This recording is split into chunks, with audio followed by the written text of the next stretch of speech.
Ta-da! Hello. I hunger.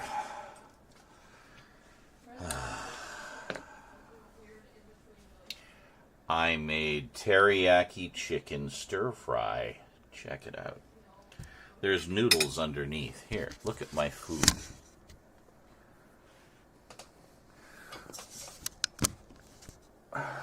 Look at the food. Look at it. Yes. I'll show you. There's chow mein noodles underneath. Ah! Yes, I know. Hello, JL. I already beat 232. Got my Dino Thunder skins for next time you play. I know. I already berated you about moaning about the Green Ranger again.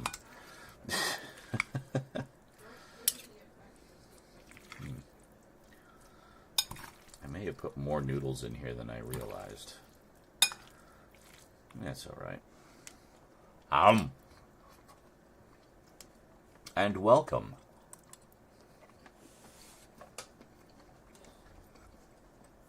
You appear to be the first person here. Welcome. Welcome. But yeah, I figured you'd jump on those. As soon as I saw that, I was like, oh, better tell JL. He's gonna want those. La la la. There we go. We'll turn this down a little bit. There we go. Are we getting another season of it? I thought it was just skins. Ooh, that is a big broccoli.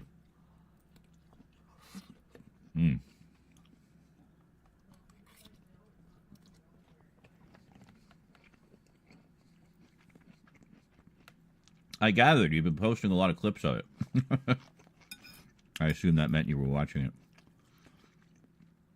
I should start watching it as well. I mean, I did buy the Blu-ray set.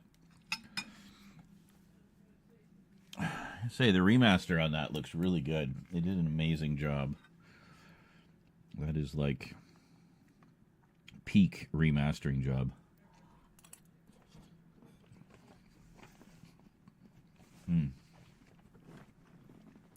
See, Star Trek's a good one if you want like something big.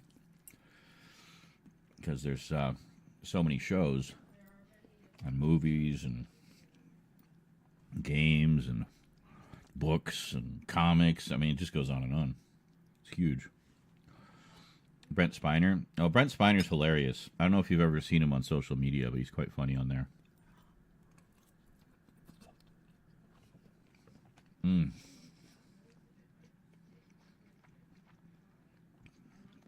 Oh, that chicken turned out perfect. The new enemy. Excellent.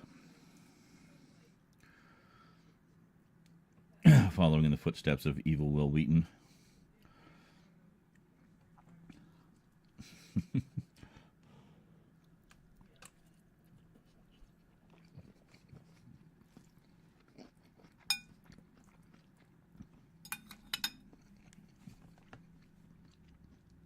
So I guess that's the thing. He just like has bad blood with various former Star Trek actors. I think he was more of a Star Wars fan, wasn't he?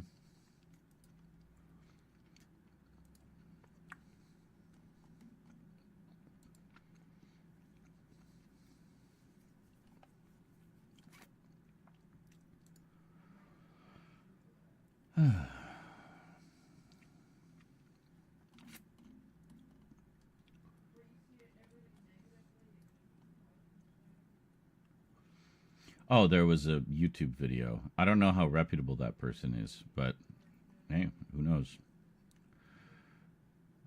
I'm guessing the first season they did well, so maybe they're bringing it back. Maybe I'll get to play as the Megazord this time. Who knows? Hey, Scully! This is teriyaki chicken stir fry with chow mein noodles because Rose doesn't like rice, so I make it with noodles. And it's got broccoli, cauliflower, carrots, chicken, and lots of sauce.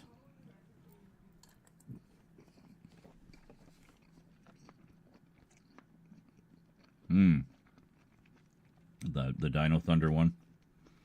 That makes sense.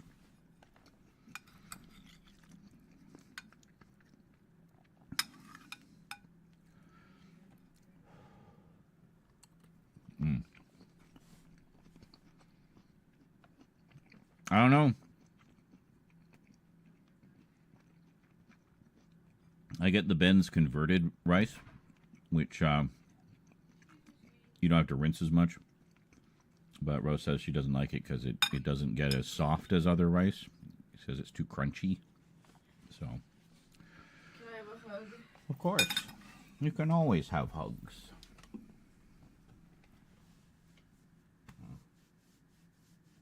Oh, are you talking shit about me not liking rice? Yes, talking shit about you. No, I don't like when you, like, not when you make rice, but when somebody makes rice and you're stirring it and it's all, like, squelchy and mushy as it's, like, absorbing the water. But then, so that's why I never make rice. Okay. But then also a lot of my friends have rice cookers. And it tastes so much better from a rice cooker, so that's, like, my standard for rice now. Great. Well, we're not getting yet another appliance that we don't have counter space for. I know. Super sentimental. Great typo. I've been getting into super sentimental. So like really sappy movies. It is darker. Yeah, I mean, that was my understanding. I mean, that's often the case, I find, when you go visit the Japanese originals.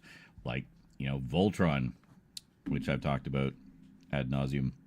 The difference between Go Lion and Lion Force is huge. Like, the American version is very much geared towards little kids. The original was geared more towards teenagers. So it was, and adults. This is a lot more intense.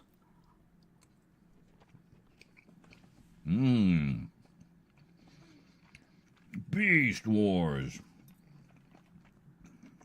One of the best Transformers shows ever.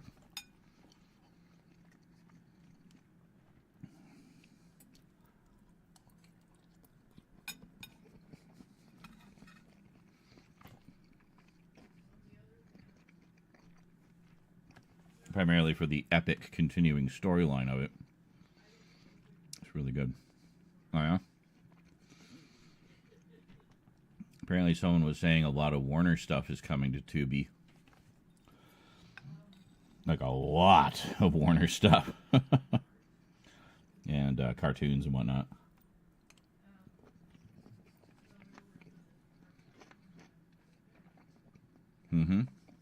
Well, you might want to hold off on that. Because there's talk that the team that's been remastering Reboot has also located the master tapes of all of Mainframe's other old shows like Beast Wars, Beast Machines, War Planets / Shadow Raiders, and Weirdos. So they're actually in the process of trying to negotiate being able to do new masters of those from the master tapes because they have the equipment now. And then presumably, you know, give us a new, beautifully remastered set. So, hang on a little bit, because it might be worth the wait.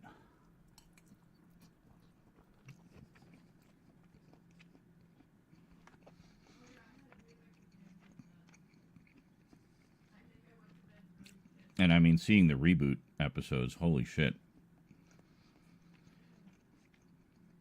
So much better than the old DVD releases, and pretty much every version we've ever seen. There's just no comparison. Looks amazing. I assume you've seen some of those. We post them in the Discord whenever they drop a new episode on their YouTube channel.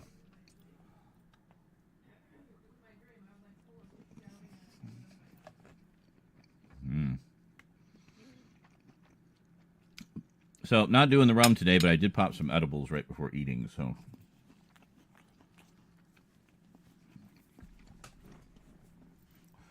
Yeah, I think they've only put out the first 3 episodes so far. But they put out a lot of bonus stuff too. Like they found footage not just for the show, but for a lot of other things as well, like promotional footage. Most notably, they found the original footage for the 2 ride films that they did. So they actually have the full video from the ride films on YouTube now, in like pretty amazing quality. So that's pretty cool. And including the pre-show. So you get the pre-show, which kind of gives you the setup for the story, and then the main thing. So, yeah.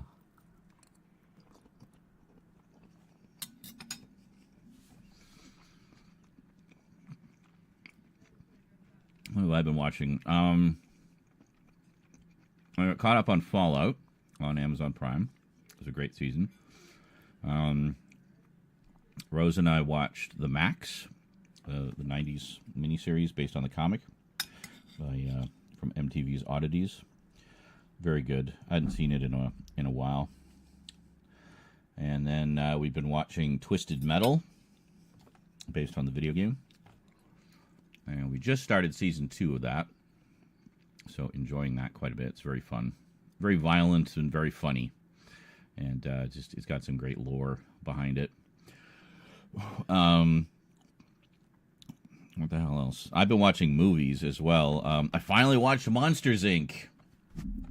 Yes, only 20 years later. I have finally seen Monsters, Inc. Thank you very much, ladies and gentlemen. Thank you. Marvelous! So that's one Pixar movie scratched off the list of ones I need to catch up on.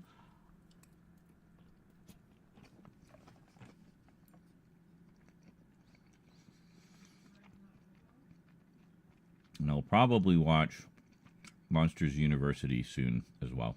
I ripped both of them, so.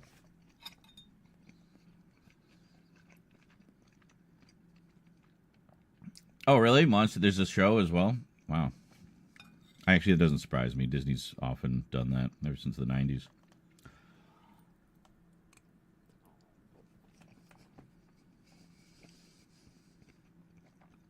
I'm going to check that out, too. Do you know if it's the same actors, or is it just people doing impressions of them? I guess I could look it up. But, I mean, those big, fat Disney paychecks, sometimes they can afford to get the original actors, you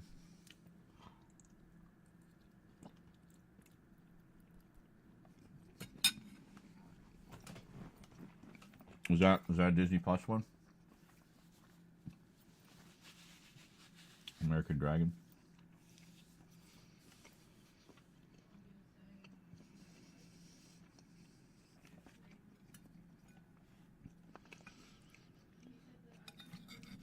Well, if you like that type of like martial arts adventure, you might want to check out Jackie Chan Adventures, the animated series, if you haven't seen it.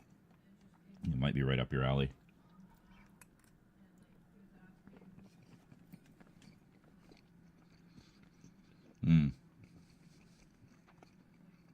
Yeah, I thought it sounded familiar. Rose might have watched some of that.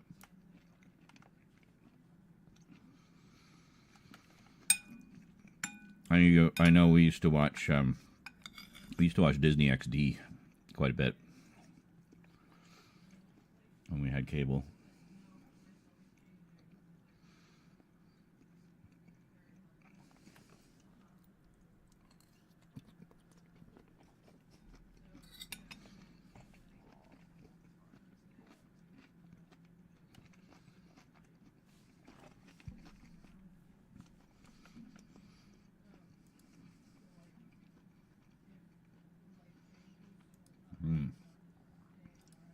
This is basically my breakfast here.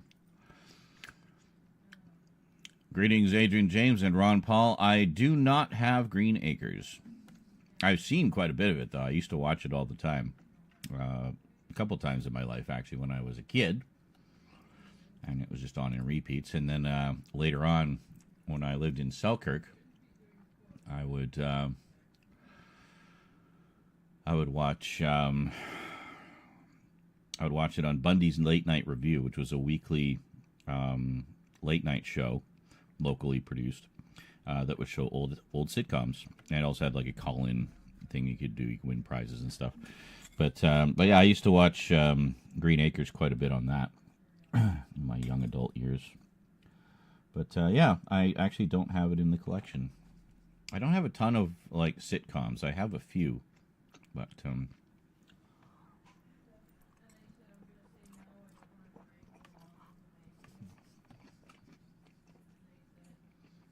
well, yeah. That's how streaming services work, JL. Occasionally they refresh the content, usually once a month. Some things will leave and other things will begin, like Dextrose Laboratory. That's quite a typo. Dextrose.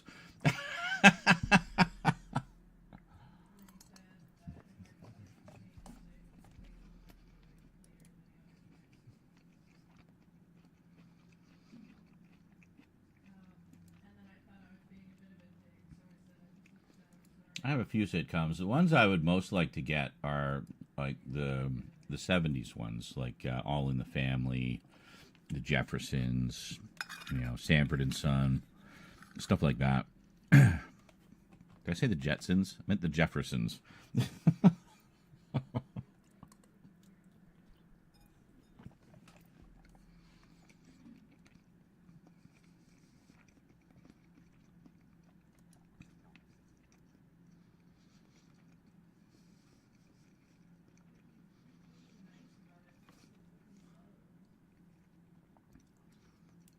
I definitely put too many noodles in here. I'll have to go for a smoke run a little later. I've only got a couple left, but that's fine. When I go for my smoke breaks, I only usually have a half of one anyway. So,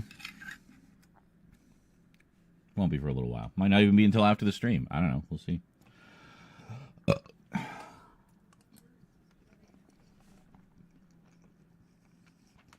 So after we finish food, a freaking stack of packages arrived from Amazon today. So I haven't opened them up yet. So I thought we would do that before we do anything else. Be nice and relaxing, kind of while the food settles,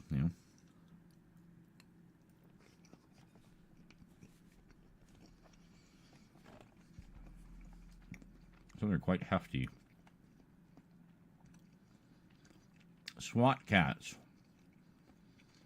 I know the show you mean. I think it was a little after my time, so I might have missed out on that one. I'm sure I've seen some of it because I definitely recognize it. I know it's out on DVD, but so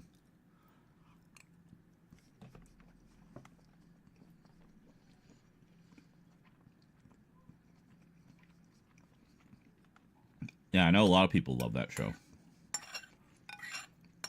Still has quite a fan following to this day.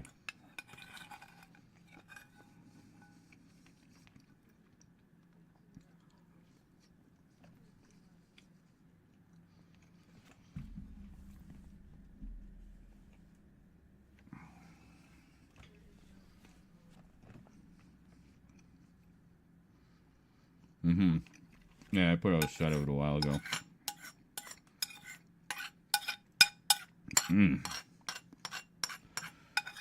I make a damn fine teriyaki stir fry, if I do say so myself.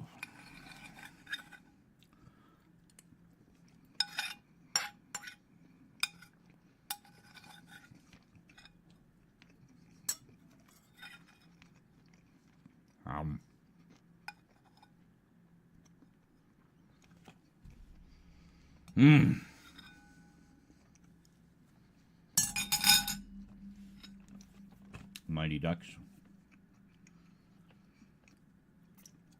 I was never a fan of that one, but mind you, I know, bad Canadian. I'm actually just not a fan of hockey in general and hockey-related things.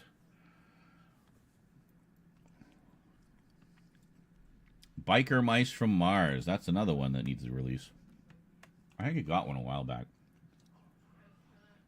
Actually, I think there was a German SD on BD of it, but German audio only.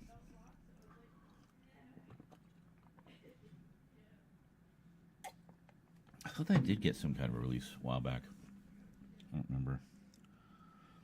It was going to, and then, I don't know. I don't remember. Dan to Dan. Yes, you are one of several people to recommend that one to me. Jesus. Scared the shit out of me.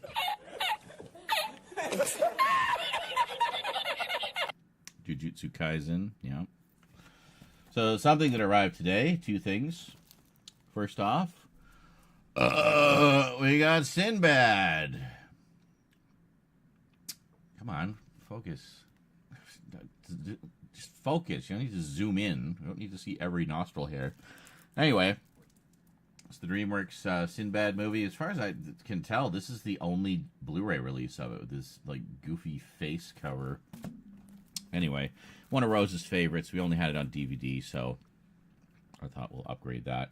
And one I've been wanting to check out for ages, Phil Tippett's life project, his dream project, Mad God, which is all stop-motion animation, or I guess being Phil Tippett, go-motion animation. So, yeah, he worked on this for, like, I think 30 years, mostly a solo project, and then Shudder released it. So, I want to check that out. Black Star. Yeah, did that get a release beyond the BCI Eclipse one? I don't think it did it? Yeah, it's definitely long overdue for a re-release of some kind. Black Star was great. See, that one I remember from when I was a kid. I would have been like 8 or 9 when that was originally on. And when I was in my 20s, I found out that Family Home Entertainment had put out, or no, I guess late teens, when I was first on my own in Selkirk. Found out that Family Home Entertainment had released 9 of the 13 episodes as 3 big box VHS volumes, which I used to have, and I wish I still did, honestly. I sold them a while back. But each tape had 3 episodes on it. So for the longest time, that was the only videos out there of Black Star. So if you wanted to see it, you were stuck with those 9 episodes. So there was still the remaining 4 episodes, which for a long time were considered to be lost media in fan circles. So there's just no way to find them. But then BCI Eclipse put out the DVD set, and suddenly we had all 13 episodes in much nicer quality and complete. So I do not have the Powerpuff Girls. Again, a little bit after my time. I didn't really watch it much when it was on, so I don't have any nostalgia for it, per se. But, yeah. I didn't see a lot of that, like, late 90s, early 2000s stuff, because either I didn't have cable at the time, or I was otherwise busy, or just watching other things. So, I know, I literally just said that, JL. I don't know how you missed that. But yeah, a lot of stuff, like Warner Brothers stuff and whatnot, is heading over to Tubi. So, I mean, it could be part of the whole sell-off of the studio as well. They're just kind of dividing, getting stuff onto other services, so it's not all in-house. So, I don't know. I have no idea. Big business. Well, dude, you know who owns HBO Max? That's Warner. And in case you've been sleeping under a rock, you might be aware that Warner is in the process of being sold. So, be a little forgiving of Warner right now. There's a lot of shit going on behind the scenes. So it's not going to be business as usual with them for a while. So, yeah. I still watched cartoons in middle school, watched a lot of TV. Well, yeah, so did I. There was a period where I drifted away from cartoons for a little bit in my moody early 20s, but they were always around, like always present in some. But most of it was I watched older stuff. I didn't watch the newer stuff. I just kind of, I was nostalgic for the old ones. But so there was like a whole chunk, like a whole period in the middle there that I didn't really watch much, like as far as the new stuff. So I missed a lot. I mean, I certainly remember hearing about Powerpuff Girls. That was a pretty big, popular show. And, yeah. Ben 10. Why don't you just get the DVDs? They literally just put out a whole big-ass set of Ben 10. You can watch it right now. In its entirety. Uncut. Uninterrupted. At your own pace. Ha, Beavis and Butthead. That is something I need to get. I've actually been... I don't have an official set. I do actually have a fan set of Beavis and Butthead that restores all of the music videos and all of the censored stuff. So it's like as close to the original broadcast versions as you can get before they censored the shit out of it. And the uncensored versions are not what is on the DVDs. This is still the censored version. But yeah, so anyway, I have a set of it, but it's not an official set. It's not on disc or anything. It's just, it was on archive.org. But the argument being that it's a different version than what is available officially. But I'd still like to get the official sets. At the very least, I'd like to get the official sets of the recent seasons they did. Tubi has Teenage Mutant Ninja Turtles cartoon. I've only seen a few episodes. Which one? There's been like 5. The 80s one, the 2000s one, the later 2000s one, the later 2000s one, the live action one. Which one?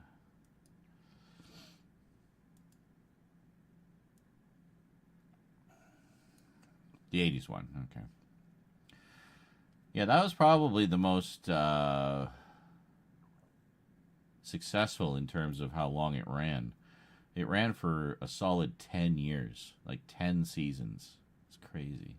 Almost 200 episodes. The later seasons were short. They were only like 10 episodes, I think. Or 8 to 10 episodes. The first few seasons are the longest. I think seasons 3 and 4 are the longest. Oh, you alright? Yeah. Did you stumble? I forgot the long box was in the hallway and Eclipse was sitting on it and I tripped over the box and then her. No. Just trip over all the things. Greetings, Nihilist. Can't remember if I said greetings. So, greetings. Samurai Pizza Cats. Yeah. I think you probably heard me mention before. A friend of mine found that show amusing because he said it sounds like the guy singing the theme song is just making it up as he's going along. Which, if you listen to it, it kind of does sound like that. Got some sauce on my leg there. Here. The new season's on bootleg from eBay at a good price. Yeah, I never pay money for bootlegs. Or Etsy. Yeah, I never pay money for bootlegs. If it's something that's not officially available and I want it, I'll find a source to download it. Just as a placeholder until an official release comes out.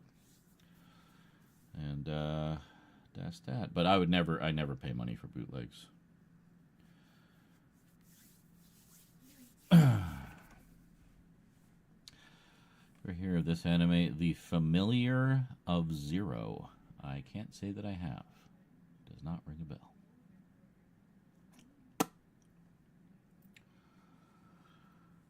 All right. Oh, that's just a tease.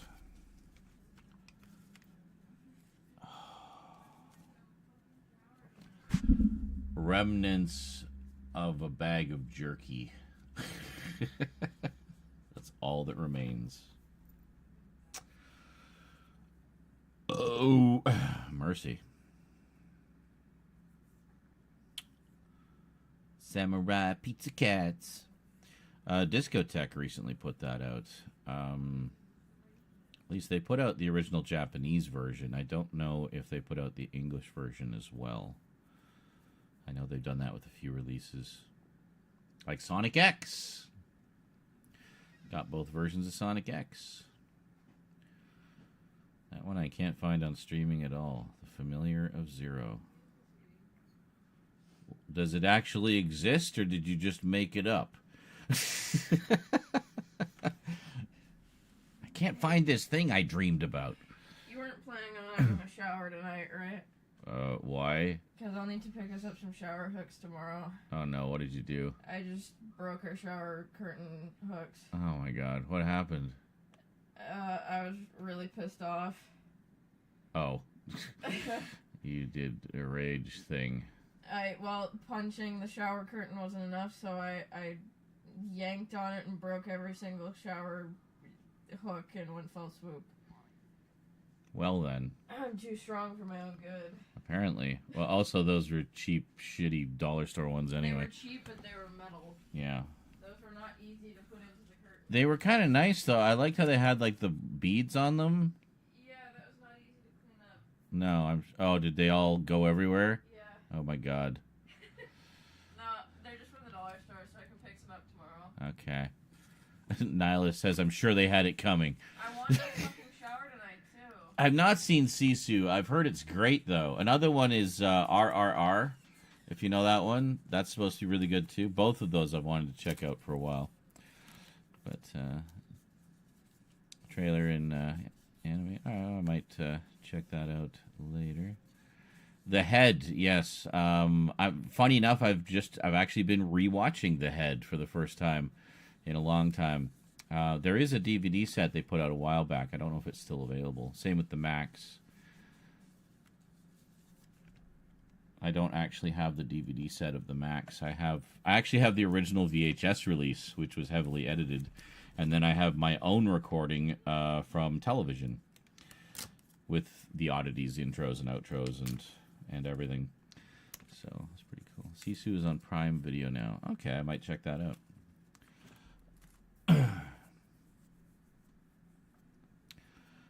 Prime, which of course is ads. I don't get that. Like, just how much money are you actually losing, hypothetically, that you need to put ads on your paid streaming service? Like, what am I paying for? I'm not just paying for the content. I'm paying for an ad-free experience. It's like pay TV. You know, it's like the modern version of pay TV. So, yeah. Animorphs. Yeah, apparently that's really good, too. Good one for the youngins.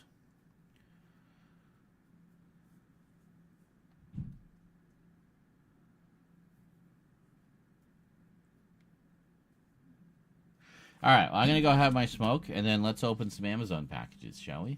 Got excited to see what arrived today.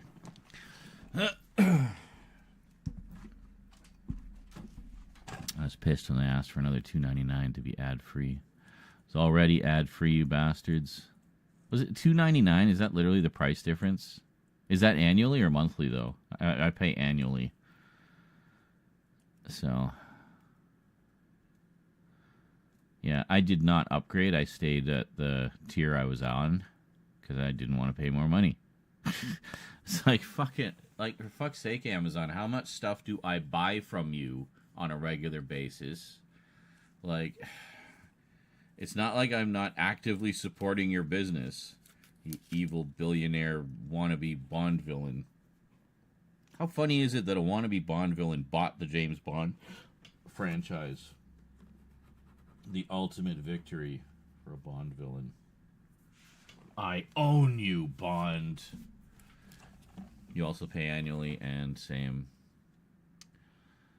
Yeah. It just makes no sense to me. Well, other than they really are losing a lot of money and they've, shit the bed. So now we have to shell out for it. Like, I hate this shit.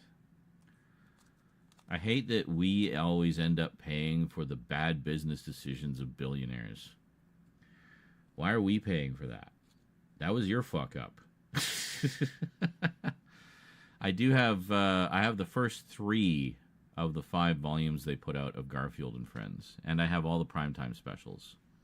So the only stuff I don't have is the last 2 volumes, which I should probably try to track down one of these days. It'd be nice to have that set complete. Yeah, Garfield is, especially the old ones with Lorenzo Music, who was just the definitive Garfield voice to me. I read the comics, I hear his voice, that old cartoon with Lorenzo Music and the specials, that was the definitive Garfield to me. So as much as I love Frank Welker, I just don't think he quite captures the Lorenzo-ness. He tries. He kind of does almost an impression, but I don't know. I don't feel he's quite the right kind of voice for that. Because Frank has a sharpness to his voice, you know what I mean? Whereas Lorenzo had a very soft voice, and I felt like that's what worked. He sounded like he could be a big, fat, fluffy cat, because he spoke like a big, fat, fluffy cat. But Frank he's got a slightly harsher register, so which works great for certain types of characters, but I just don't feel that he was a good choice for Garfield personally. Probably maybe a hot take. I don't know. You dare besmirch the great name of Frank Welker? Yes, I dare. I besmirch. Not really. I have nothing against Frank whatsoever. He's a voice of my childhood, and I absolutely love him. But just not as Garfield. All about Lorenzo. All right, enjoy some clips, guys. I'll be back in just a couple minutes, and then we will get to those Amazon packages. All right. Stay tuned. Got some cool stuff. Check it out, folks. 666 hours in Fortnite. We made it. Woo! Load up. Donut Storm. It's clearing. It's clearing. At 60. Oh, yeah. Some pretty aggressive shooting. Watch Careful. it, guys. Let's move as a single Got unit. the last one. Okay, never mind. Alright, I'm with I'm right behind you. Oh, nice. Well, I'm that's going in something the you don't building see with you. every day. What? It's a giant donut in the almost perfectly We got in people the here. center lobby People here.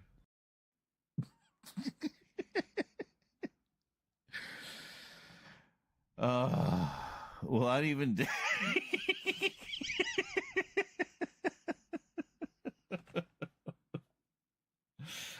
So anyway, the point to that was, it always favors clips that are in the current category. But there are no Callisto Protocol clips at this time, which means... Wait a minute. Did I switch to the wrong... Oh my god, I'm here. I'm so sorry, I switched scenes. We're on the, Oh, yeah, we're on, like, the mega dance party scene. Hold on a second here. Hold on. Okay, hold on a second. Hold on a second. There. Woo! That was just a fun way to preload all those for later. Shit. Oh, well, that's nice.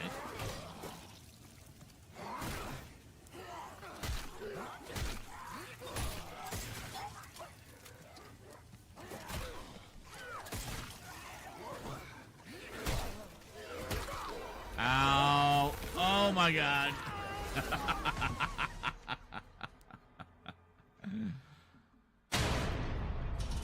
Well, there we go.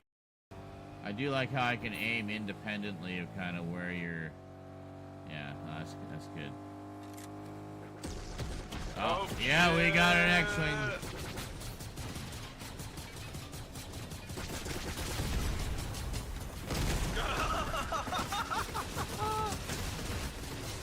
Yeah, that wasn't happening. Nice. You did it. That was incredible. There you go. He did not know what hit him. Holy shit. That was incredible. Yoda's just like giggling his head off over there.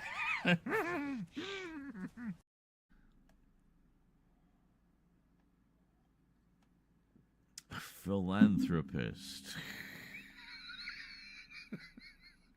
New York Times best-selling novelist.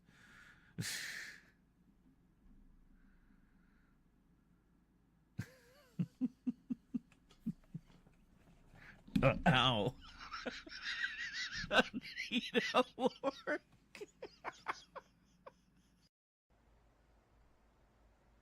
You're floating away. Peter, The Force double plus. Oh, God do you damn it. think Fortnite should have an option to mute audio in the background while you play with friends? What? An option What? to Oh my silence the background noise. Player 2. Oh my god. Is your concentration so fragile that mere ambiance disrupts your focus? Mere ambiance. I'm getting shot at from behind. Take cover immediately. Where is everybody? Slurp barrel on this roof here.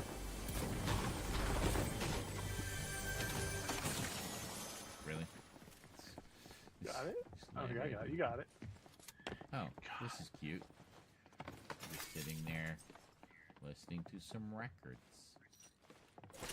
Very nice.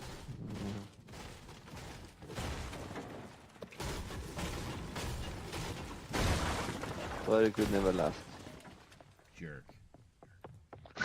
Your last man standing, tough. Yeah, but Go! Oh! fucking Homer, Jesus. get lost. Damn it. Fucking Homer. Holy shit, you got Simpson so hard. Yeah. That can't be the last one. One more. You were being mobbed by Homer zombies, and then fucking Scratchy finishes you off with a sniper shot. I know some of you have heard this story before, but for those who haven't, I just love telling you. It's such a fun story. So they got in touch with their contact at Toei, and it was, communications not being what they are now, with the internet making it instantaneous and, easy to correct errors.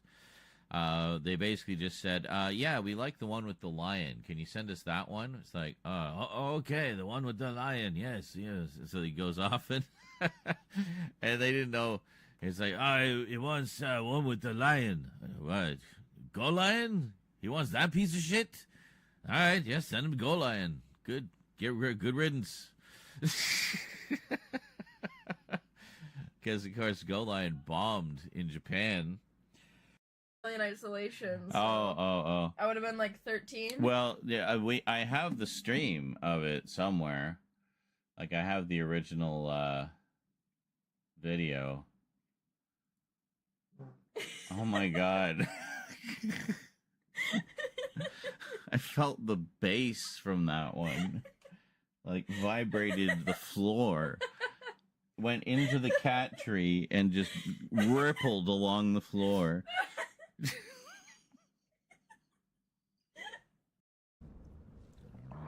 Padme Amidala, a skilled diplomat, yes, but ultimately undone by sentiment. What good is diplomacy when faced with a lightsaber, Obi-Wan? Vader, I farted. Mandalorian, such displays of biological function are best kept to yourself. Or are you attempting to create a diversion? Yeah, come here. Display. Burf. Thank you. Holy shit. Did I just teach the caption something? Burf. No, Burf. Burf. Oh, just... all right, we're back. So, first off, we got... Well, let's do this one here. This is just a easy peasy lemon squeezy bubble envelope. Let's see what we got. It's like I gave myself a Christmas. It was raining today. Got the Blu-ray. Ah, yes. Well, Rose and I just watched the Carl Urban film, and it occurred to me I haven't seen this version of Judge Dredd for a very long time. And as near as I could tell, this is the only Blu-ray release, once again. So, cool. There's one extra featurette, Stallone's Law, The Making of. Okay, cool.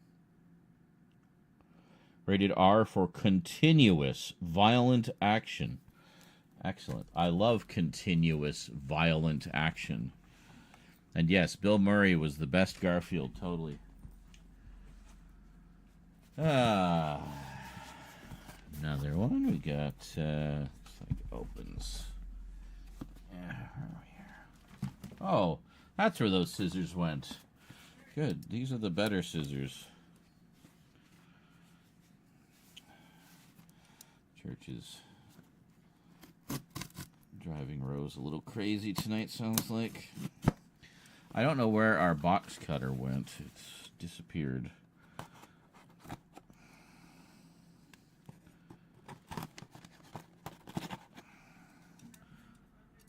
think we can probably just open it like this. Nope.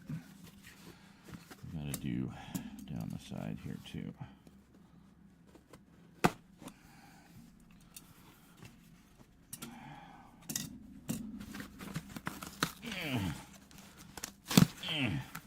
Okay. Ooh, we got here.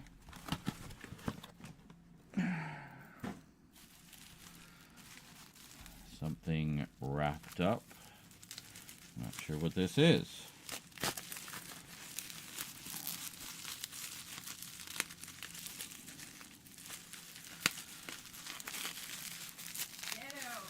What's he doing? What's going on? Oh.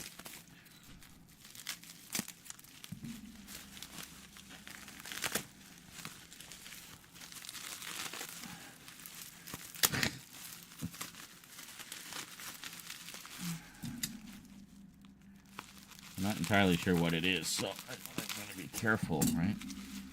Yeah. Okay.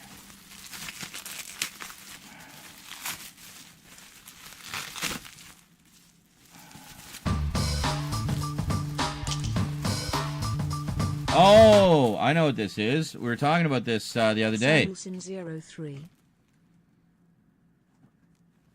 50 months. Thank you so much, Samuelson. We got Realware, the final book in Rudy Rucker's Ware tetralogy. I'm in the middle of reading the second book right now. I've had the first three forever. And been wanting to pick up the rest of them. What are you doing? Why are you going crazy? Crazy cats. Anyway, so I got the old mass market paperbacks, which had basically this style of cover design for all of them, and I wanted to get the last book in the same style rather than just pick up the collected edition of all four. And yeah, and actually it looks like pretty nice condition, I gotta say. I'm very happy. It was listed as very good. So, yeah, that's awesome. Now I can finish the story.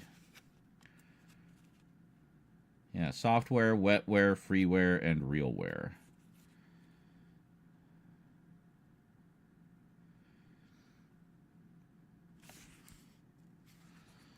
Yeah, that's wrong, and they keep saying that. On the back, okay, the first story takes place in 2020. The second one takes place in 2030.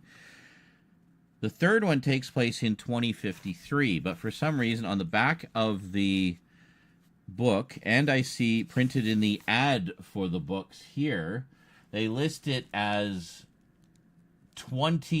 2953.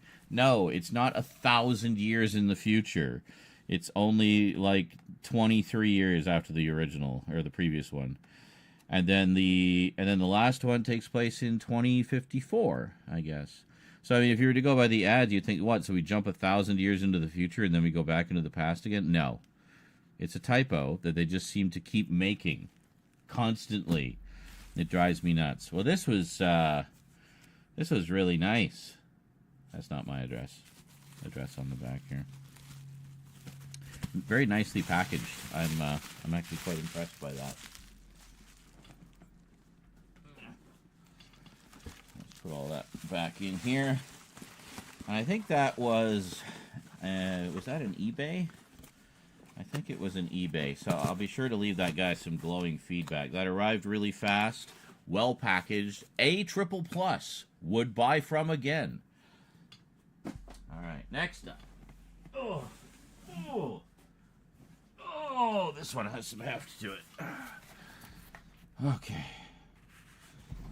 I think I can just take the tape right off. Yeah, there we go. Oh, yeah, baby. This is one that, well, here. I'll show you. So first off, to get our 80s on, we got an omnibus of the complete collection of Dazzler. Yeah, check it out. I know I don't normally buy omnibus editions, but I've been making a few exceptions lately. And that's most of what's in there. So it includes all 42 issues of Dazzler. Issues 130 and 131 of X-Men, which I think is where she debuted. Yeah. Issue 203 of The Amazing Spider-Man. Marvel graphic novel number 12, which was the Dazzler graphic novel. Beauty and the Beast 1 through 4, which is where she had a hot and heavy love affair with Beast. And Secret Wars 2 number 4, where she dates the Beyonder. What If number 33, and Marvel Fanfare number 38. Very cool.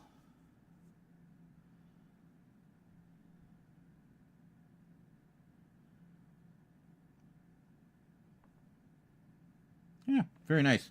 Anyway, I've been wanting to, I remember reading bits and pieces of Dazzler back in the day, and I'd always wanted to read the rest. I like the character. I like the 80s-ness of it. And then we got another one, which I had to rush to get because it looks like it might be out of print now. I show it's only available for inflated prices from third-party sellers on Amazon.com. Thankfully, Amazon CA still had it in stock. Another 80s gem of Marvel goodness. We have The Nom. I have been waiting for them to do a proper reprint of this for so fucking long. So this covers 1966 to 1969. So this is the first 45 issues of The Nom and material from Savage Tales numbers 1 and 4. So this is all of the issues by the original creative team. So if you just want The Nom in all its glory and the best part of it, this is the one to get. So it's 45 issues. It's basically the story of the Vietnam War. It's written by Doug Murray, who was a veteran of the Vietnam War. So a lot of it is based on his own experiences. Interesting to note, it was a monthly comic, and the story took place in real time. So as a month would pass between issues, a month would pass for the characters. Strike Force Morituri was done the same way.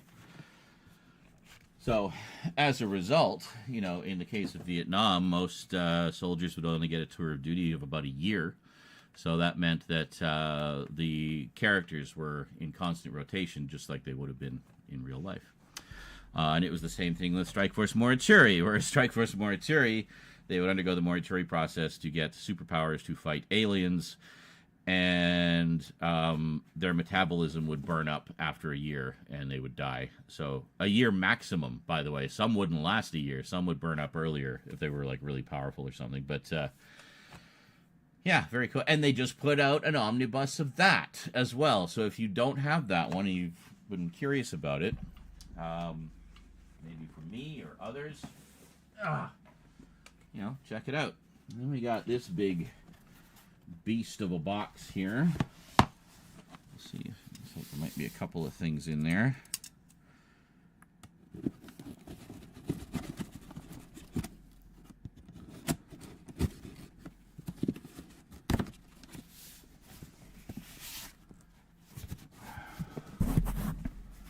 So, I have a bunch of graphic novels and omnibus editions and stuff like that I still haven't done an update video for.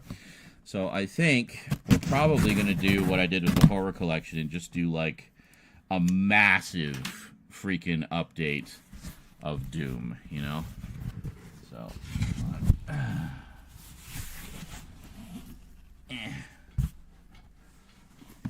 okay, what do we got here? Looks like more graphic novels. We have Creepshow, Volume 3. So, yes, they've actually been doing Creepshow comics. I got one of the volumes the other day.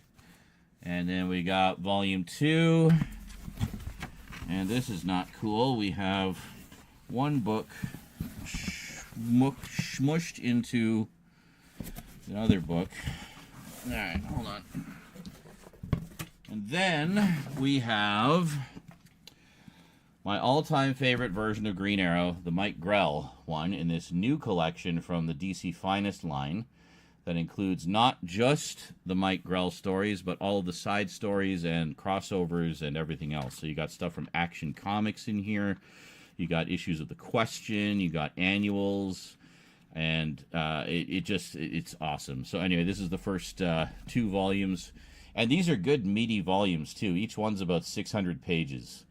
So DC is not messing around with these collections. Yeah, this one is 640 pages. This is volume 2. And volume 1 is... Hold on. I got to get to a page with a number on it. 541. But yeah, if you're ever looking to check out Mike Grell's Green Arrow, this new collection from DC Finest is definitely the way to go. It is the definitive collection of that era of Green Arrow. It also includes like the side stories featuring Black Canary from Action Comics Weekly and all kinds of stuff. So very cool, very cool. And that's it. That's it. So we got a bunch of graphic novels, a novel, and some movies. There we go. And for those who came in late, earlier I showed this, which arrived, the DreamWorks Sinbad movie, and Mad God, Phil Tippett's magnum opus of stop-motion animation. So, yeah, looking forward to checking all of those out. Where the fuck am I going to put these omnibus editions? Actually, this is something I was thinking. I was talking about how we have that other shelving unit from Rose, which is just a shorter shelf, but, you know, good for books.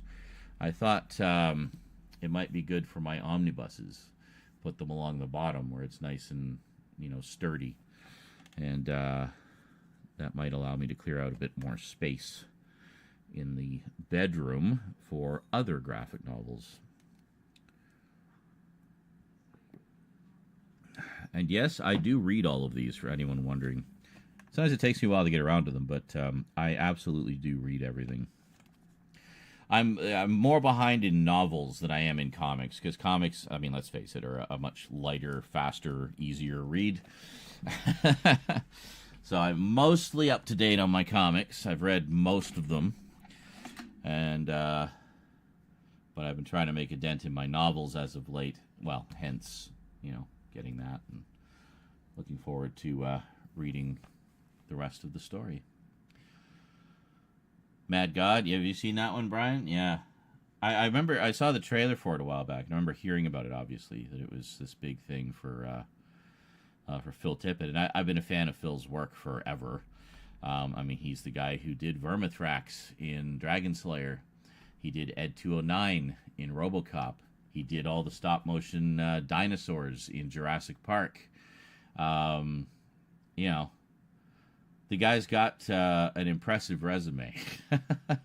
And not just that, not just that he's an impeccable artist and animator, but he also invented whole new techniques for doing better quality stop motion animation. In particular with Dragon Slayer, where he invented what he coined as go motion, where instead of moving the model and then snapping your shot, which can look kind of herky-jerky, he got the idea, well, program the motions into a computer so that it does the motion as the camera snaps the shot.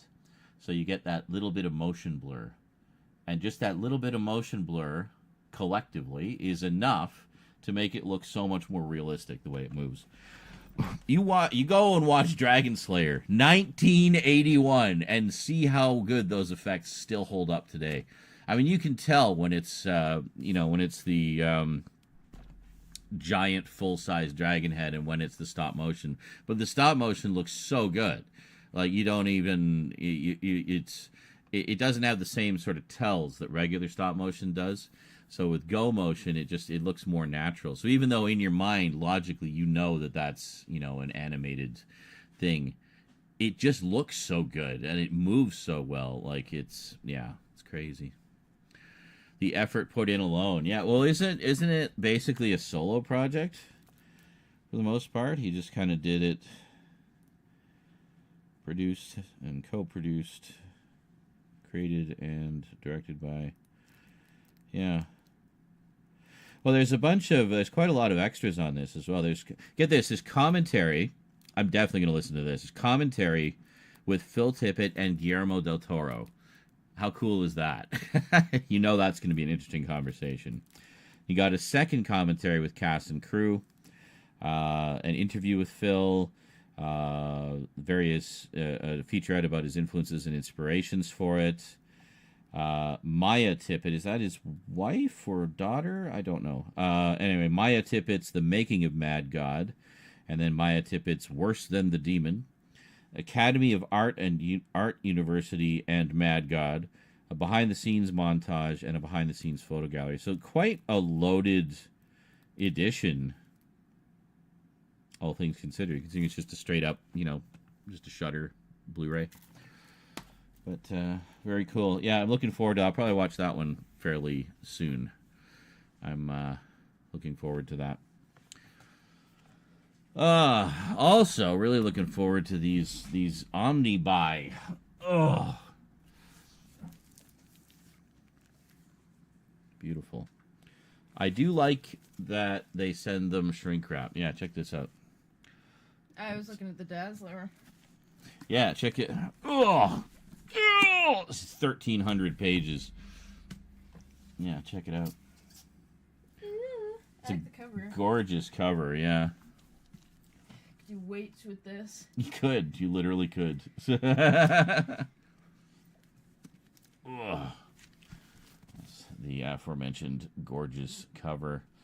Most Marvel omnibuses, they'll have multiple covers as well. Amazon usually just gets sort of the default one, but yeah, I remember when I picked up the Man-Thing omnibus. That one has a really nice painted cover too. Yeah, very cool. A lot of Bill Sienkiewicz covers, I notice. He was like the cover guy. Oh yeah, and then issue 21 was a live action cover. That's cool. Anyway, I just want to take a look here. Kid, his daughter, yeah. That's cool. Making a documentary about her pappy. Why would I keep the shrink wrap on? How am I going to read it? Yeah. Come on.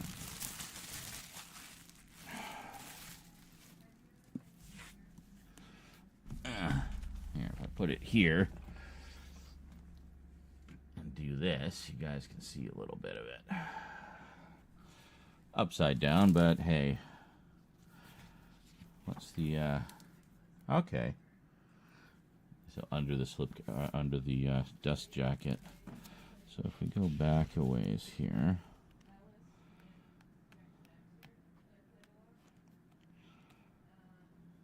Wow. Oh, I love this smell. Oh, yeah, so Savage Tales. They did a story in Savage Tales first, and it actually went over really well. So Marvel said, hey, would you like to do a regular series? And they did. For the longest time, I've had a reprint edition that only had the first, like, 4 issues in it. Yeah, here we go. So, hold on.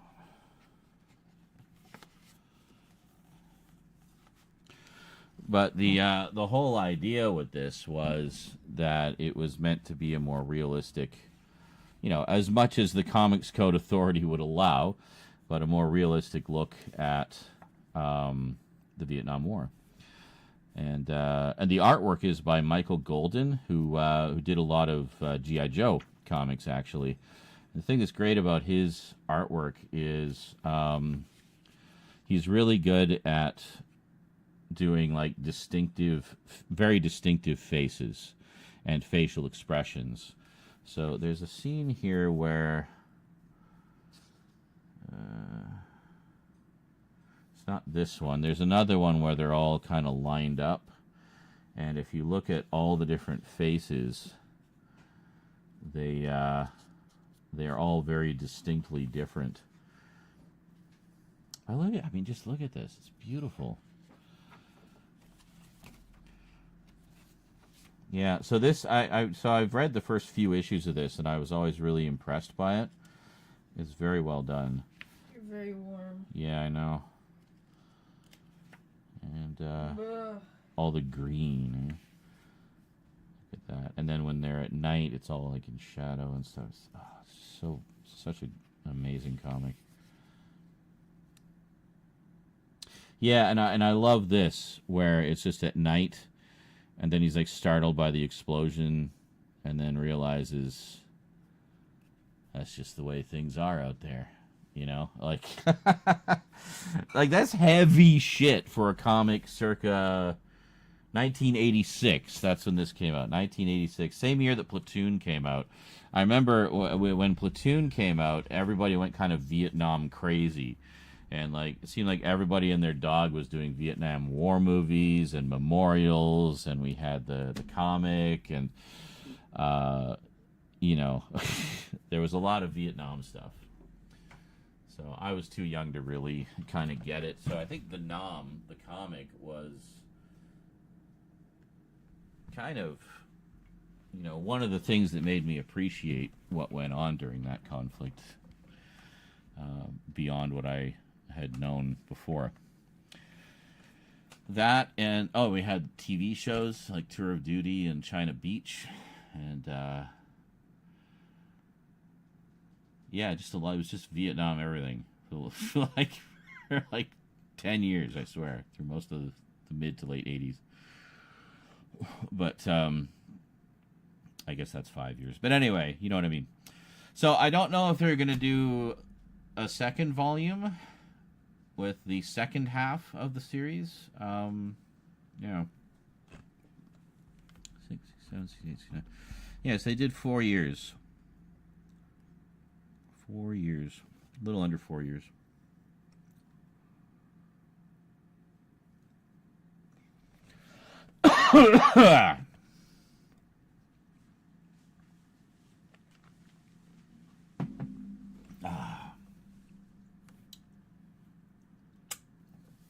Very good stuff.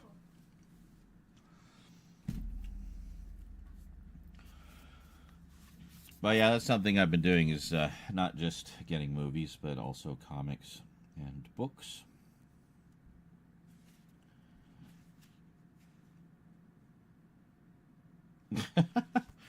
Hey, look.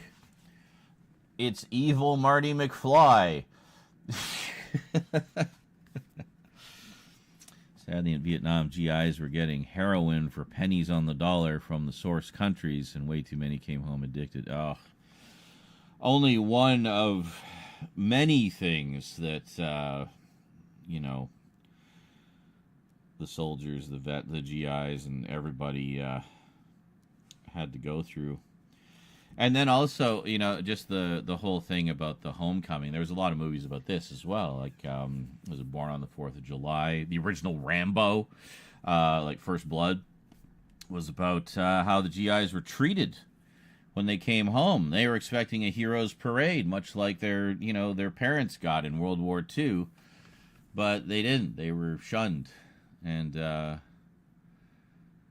lot of them suffered a lot of mental health issues after that. Not just the trauma of being there and seeing what they saw and doing what they did, but also how they were received when they came home. They were all just treated like pariahs, and that whole situation was just a fucking mess. It really was. So, speaking of which, Platoon is one that I still need to pick up. I think I have it on DVD. Well, yeah, they had a choice if they got drafted. Exactly. Yeah. Like, they didn't go over by choice. They were forced to. So why are you punishing them? You can't I mean, yeah, you can disobey an illegal order, but you can't, like, not go when you're drafted, it's... Well, and I guess the biggest problem, of course, is people just saw it as, well, what the fuck are we doing over there? It's not our war. Why are we sending our boys over to die in a war that isn't even ours, And there seems to be a lot of that. It's the U.S. kind of butting in where they shouldn't. And I think that's how a lot of people saw it when they came back, was they didn't see it as a war that they needed to be in the first place. I mean, in the case of World War II, that was different. That was literally the whole world. So, I mean, they were just doing their part, and it was a very different situation. I mean, people... I don't know. It's just... Yeah. War sucks. I don't know why so many people have a hard-on for it. Interesting. So it seems like a Creep Show. They do each one as a 5-part miniseries, and then they reprint it. Really nice covers, by the way. Spot gloss. I don't know if you can see spot gloss. Yeah, for the title. And then otherwise matte finish. Here we got spot gloss for the artwork. Very cool. But yeah, I thought it's funny because Creep Show, of course, was based on Tales from the Crypt and all those old wonderful horror comics from the 50s. So I just think it's funny that they made a movie based on or inspired by those comics. They had a comic that tied into it, like a comic adaptation done in the same style as those old comics. And then they did an anthology show, much like Tales from the Crypt did. And then they come around full circle, and now they're doing Creep Show comics. It's like, now it's just become a comic. So, yeah. So anyway, I had to get that because I love me some Creep Show.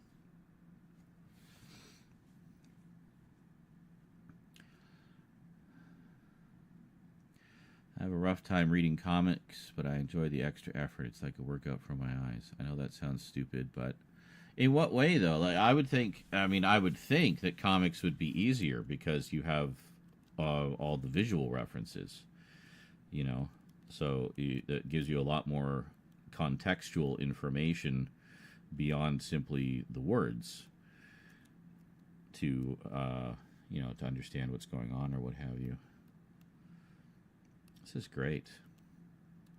And every story in these is written and drawn by somebody else. So it's like proper, true blue anthology horror comic style. Just like they were back in the day. Fucking love this stuff. Beautiful. So those Creep Shows are really good. Yeah, I watched the first one the most. I love the first one. Watched it over and over as a kid. It was definitely one of my big gateway horror things. You'll be hearing me talk about it a fair amount in the Halloween special, actually. But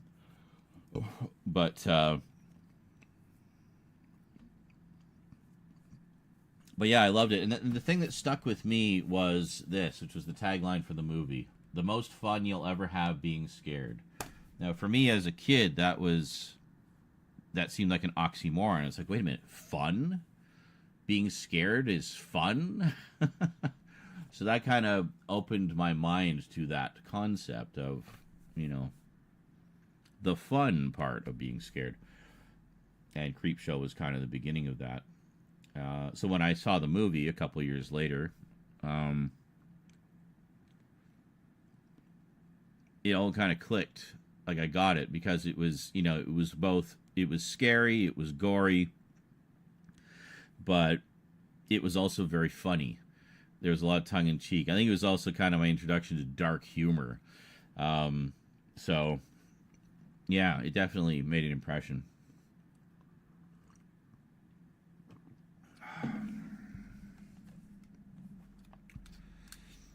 Well, that was a pretty cool pile of stuff. There's more coming. I got some more stuff coming from Amazon, CA and UK. Actually, I have a whole bunch of Amazon UK stuff coming, and yeah, a Mad Magazine vibe. Oh, like Creepshow, kind of, yeah. But I mean, that's not inappropriate, because Mad Magazine was originally created by EC Comics, who did those horror comics. And the original Mad, before it became a magazine, was a comic. It was an anthology, dark humor comic, essentially. And I forget how many issues they did, but they did a bunch of issues. It was like one of the only things to survive after they stopped doing horror comics because of the Comics Code coming down on them like a sledgehammer. So they just kind of carried on publishing Mad and then did other things. But, yeah, it's great. Yeah, it's great. Yeah.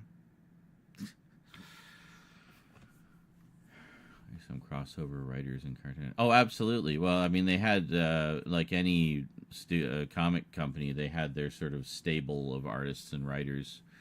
So, I think, who was it? Johnny Craig, I think, was one of their main artists, for example, and he did covers for like hundreds of comics. He was just their go-to cover guy for a lot of them, and also did interior art for a lot of them as well. So, and there was a few others. But Wally Wood would be another big name that came out of there. And he would also do a lot of covers and interiors. But the usual gang of idiots, yeah. The bullpen. But so you'd see a lot of familiar names pop up. But yeah, it's cool stuff. I was digging a little bit into the history of those a while back, a couple of Halloweens ago. It was going to be for some kind of Halloween presentation, but I never got around to finishing it. So it's kind of become a back burner project that I occasionally chip away at, and we'll see. But it was quite interesting looking up the old covers and the old cover art.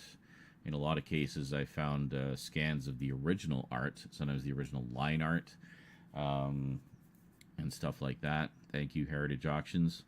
So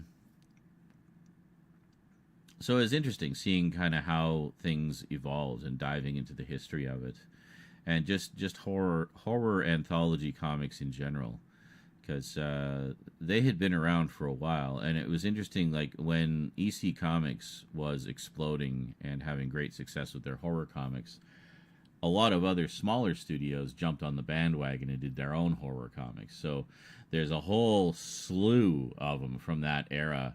And the thing is about the ones that they did in the 50s, were intense, man. Like, they did not mess around. They were gory, they were violent, they were genuinely horrific at times. And that's what made them so great. They were good and proper, pull no punches horror comics. And but after the Comics Code And then things laxed up again in the 70s, and horror comics made a big comeback. The horror comics that made the comeback, they're great stories, and they're really entertaining, but they definitely did not have the same edge that those old 50s ones did from 20 years prior. The ones that were on the magazine stands did. The magazine-sized ones, like the black and white ones and such, because they were not privy to any of the rules of the Comics Code. They could just do whatever the fuck they wanted. They just put a mature reader's banner on the cover, and Bob's your uncle, as they say. But yeah, it wasn't quite the same. But they're still great. I mean, I was born and bred on those 70s horror comics, in particular the anthology ones. It wasn't until more recently I read some of the other big notable ones, like the monster comics and stuff. But the monster comics came out just a little bit before my time. So when I actually started getting comics as gifts, or with my allowance or whatever, it was more the anthology stuff. How did the bottle of rum treat me? Fine. I drank almost half of it. But, yeah, it had been quite a while since I'd had rum and Coke. So, yeah, I mean, honestly, it just had a nice buzz. It didn't really, knock me off my ass or anything. I had a couple shots, couple full drinks.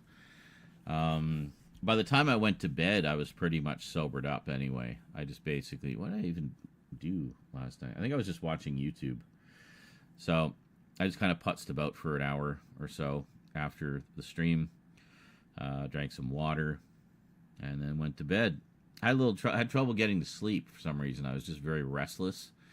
And then I'm assuming it was because of all the strenuous physical activity that my broken ass body is not used to.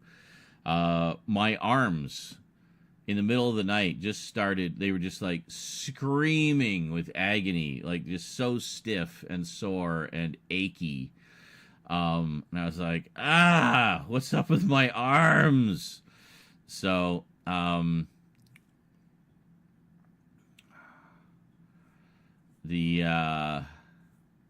I just got up and took a couple ibuprofen, and then I was able to get back to sleep in a little bit.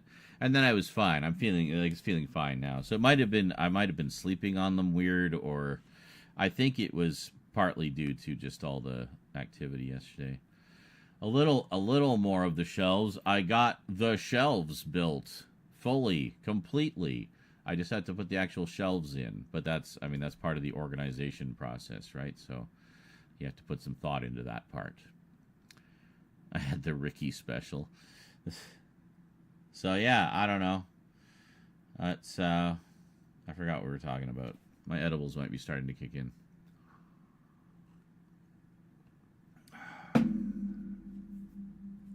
And welcome, Krolatin, by the way. But yes, I got the rest of it builted. Let me show ya. We got to go over there anyway. And for those of you who are late, I'll just quickly give you the overview. Got some Amazon things in today. So we got Judge Dredd. I am the law.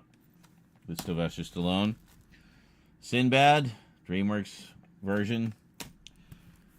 Mad God, Phil Tippett's stop-motion magnum opus. Realware, the final book in Rudy Rucker's Ware series of cyberpunk novels. I've had the first 3 for ages. Now I finally have all of them. I'm in the middle of reading the second one. And we got Creep Show, Volume 1. And Volume 3. I also have Volume 2, which arrived a few days ago. And then we have Mike Grell's Green Arrow from DC Finest. And this is the definitive edition, which includes all the stuff that wasn't necessarily done by Mike Grell, but ties in. And then this is the second volume, which just came out. Very nice. 500 to 600 pages. Actually, this one is 641 pages. Like, these collections do not mess around. And a couple of omnibus editions. We have The Nam, which is a wonderful comic written by a Vietnam vet about what it was really like. Award-winning. And to get our 80s on, we have Dazzler. The complete saga of Dazzler. 1,300 pages of 80s goodness. And there we go. And that's everything that came in today. Yes, always with the protein, definitely water.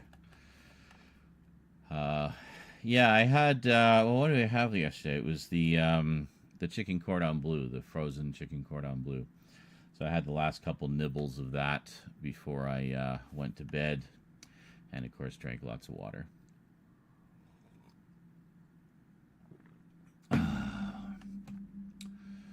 But yes, the shelf is there. There. Right there.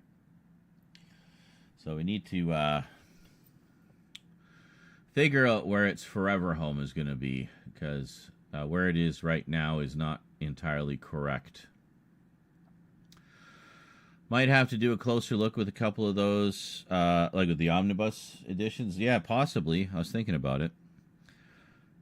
I might do that. Pretty cool. They're pretty sexy editions, I gotta say. It's just they're so huge. That's my only complaint about the omnibus editions, like big, heavy. But the thing is, they are quality, like the quality paper and everything. So, yeah. How bad was the cut on my hand? Oh, my thumb. It's healed already. So I don't know. I don't know if it was just that my skin was dry, or I just like scraped it on something, or what. But it's good as new. Just call me Wolverine. So.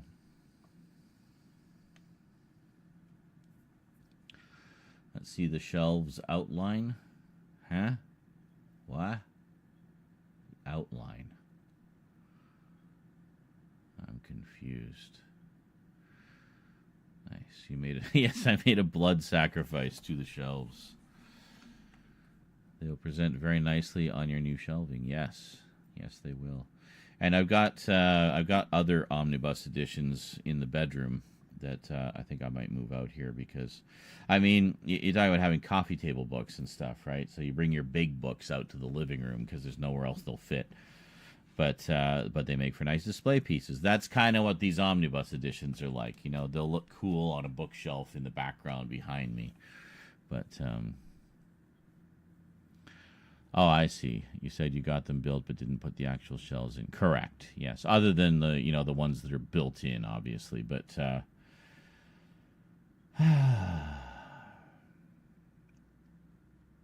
just trying to figure out. Yeah, I think I might go with what my original plan was and stash the coffin in there. And if anything, that makes it creepier. It's like, why is there a coffin like buried behind these bookshelves? Don't ask. You didn't see anything.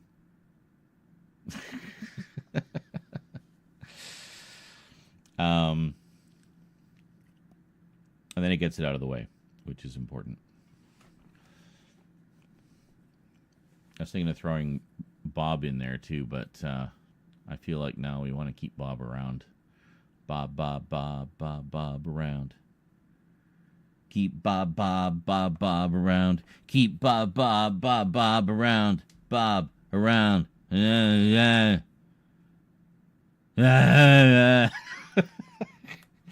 See? Perfect rendition of a generic 50s bop song. Especially the part. Anyway.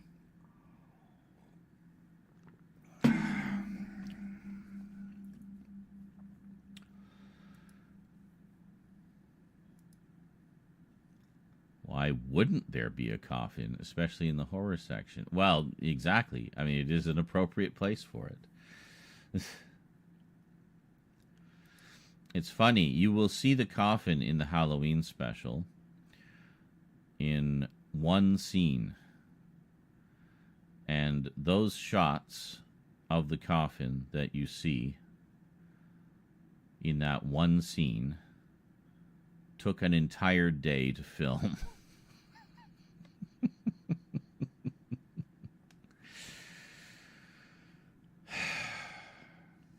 I think that was, I think it was when I first set up the backdrop, the brick wall backdrop. That was the first thing I filmed with it, was the shots of the coffin for the special. But they're great shots. Very happy with them. Exactly what I had in mind when I bought the damn thing a couple of Halloweens ago.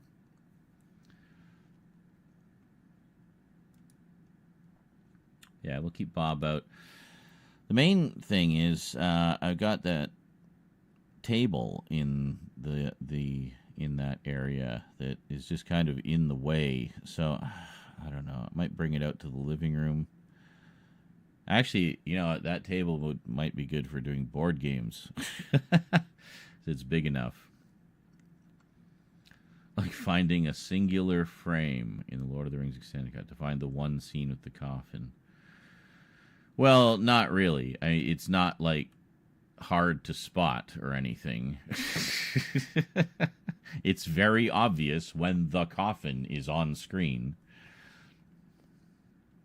It's not like hiding in the background somewhere.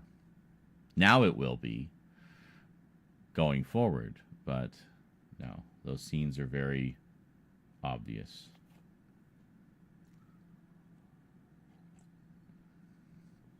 I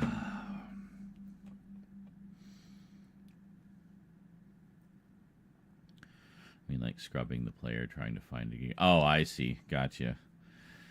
Yeah. Like, where was that again? Oh, I know it's here somewhere.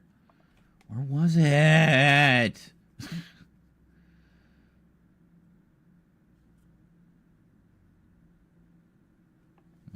Just looking at the list of talents. There's even more than that. Denny O'Neil Denny O'Neil did some of them, I think. Yeah.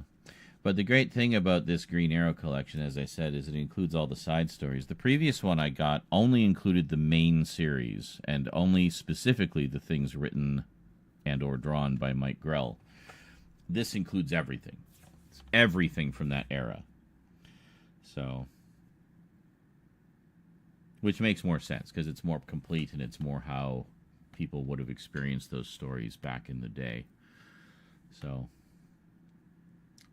yeah, so it'll be cool. So it'll be fun for me to revisit the series, but it'll be like it'll basically be like the Lord of the Rings extended cut. Think of it that way. So if you think of the version I got, that's the theatrical version with just the Mike Grell stuff. This is the Lord of the Rings extended cut version that has all the in-between stuff by other creators. So yeah, and crossovers and everything. So that's a good way to look at it. It's the Lord of the Rings extended cut version. Maybe if I remember, I'll use that analogy when I do the update video. Hey, it's like the Lord of the Rings extended version. I just thought of that right now, entirely by myself, spontaneously, right this second. Not 6 months ago in a random stream when I was chatting with Kralatin.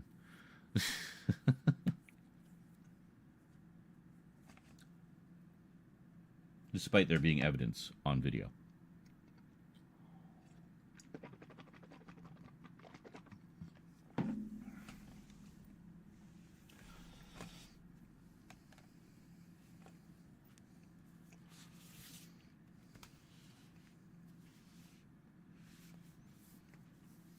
The same number of issues, but the second volume seems a little thicker.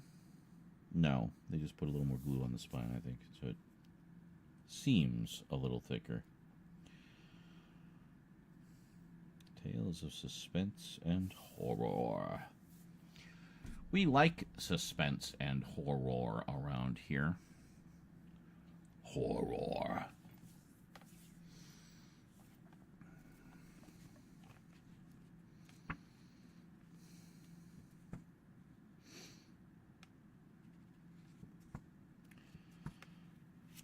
Yeah, there's another book, The Hacker and the Ants. I gotta look that one up. Hold on.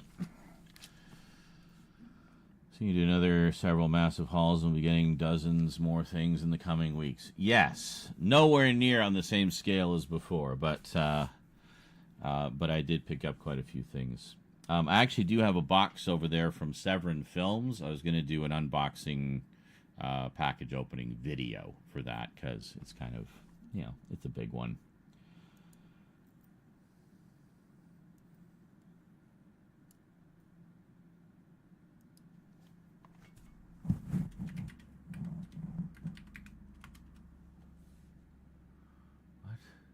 No, fuck off.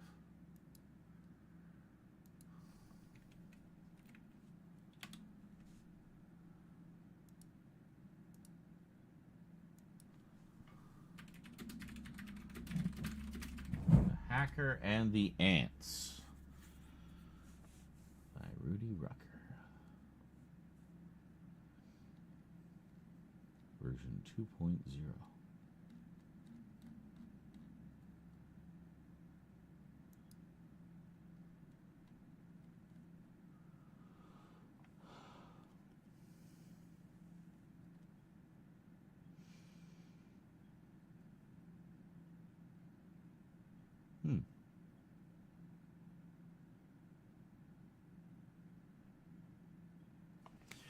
From a two-time winner of the Philip K. Dick Award and one of the founding fathers of cyberpunk comes a novel about a very modern nightmare. Modern being 2003 when this came out. The most destructive computer virus ever has been traced to your machine. Computer programmer Jersey Rugby spends his days blissfully hacking away in cyberspace, aiding the Go Motion Corporation. Go Motion? Really? We were just talking about Phil Tippett inventing Go Motion. Apparently it becomes a corporation in the cyberpunk world, aiding the Go Motion Corporation in its noble quest to create intelligent robots. That's a theme in a lot of Rudy Rucker's book, artificial intelligence and robotics, and artificial intelligence merging with robotics, and human intelligence merging with robotics, and things like that. Then an electronic ant gets into the machinery. Then more ants. Then millions and millions of the nasty viral pests appear out of nowhere to wreak havoc throughout the net. And suddenly, Jersey Rugby is public enemy number one, wanted for sabotage, computer crime, and treason, a patsy who must now get to the bottom of the virtual insectile plague. And there you go. That sounds fun.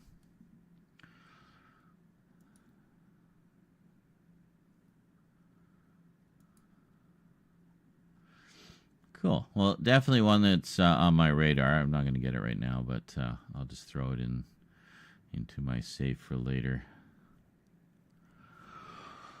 But yeah, so I wasn't really hungover, although I did have kind of a restless sleep. So, yeah.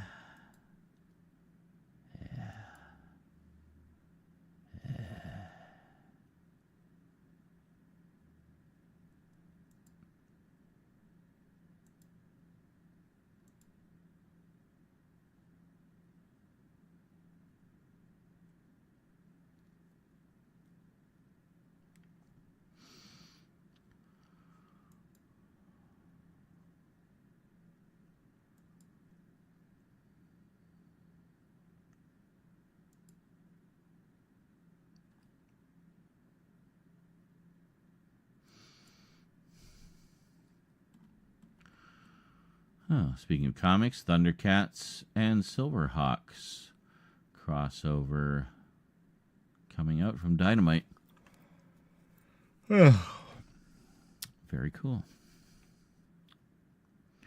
3 5-part miniseries, interconnected.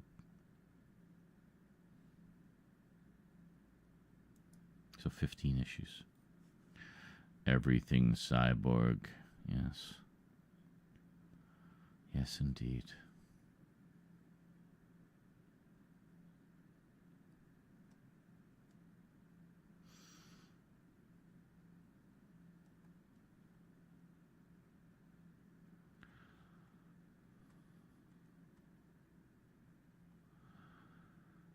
Going to eat your brain. All right.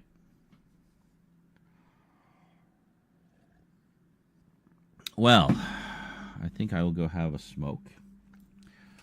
And then we'll head over there and see if we can sort out this mess of stuff and shelves and stuff.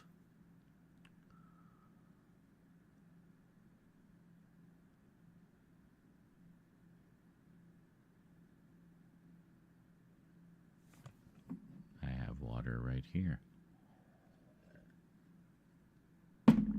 I have been drinking it. Yes, I seem to be fine now. It wasn't like I had pulled something. It was just I was really stiff and achy. But yeah. All better now. Ready to injure myself anew. All right, enjoy some clips. I'll be back shortly.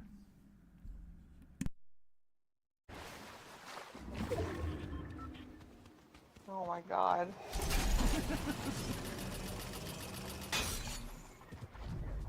Alright, sit down, Salem. Okay. Why is it always the Darth Vader clips? Always. Well, enjoy them for the 8 billionth time. Salem, you are 15 What the hell is pounds. going on here? What happened? The fuck? Weird. Do you see that? Stop. You're spitting poop water at me.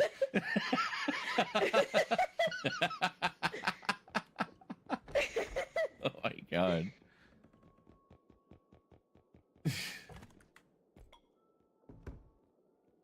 I'm gonna get 2 of these.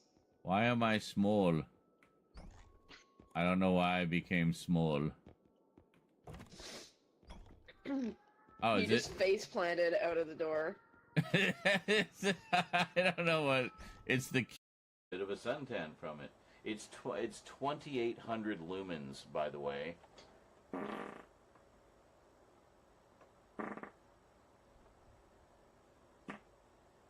That's a lot of lumens.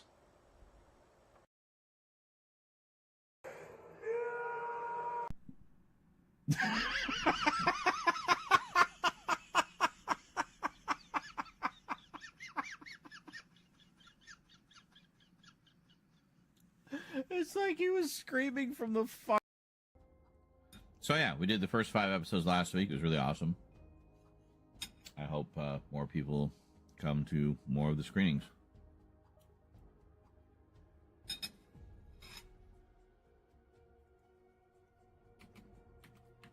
And that is on our Discord. Our Discord. Oh, hi, Wolf Den. How you doing? Want to come grind out some levels with me?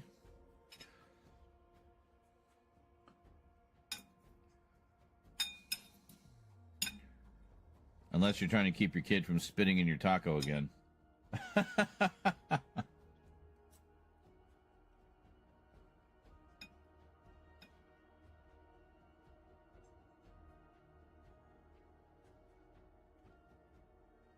You've encountered a horde of monsters. What do you do? Examine them closely. And in particular, are any of them fuckable?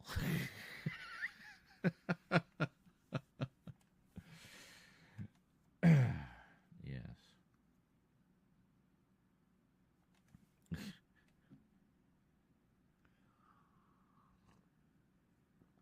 All your illicit half-orc babies you've littered the countryside with.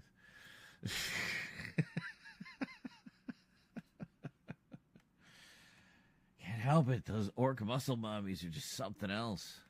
Could crack walnuts with their thighs, I swear. Just gotta keep the lights on real low.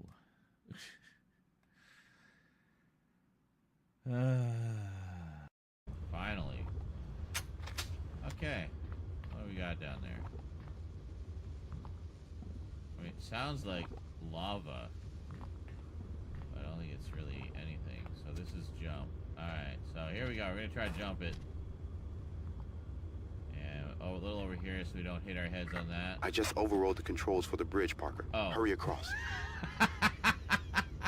Thanks, Hendrix. We were just about to do something very stupid that probably would have failed. Found R2 and R5 again at the bar. That's great. And Gonk. They always have Gonk with them. It's like they've just taken Gonk out on a night on the town, I think. That was here too. But obviously, it's not going to be where you're standing. Oh.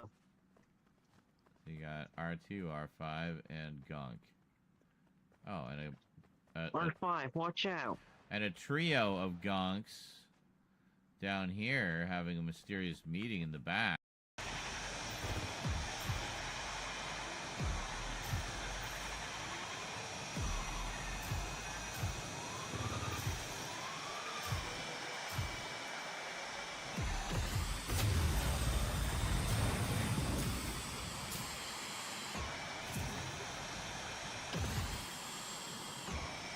No, hold on.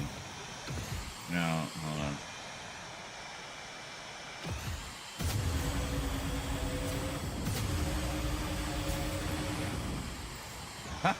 We did it. Right at the end. 0th place. Yeah. I want to fly at least 2.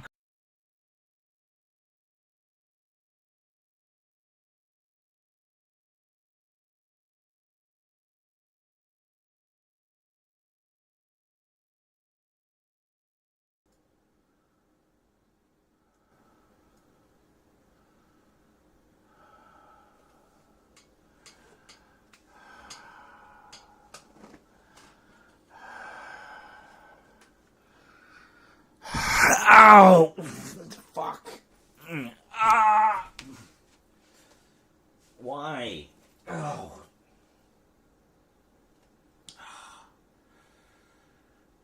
Just sudden back spasm. Ugh. Just relax. Just relax. Ow.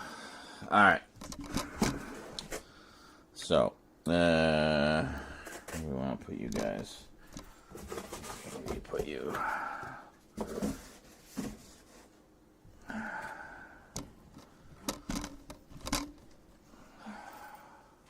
There we go. Okay. Back is better now. Just had to reconfigure my spine. Seems to be fine now.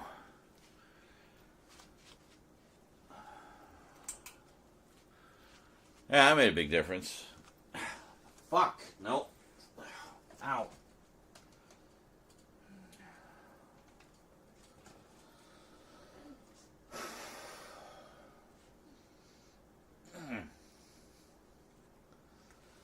You know, where it's like your lower back, it just like seizes up, and it's like, can you not do that? Maybe just.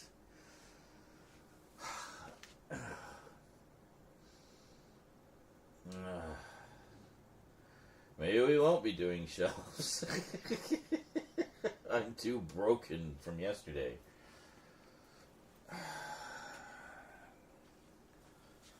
I think we're all right now. Okay, so move that over.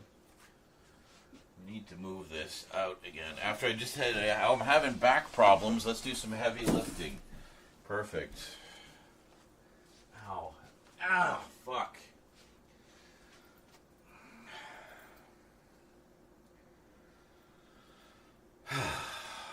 Yeah. Good.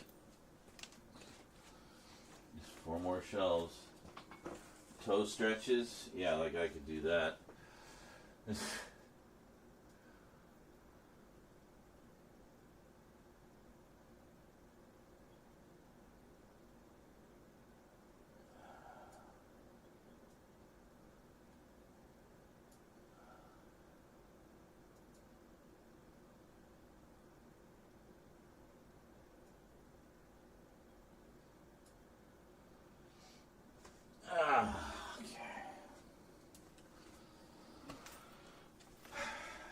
So the thing I was thinking was we got the, you know,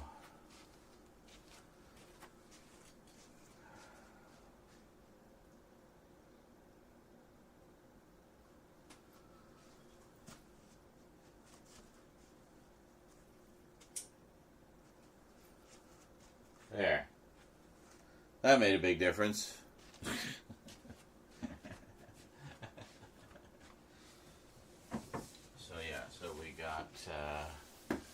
We got Sam.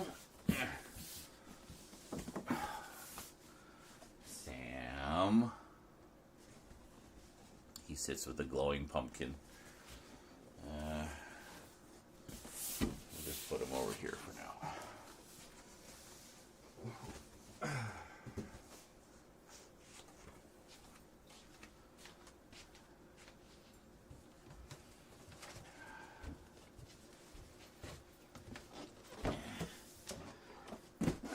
And we got Chucky in like official Good Guys packaging. This is actually a really quality item. I'm very happy about that.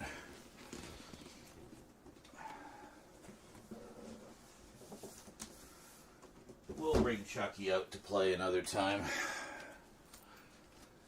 And then, if he's been bad,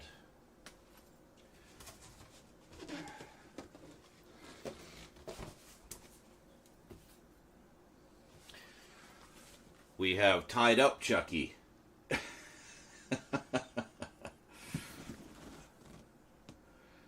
you go. So.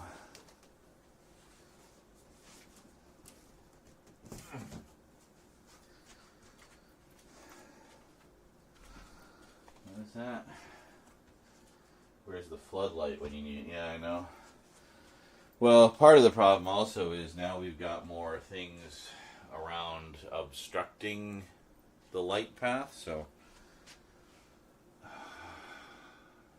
fucking hell. Of course, that's where the coffin is, buried in the back. Because of course it is. Of course.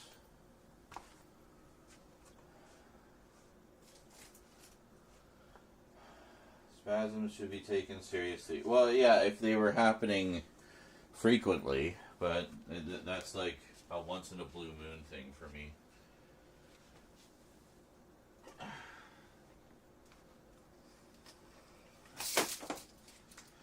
Oh! I just found the measuring tape. I'm like, oh, what's this string sticking out? It's the measuring tape that we've been looking for ages.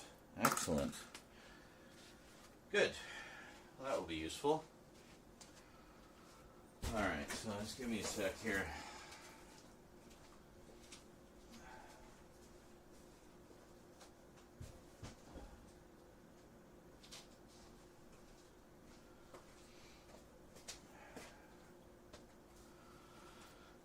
I've been listening to a lot of System of a Down lately for some reason. I don't know, it just cropped up in my travels and I've been exploring their whole discography.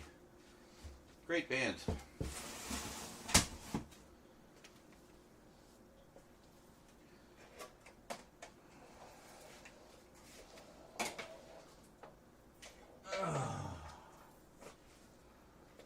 I just have toxicity running through my head on a loop right now.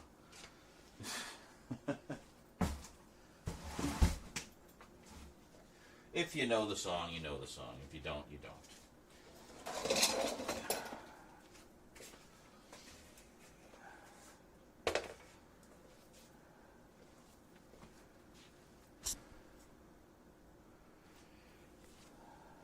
that? Yes, good old Sode.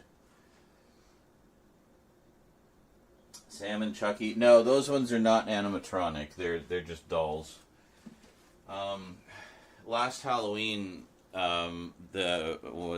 Spirit Halloween did have an animatronic Sam, which was pretty cool. It's basically the same as the one that I have, just bigger, and he would kind of like move his head around and stuff. And then there was also a projector that would project the rules of Halloween on the wall behind him. So that was kind of neat, but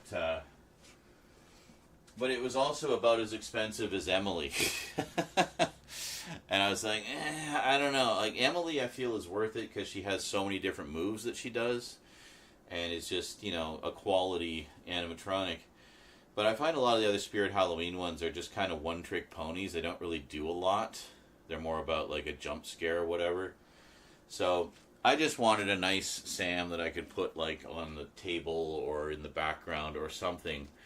And that was quite affordable. It was, instead of being $500, it was, how much was it?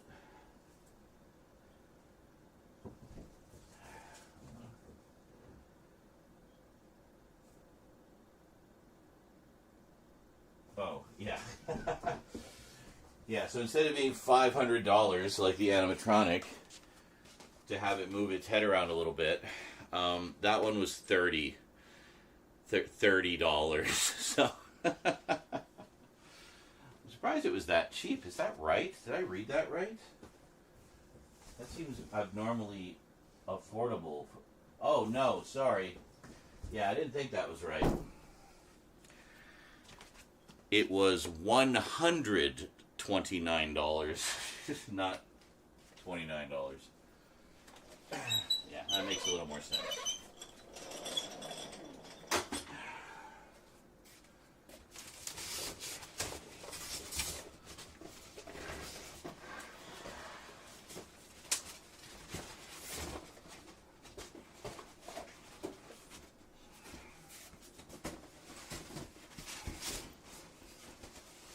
You can see how flimsy this prop is. It's just got a cardboard backing, and the whole thing is basically made out of styrofoam. But it looks good on camera. Like, on camera, you can't really tell. It just looks like it's wood. So, cool.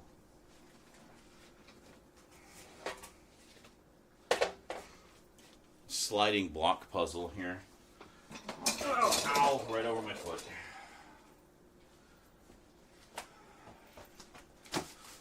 The horizontal tripod, which I still haven't taken out of the box. Okay, so, yeah, there should be just enough room for this in the corner here. We'll just walk it over.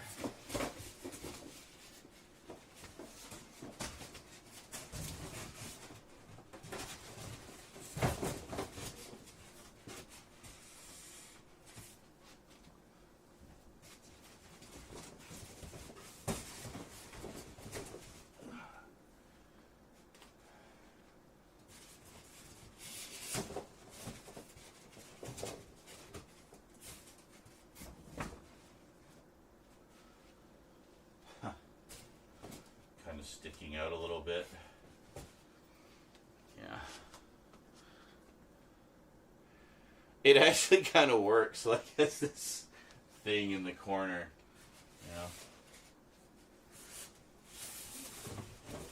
behind the wall. Sure. Good enough. So now, let's bring this over. Now we can actually get it into its position where it's going to go.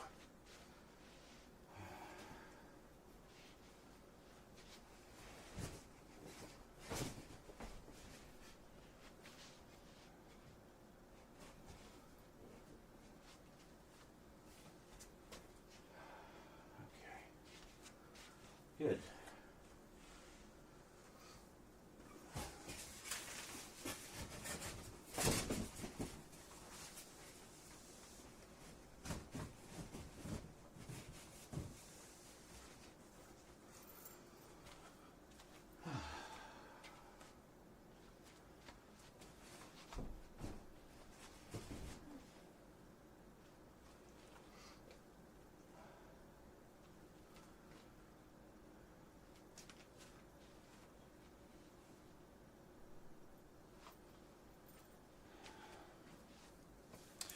If I can get one with a small enough stand, I might actually be able to put like a light in there of some kind, maybe like a light bar or something. I don't know. The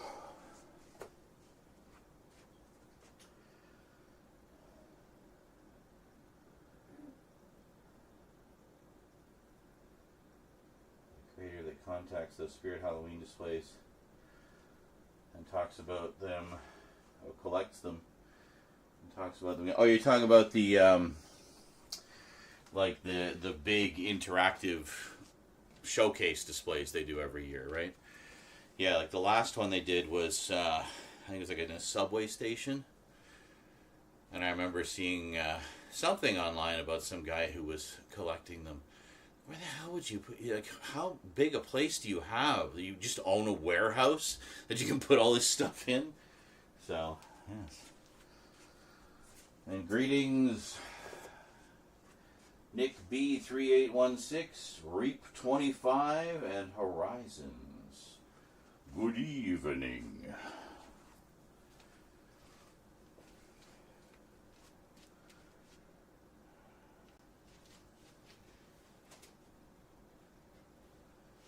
Okay. That's probably good. What if,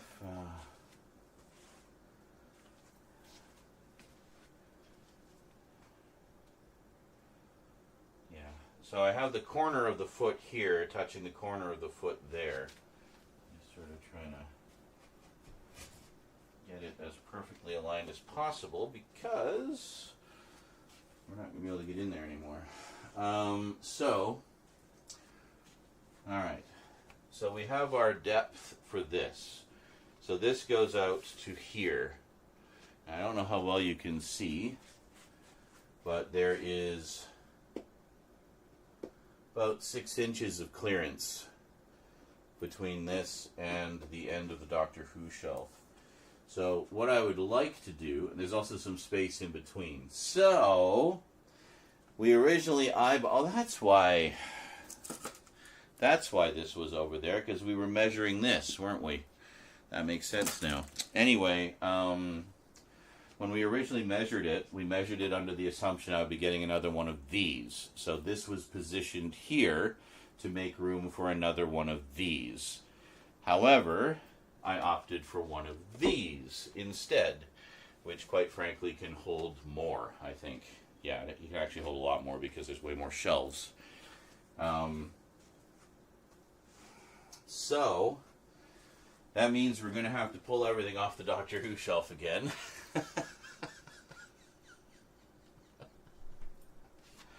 And move it somewhere. Meanwhile, fuck, get out of the way. Get out of the way. Pissing me off.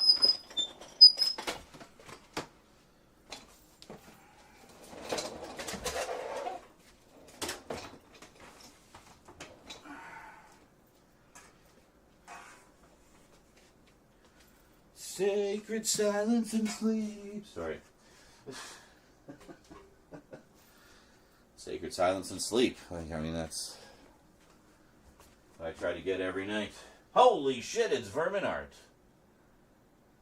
Holy shit in a mitt. I do like the Peanuts Primetime specials. I have a few of them on Blu-ray.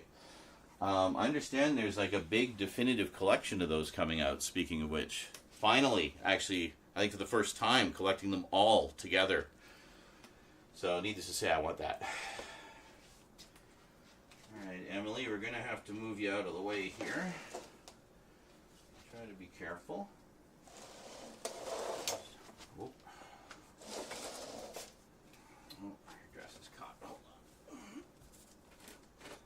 There. Alright.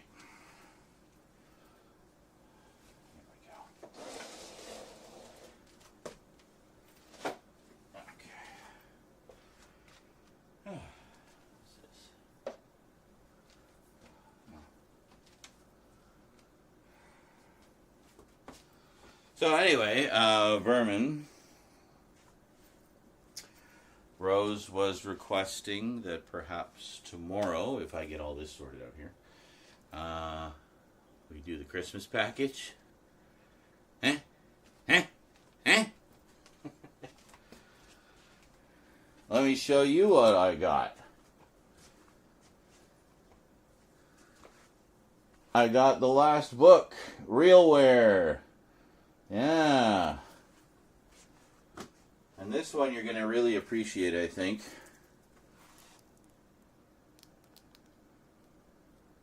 You must know this one. Mad God. Yeah, I've been wanting to check that out for a while. I am the law. The superior Judge Dredd film in every way. DreamWorks Sinbad because it was Rosie's favorite. We only had it on DVD.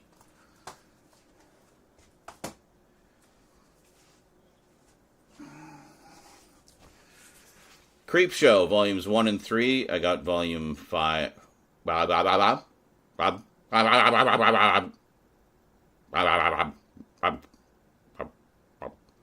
Got volume 2 recently.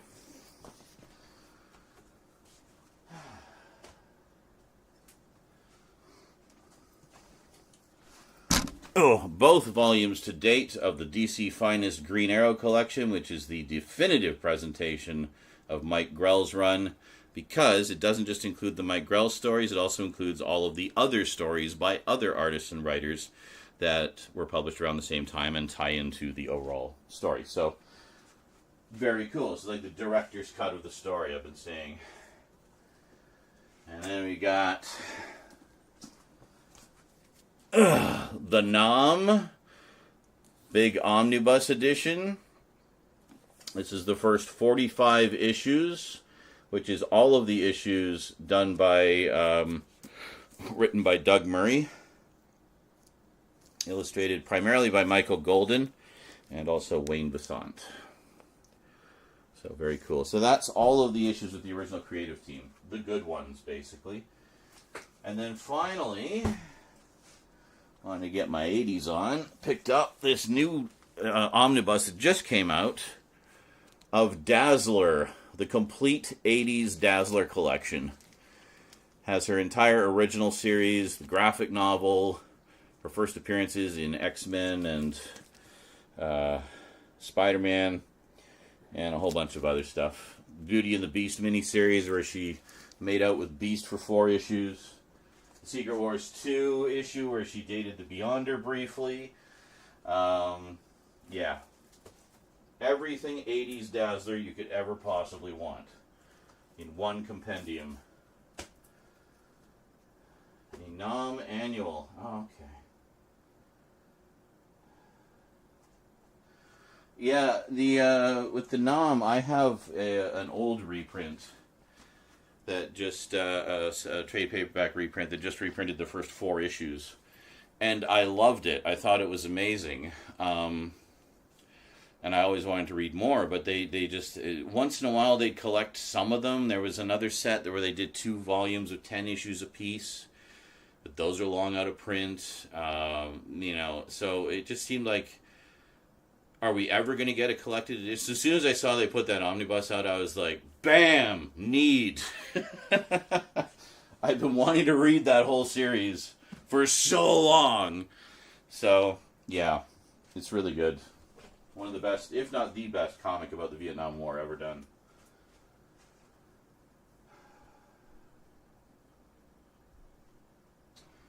The Valentine's special, very nice. Oh, the deluxe edition, yeah, where they would have like one of the sort of main specials and one of the lesser known ones.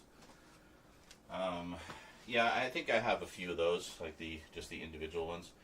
But it always bugged me that they always just kept putting out, talking about Charlie Brown, or Peanuts, it always bugged me that they just kept putting out those like single editions. And then we got like a holiday collection of on Blu-ray. I have that, which has the Thanksgiving, Halloween, and Christmas specials, and additional specials for each of those seasons. Oh, and Thanksgiving has Thanksgiving as well. So it's four main specials and 4 like lesser known ones or sequels or whatever. So yeah, good times. Good times are here again. Wow. Wow.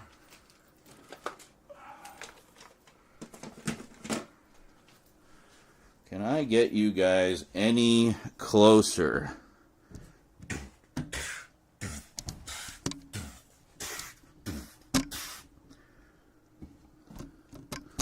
Will it let me violate you and penetrate you a little more closer?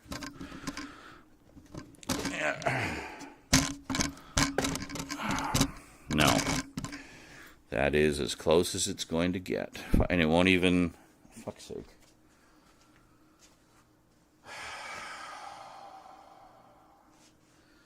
One of the pins is missing on this thing, so I can't lock it.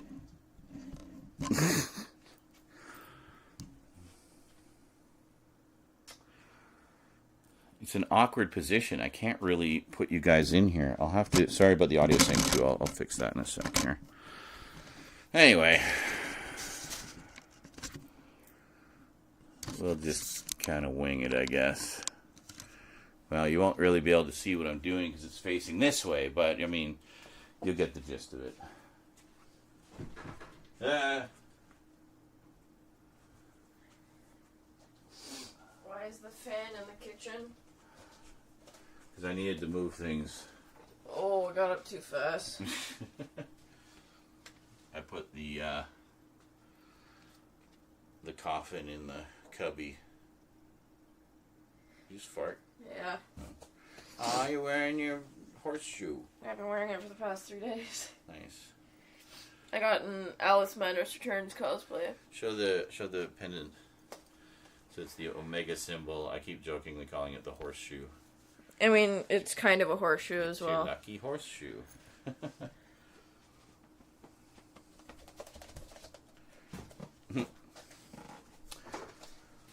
All right.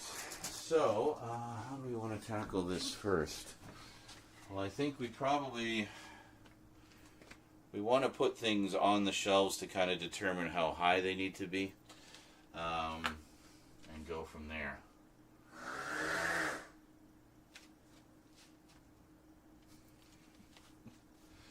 Let's see. Yeah, actually using an umbrella box set is probably good. You can even see what this one is. It's so hard to pick up on camera. You see this? Hell House. Yeah. Got to do the closer look at this so I can open it up. I want to watch them. But, yeah, there you go. I think this is 4? Yes, 4 movies. Okay, so we'll use Hell House as our measurement. Good old Hell House. That is a great found footage series, by the way, if you've never seen it. Highly recommended. Highly recommended. Impeccable found footage horror. Yes, no problem.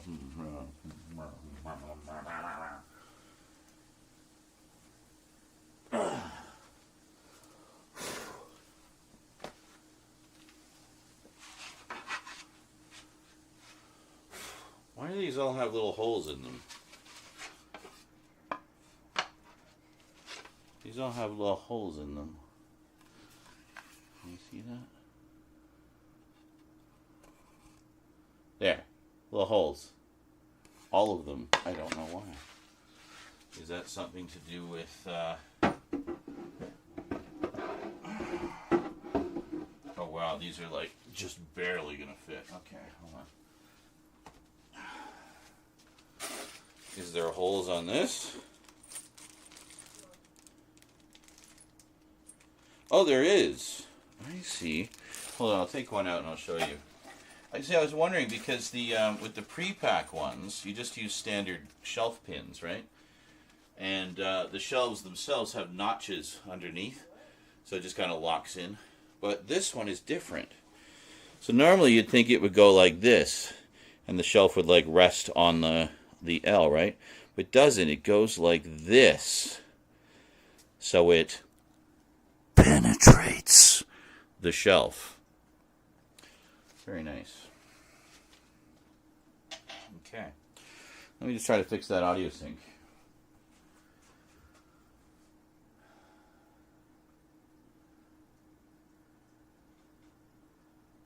Hold on a second. Don't panic. This is all according to plan.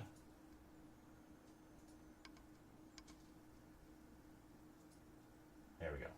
All right, we'll see how that works.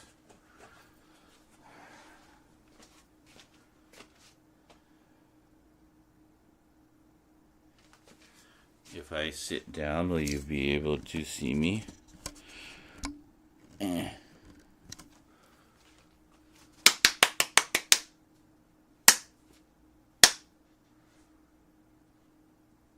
It's still slightly off. I don't know why.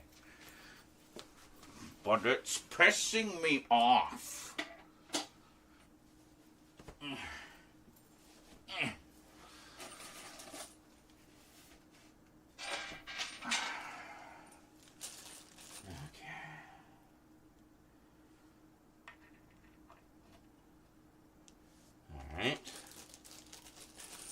I mean, it's good. I mean, you know that these shelves will be very locked in place, you know?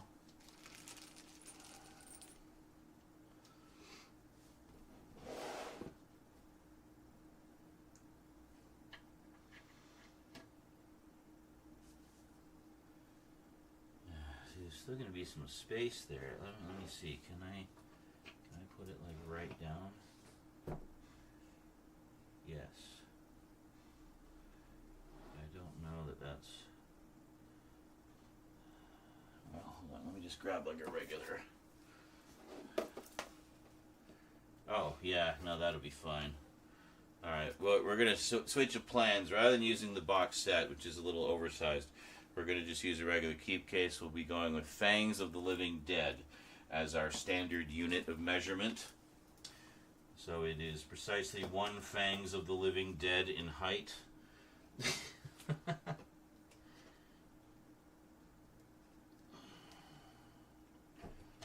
This is going to take forever, but it'll be cool when it's done.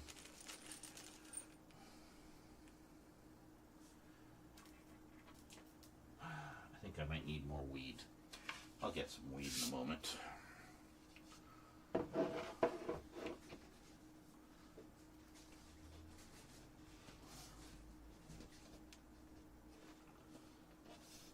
Check.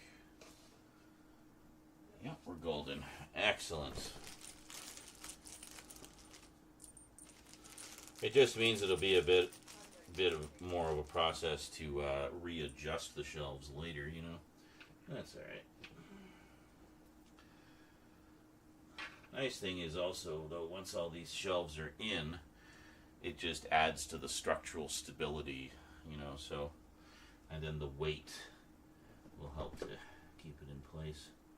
But I kind of need to have all the stuff from the table on the shelves before I can move the Doctor Who shelf,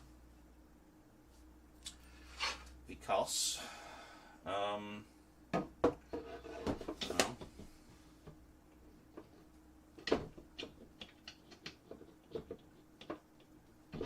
the hell? Why is it being weird? Oh, I see. They're really precise about it. One side has shorter spacing, one side has wider spacing. There's like only one specific way you can put them in. That's crazy, man. Yeah, but once you get the alignment right, they just pop right in there. There we go. Good. Okay. So I think we'll do a row first, and then I'll have the measurements for everything. You know.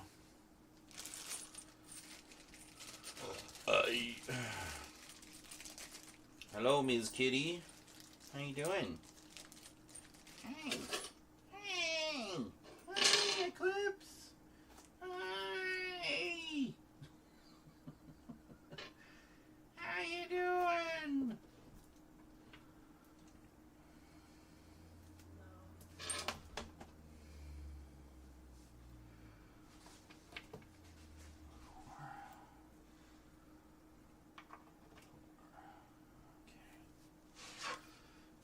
wide side, skinny side. No.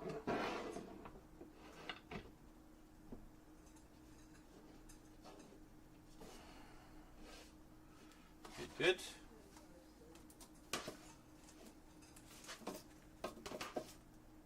Yeah, that looks pretty good. Essentially put the hook like right over the top of the thing. Want the shelves to be kind of as tight as possible because we want to fit as much stuff on here as we can, right? See, with the pre-pack ones, I ran out of room because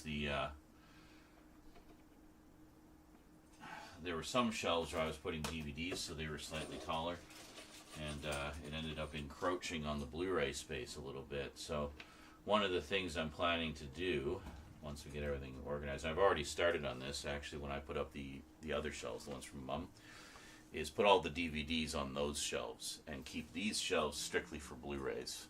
And 4Ks, obviously. But that way, it just kind of keeps it more organized, you know? Alright. And then, well, we got one more. One more. This might actually be perfect spacing.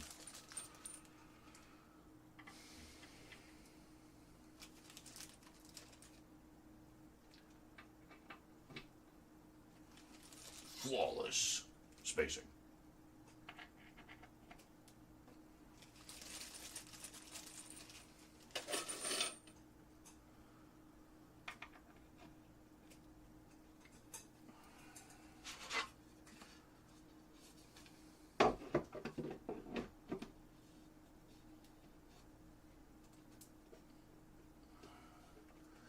Also, when the pegs are a little crooked, when you put the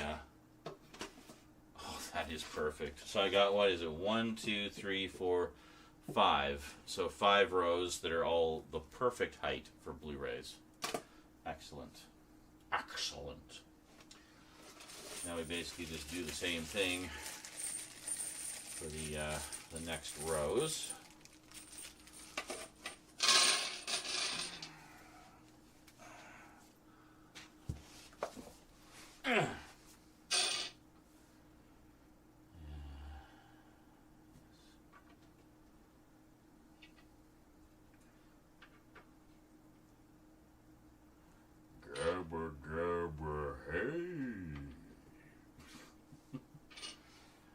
That's the level of high I need to be right now.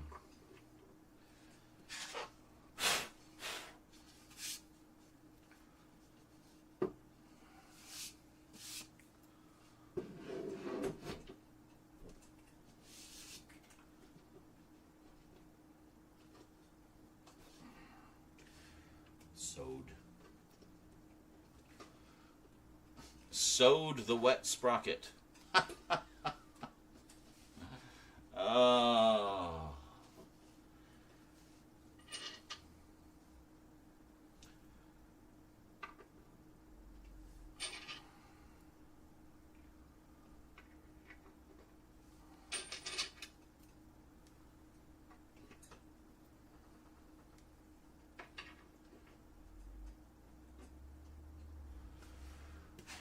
I feel like all of this has just been forever in the making. It is nice to be coming into the home stretch, though. I just really want everything to be going again like it used to be. And that's basically the plan here, is we're gearing up to do exactly that. Please don't run off with my pegs, church.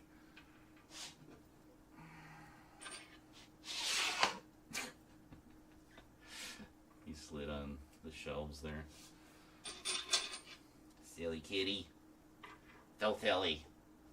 Such a silly kitty.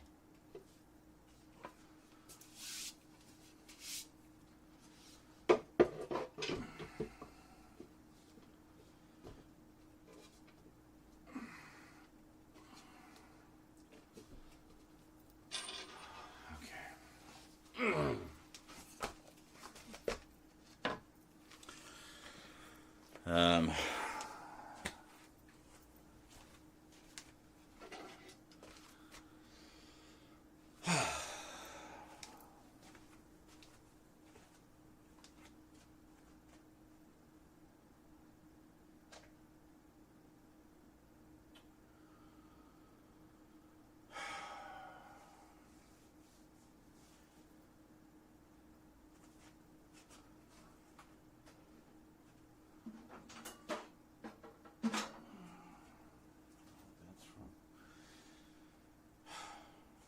I thought I had a USB hub kicking around here, easily accessible on the desktop. Apparently not. A lot of those shelves come with light kits. Oh, that'd be kind of neat.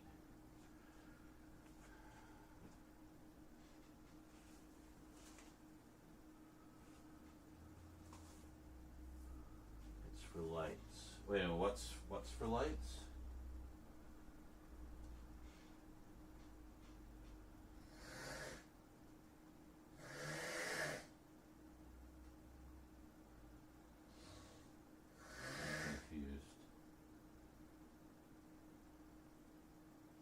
I feel you on the taking forever. Well, oh my god. I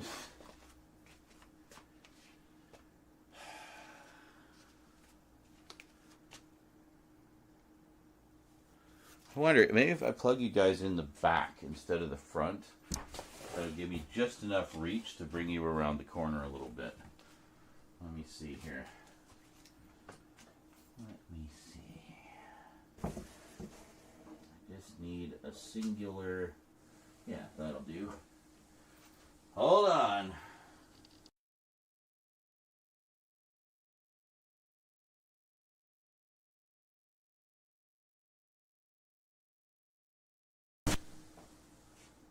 Okay.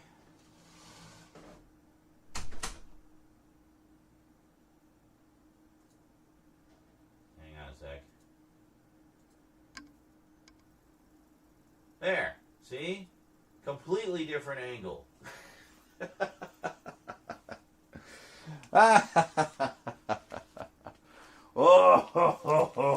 Oh, solo. All right.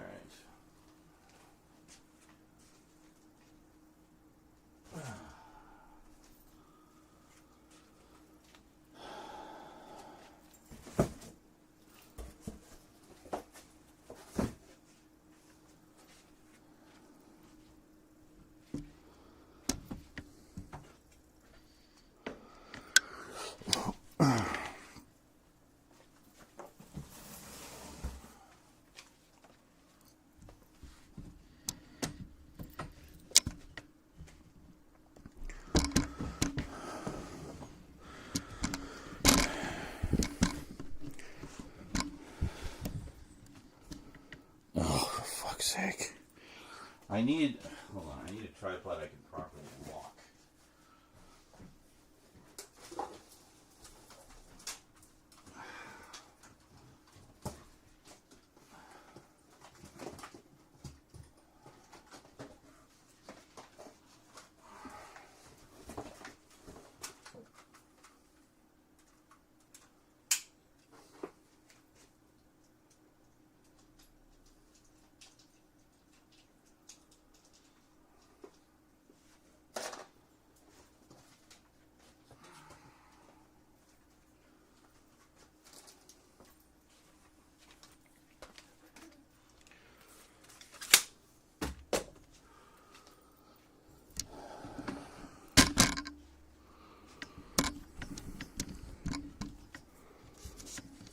Ready to go for a little ride?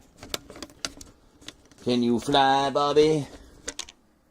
Woo! Why, yes, Clarence. I can fly, Clarence.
Fucking piece of shit, man.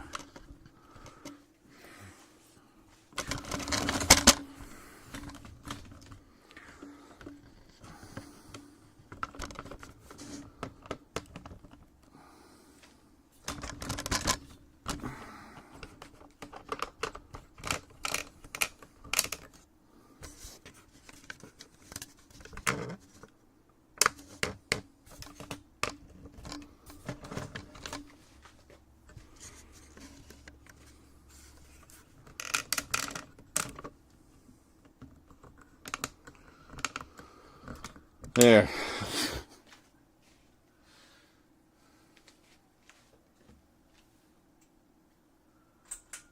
Perfect.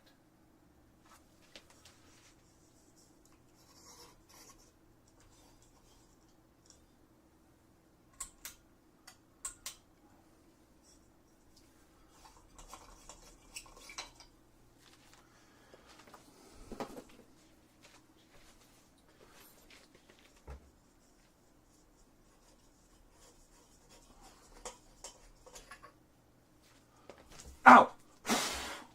Hot. Light bulb.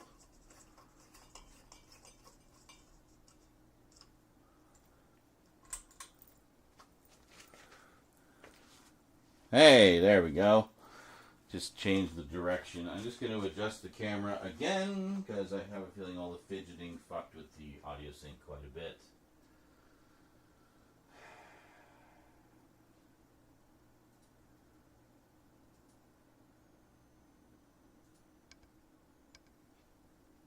There we go. There. Okay. Well, it's not the best view, but I mean, you can get the idea of what we're doing now a little better, I think. You can actually see. You can see the shelves happening. Yeah.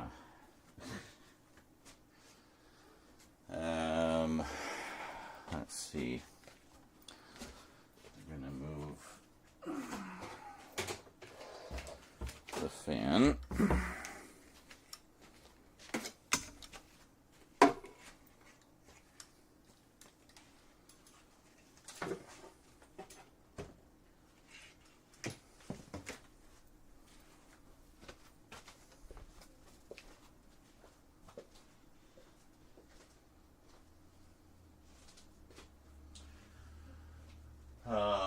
What did I come in here for? Oh, yeah.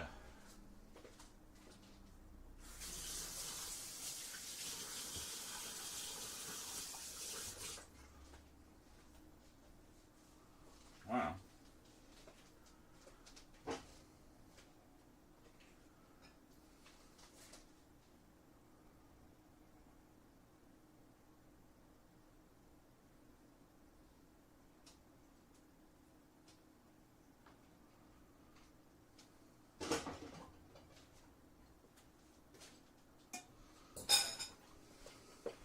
So just having another quick nibble of that stir fry. Scroll back to the beginning of the stream if you want to see that. It was very good.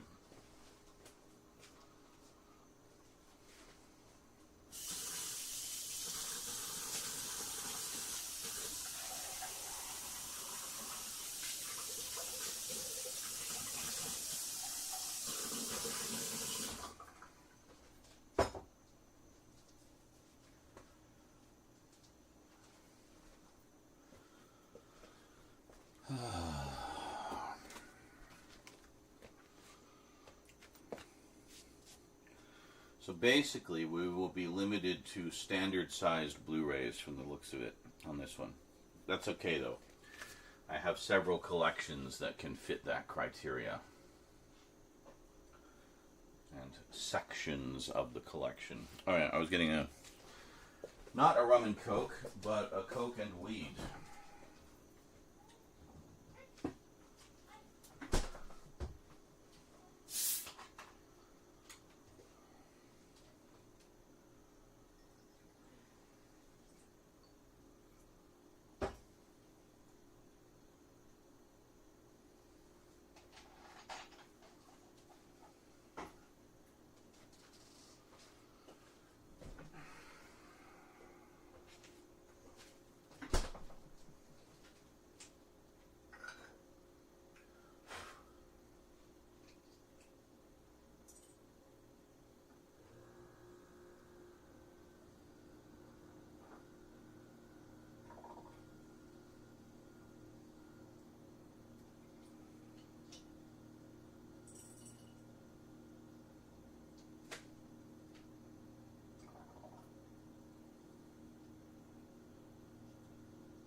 have to pee. I'll be back.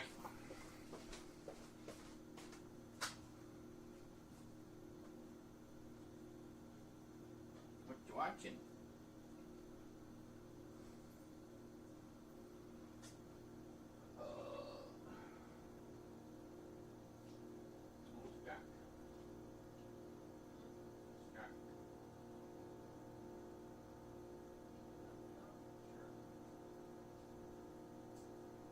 Better?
Just a little disappointed. I had that big massive stir fry. I had some edibles right before. I didn't feel a goddamn thing. So I'm having a weed drink. With about 30 kilograms of cat in it.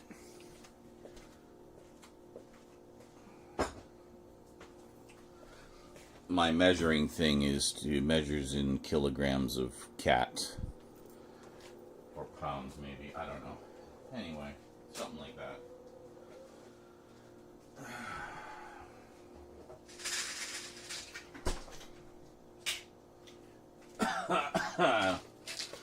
We'll have another 5 caplets as well, just because.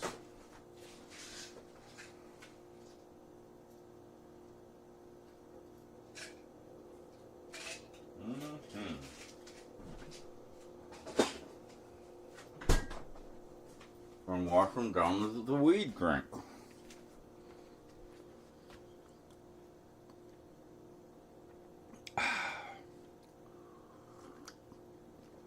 Delicieux.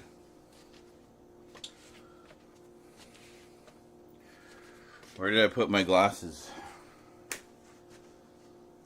There they are. I need to be able to read the chat. Ew. What? What's ew? That I had to pee or something? I don't know.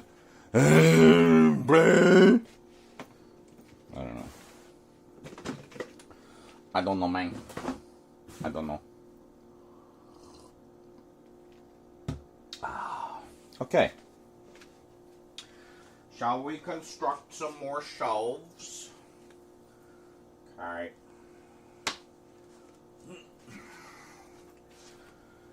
Damn, these got some heft to them, man.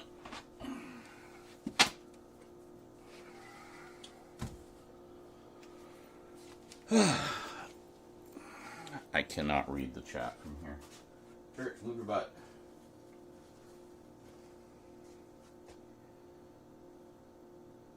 Doesn't matter. Nobody's saying anything. Okay, perfect. I'll just check up on the chat in a little while. Stimpy, move your butt.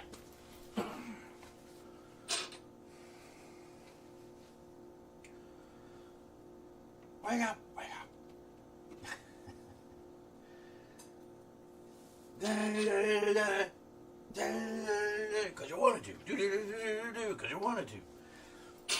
You know the one I'm talking about. I don't know the words.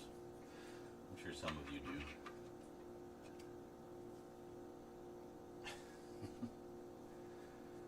Just more sode creeping into my brain.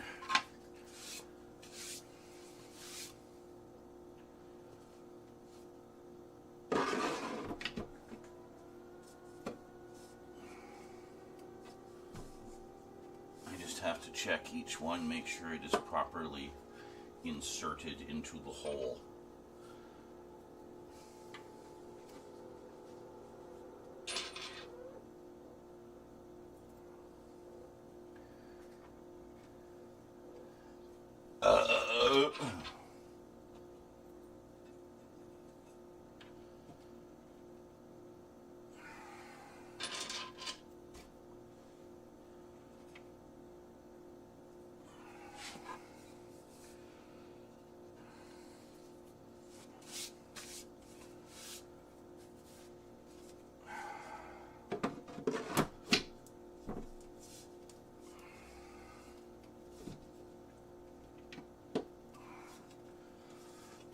Make sure it's all secure and aligned.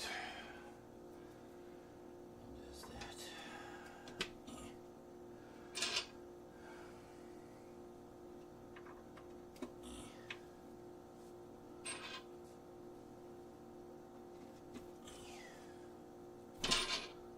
Actually, I know exactly where the other one goes to, so we'll just put that one in too. Oh, I was one short for the number that I randomly pulled out.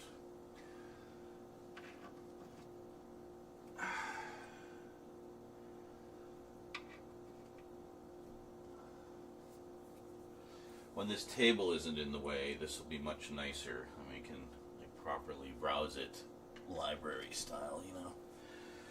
But, as I said, it's like a frickin' sliding block puzzle. I'm shuffling things around to get to other things and move things and put things over there and over there and in there. And it's just such a pain, and I'll be glad when it's done.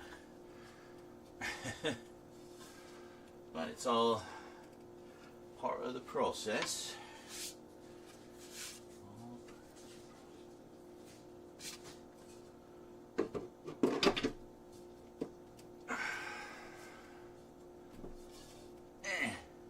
Alright, bottom section done, and as you can see,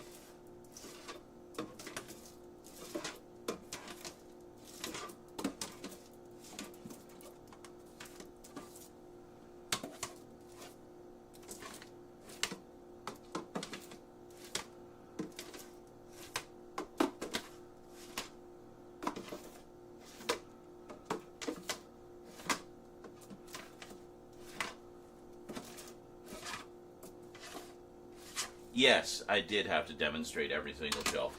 Anyway, as you can see, they're all basically very uniform, actually, and the perfect height for Blu-rays. How cool is that? It's pretty cool, man. It's pretty cool. Now, same thing here. I'm assuming the same spacing. Yeah, looks like it. Here, we're just going to dump all these out.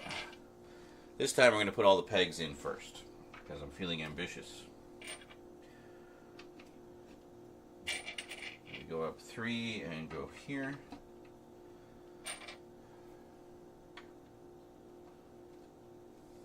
And then 3 again and go here.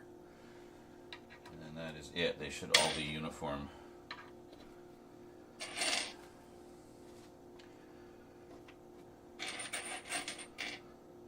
Should be. We'll see. I'm pretty sure I'm doing this correctly.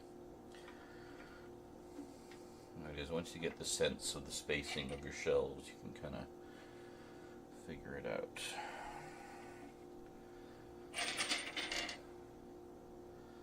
It's also pretty easy because 2 of the 3 pegs that go in here One's the very top one, one's the very bottom one, so it's pretty easy to figure that part out. Yeah.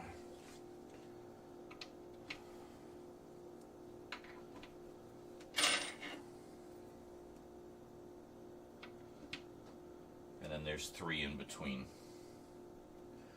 Precisely. So as long as we stay true to those measurements, all of the shelves should be uniform.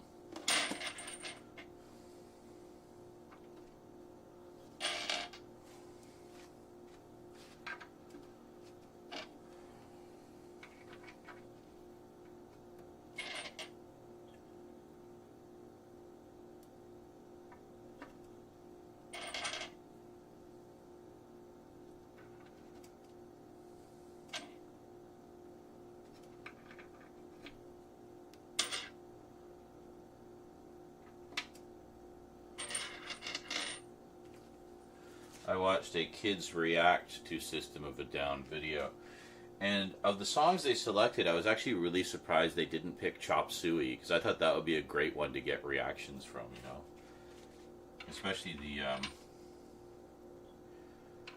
you know, the really kind of crazy part of it.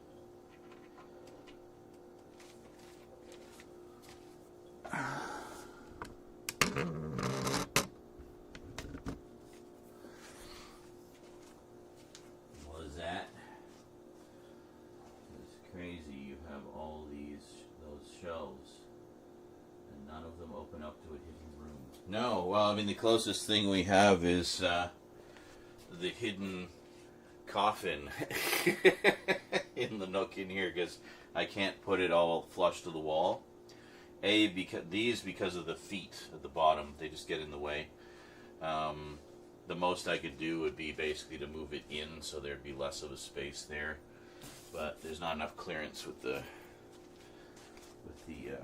coffin in there, I don't think. No, there's not enough. But that's okay. I've got it like perfectly touching the corner here. And I just fucked it all up. Hold on. I just noticed it wasn't quite straight here, and I mean, once it's locked in, it's not moving, you know, so I want to make sure we get this right the first time.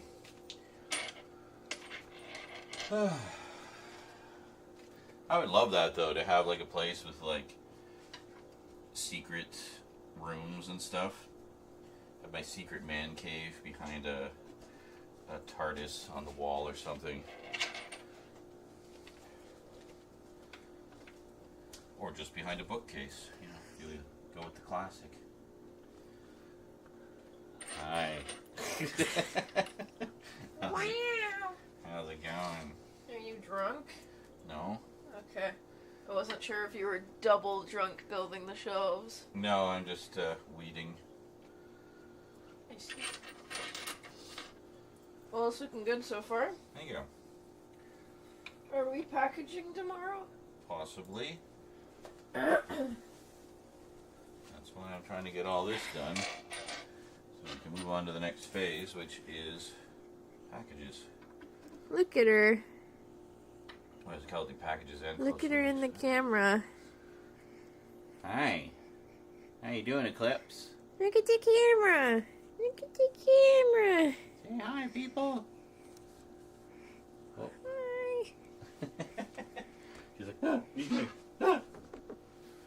She just stares in horror at everything. What's Grandpa doing?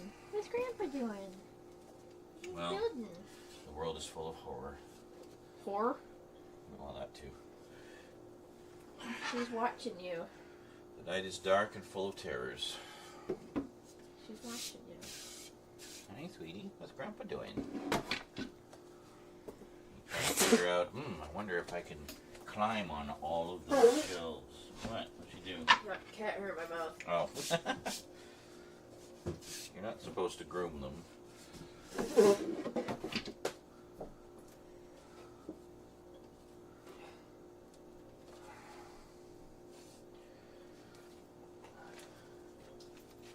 The I saw there was these cat brushes you could get. They're like a big tongue.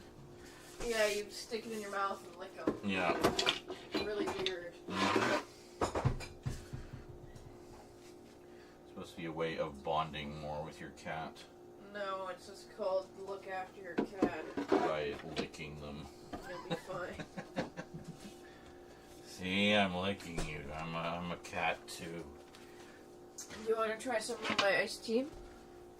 Sure, just give me a second.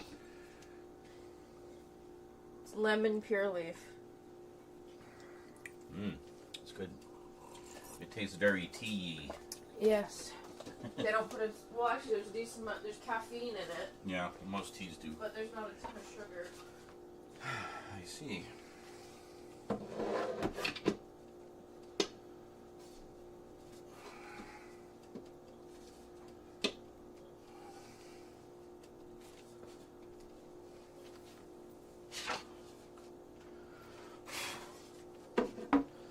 I think this may actually be the optimal configuration because I think we have just enough shelves to do it like this. Hey, get out of there. Fuck's sake. Out of there. Out.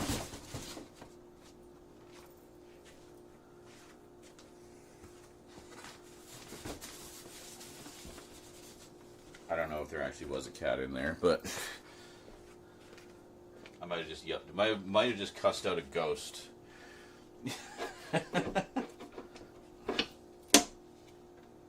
Oh, you know, it's probably me. It's me because I'm shaking the shelf. I cussed out myself. Get out of there, me. Fine. Why is it not going in?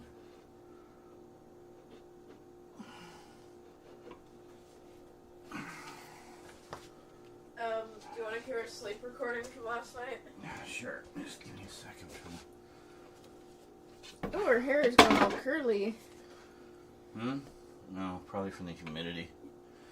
Yeah, her hair is all curly. Yeah. Oh, yeah. Wow.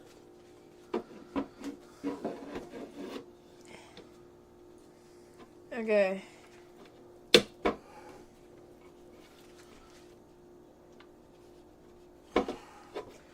Why is this not going? What is the fucking problem here? It That just one doesn't- not going? It just doesn't want to go for some reason. I'll try this shelf. Maybe it just doesn't like that one. Is it like the holes are slightly misaligned, or? Yeah, that's what it was. Okay, so about an hour and a half after I fell asleep, Yeah. 3:58, I go. Why is this giving me? None of them have given me this trouble. Okay. No. Okay. Are we good? No, we slipped out again. Fucking hell. Why is it doing that? You jinxed it. You brought bad luck. I'm sorry. Whew.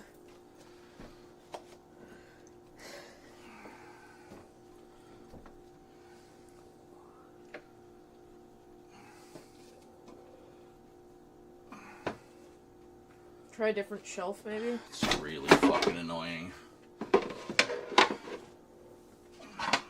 Literally like the third last shelf, and this is where it decides to get fucky with me. Yeah.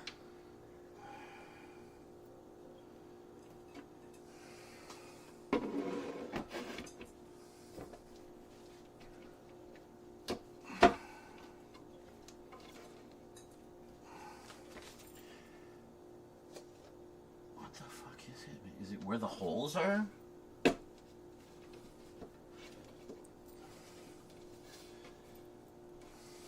No, I think it's because the pikes are slightly crooked.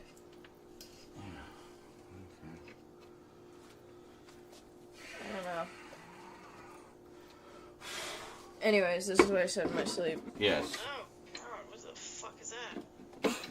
I don't remember what. I think I might have just been awake for that, Oh yeah? but I don't remember that at all. Like what you were reacting to? Yeah, I just go, what the fuck is that? Meanwhile, I was cussing people out in my dreams, but it didn't come through into reality for once. Aw. Those are the best ones. Yeah, it was like I was shouting, "Get the fuck out of my house!" But like, it didn't. I didn't say it out loud, I guess.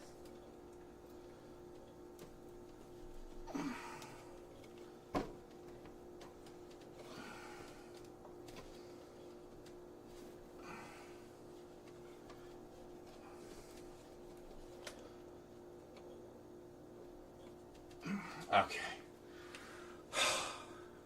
We got him.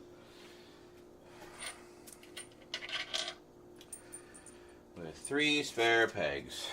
Huzzah. Hey, get away from there. Leave it alone.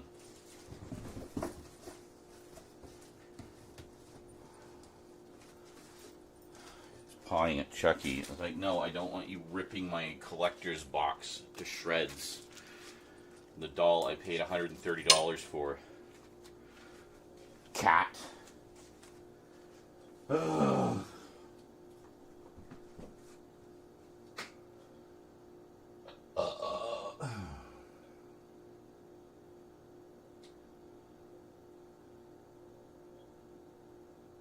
This time, not when you're editing old footage, yeah.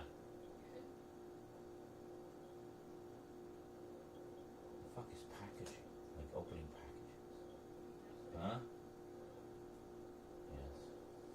Best time to be fucky with you, yeah.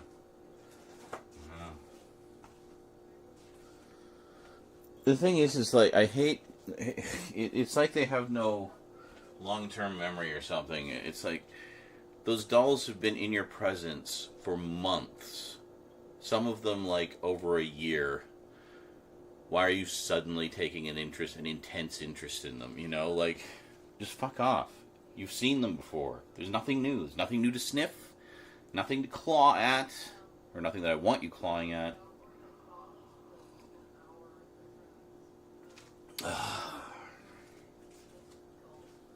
Jeez Louise, man.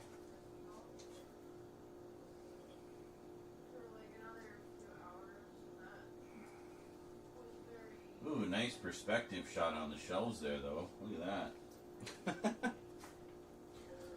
So 3D, man.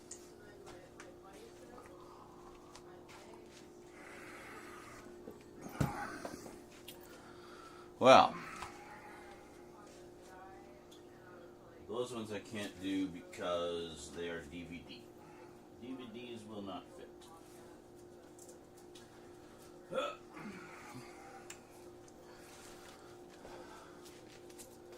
I think these will fit. Let's find out. Yes.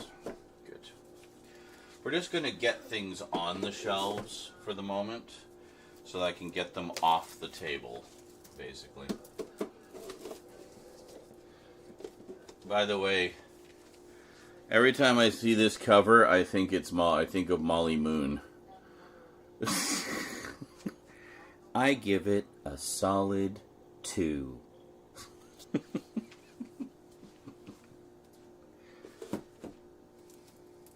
I love Molly Moon.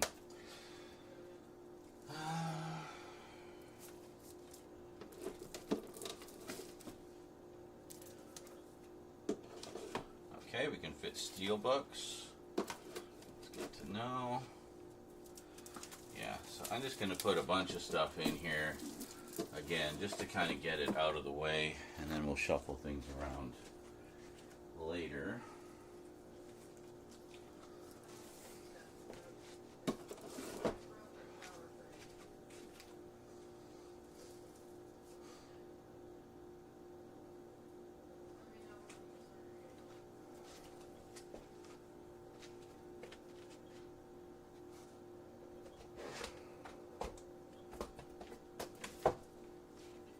Hammer stuff.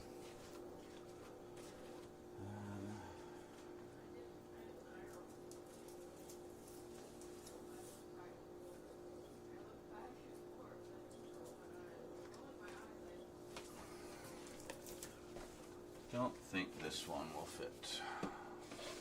Oh, it does. Holy shit. Impressive.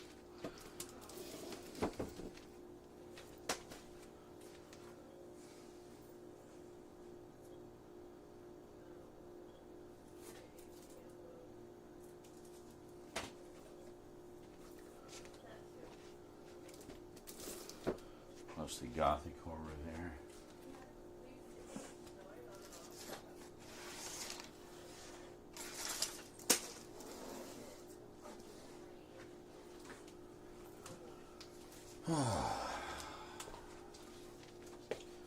This is all the ones that were on the freezer.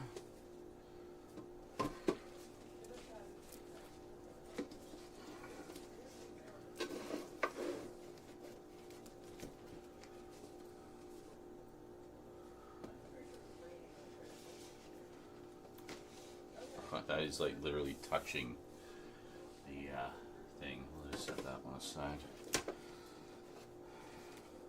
Sex World.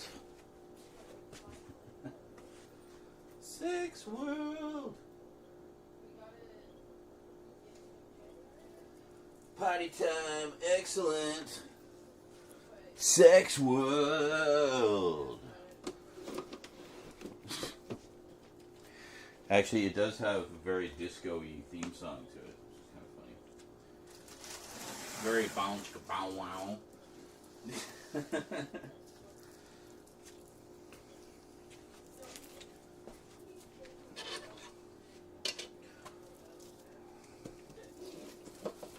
How many can one? These are fairly average, so you can fit like one or two more. So 1, 2, 3, 4, 5, 6, 7, 8, 9, 10, 11, 12, 13, 14, 15, 16, 17, 18, 19, 20, 21, about 22. So you fit about 22 regular size keep cases in each one of these cubbies. So multiply that by 1, 2, 3, 4, 3, and then 1, 2, 3, 4, 5, 6, 7, 8, 9, 27. 27 cubbies, 22 apiece. That's how many Blu-rays this can hold.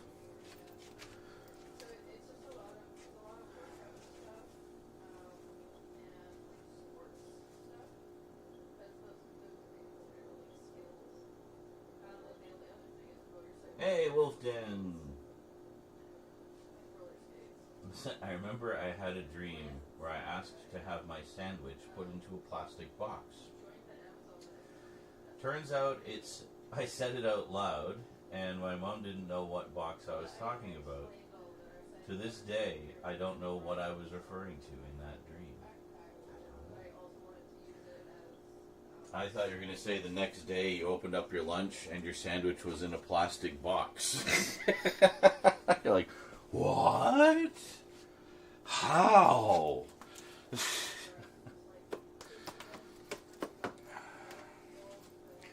How did she know? Madness.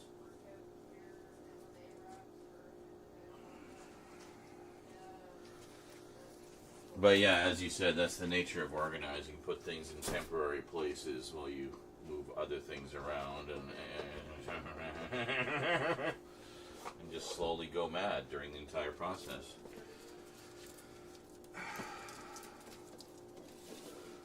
Oh, that's a DVD. Literally no room for DVDs. So very strictly they'll have to be on other shelves. DVD-friendly shelves, as it were.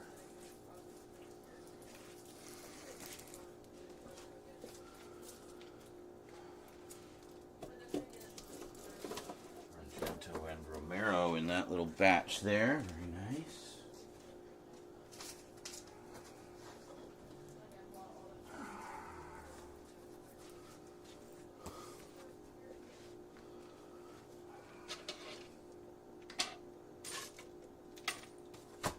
Fuck's sake.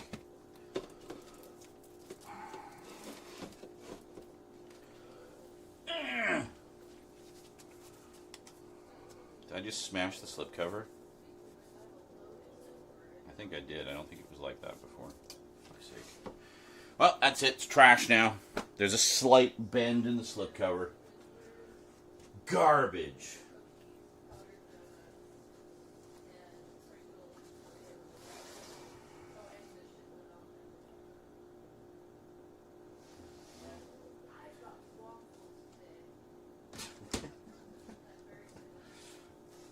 exciting. I got waffles.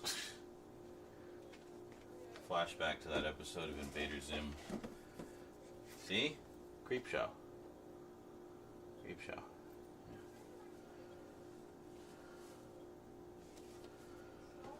Pretty nice edition from Scream Factory. I think there's been other better editions since, but actually, you got a 4K recently. I have not upgraded, obviously. Obviously.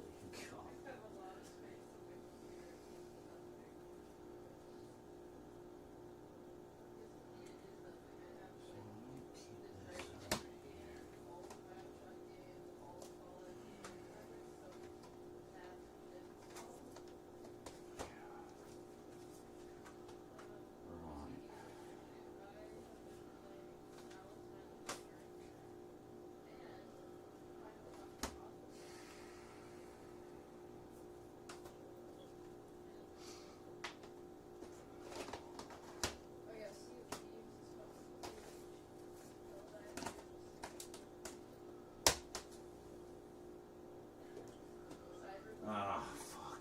Now I need to leave all these out because they're for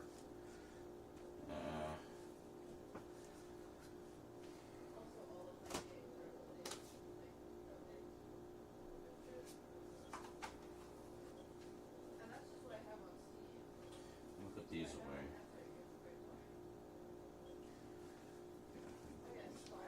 Ooh.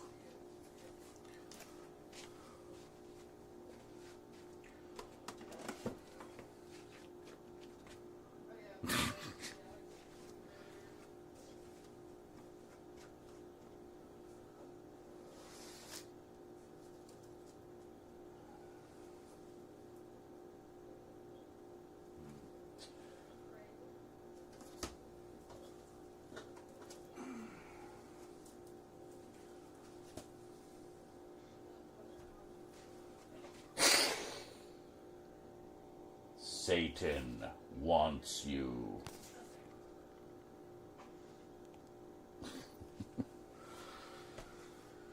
Most amusing. It's the story Michelle remembers, which is essentially ground zero for the satanic panic of the 80s. And it all happened right in my neck of the woods, apparently. Crazy. Small world, eh?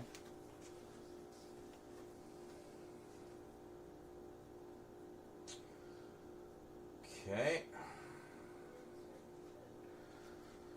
Well, now there's a whole bunch of other stuff there that isn't going to fit. Wow, it's starting to look like a collection shelf now. Of course, I put everything on the top like an idiot, so it's very top heavy and wobbly right now. So that makes me feel safer.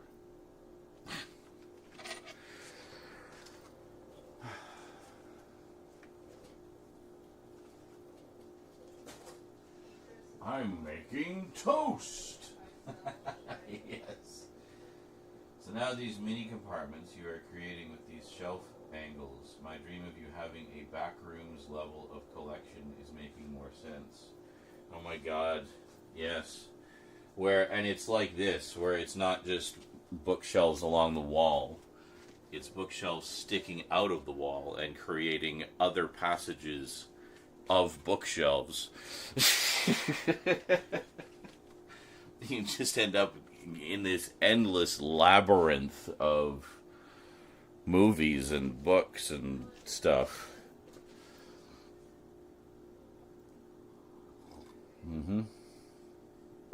That is very backrooms.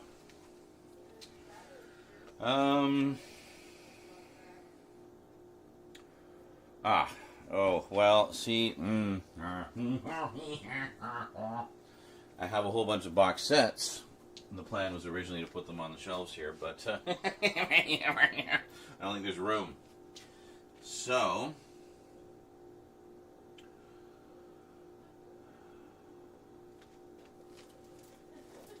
how fortunate we have other shelves.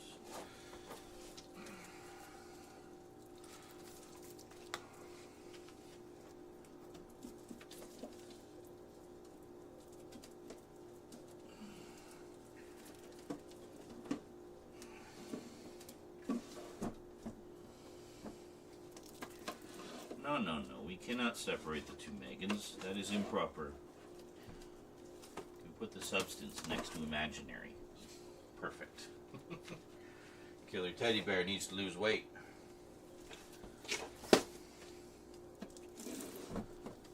Like, there's so much stuff, like, I barely even unwrapped all of it. Like, most of it is still in the shrink wrap. Ooh, Smile.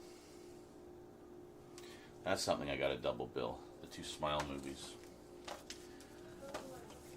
FNAF. Just got FNAF 2. Beyond the Gates. I didn't buy a second copy of that, did I?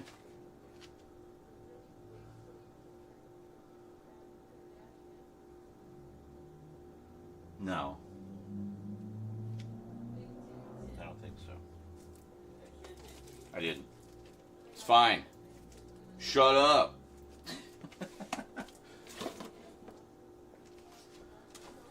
Oh, I was like, where the hell's Smile 2? It was right next to it. It just throws me off when things are basically where they should be. I'm so not accustomed to that. At all. Here, I'll put the documentaries in with the porn because it's porn for intellectuals. Porn for those who like to learn. Those for whom smart is sexy.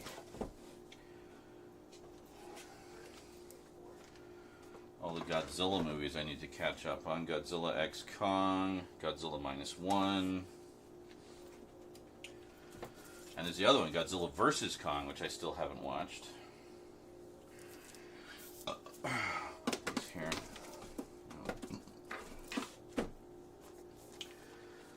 I'll get to them. All in due intercourse.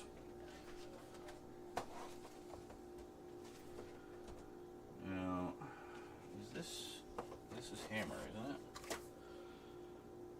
Why am I blanking on that? Yeah, American International Hammer. Okay, so let's deal with that. Did I say there was some Hammer in here?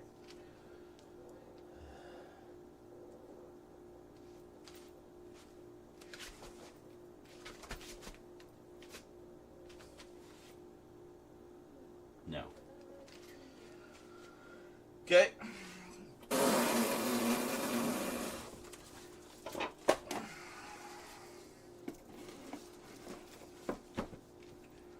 Vampires. It's vampire films. Where did I put Fangs of the Living Dead? I should put it back with those because that's basically where it would go.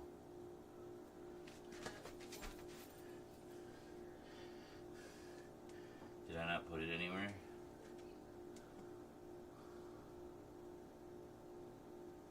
How did I not put it anywhere? There it is.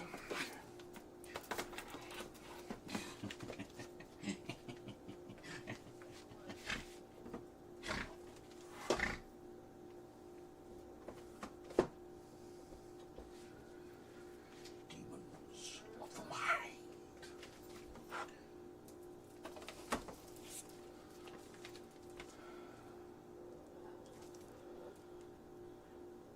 More vampires and some Frankensteins.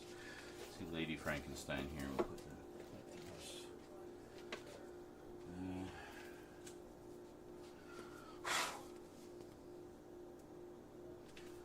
Young Marie.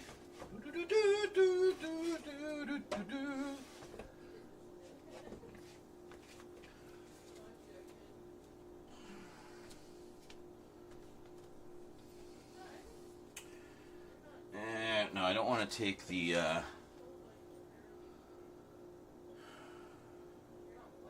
shit, I didn't put Gothic Tales in here, did I? I haven't updated that one yet. Fuck. Well, we gotta find it now.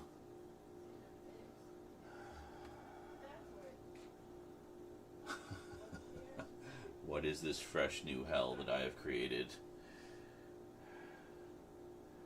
Where is it? Quick, before I forget what I'm looking for.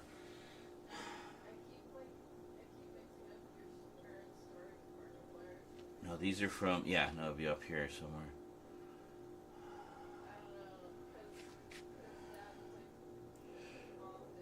Gothic Tales.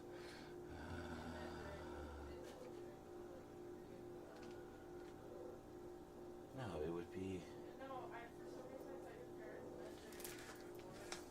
Is it still over here? I don't think so.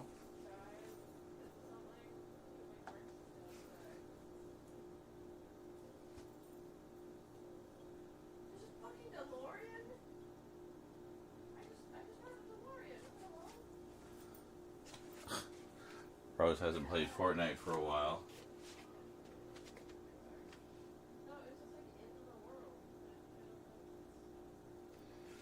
Yeah, hold on a second. Yeah, Rose?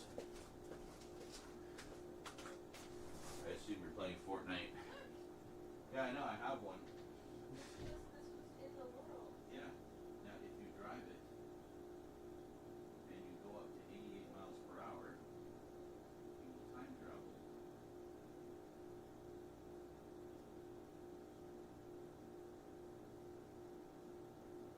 You gotta hold it, you gotta hold it.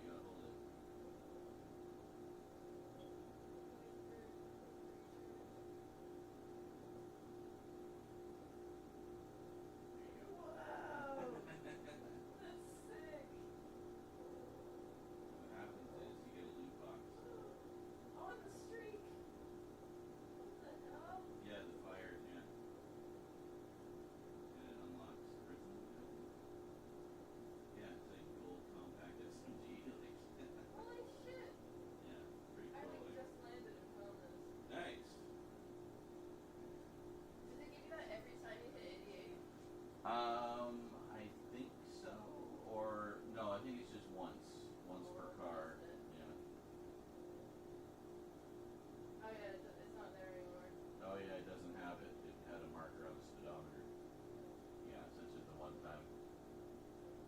But yeah, it gives you like a gold original weapon. Because it's like, it's, so that's the time travel, is that it's giving you an old weapon. Yeah, it's neat. But a good old weapon. For sure, yeah. I didn't want you to miss out on it.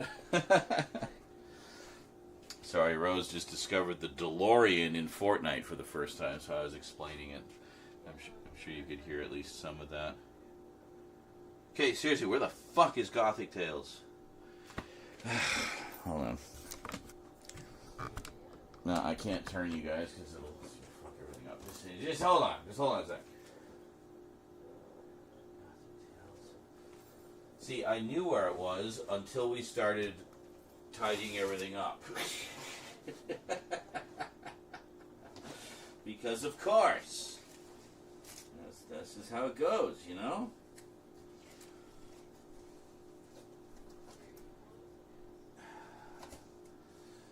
Alright, well, it is definitely not over here. Ow, ow, ow, ow, ow, ow, ow!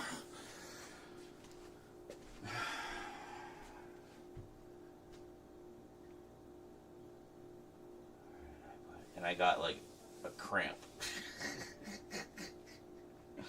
I'm so fucking broken. Jesus. It's like almost comical.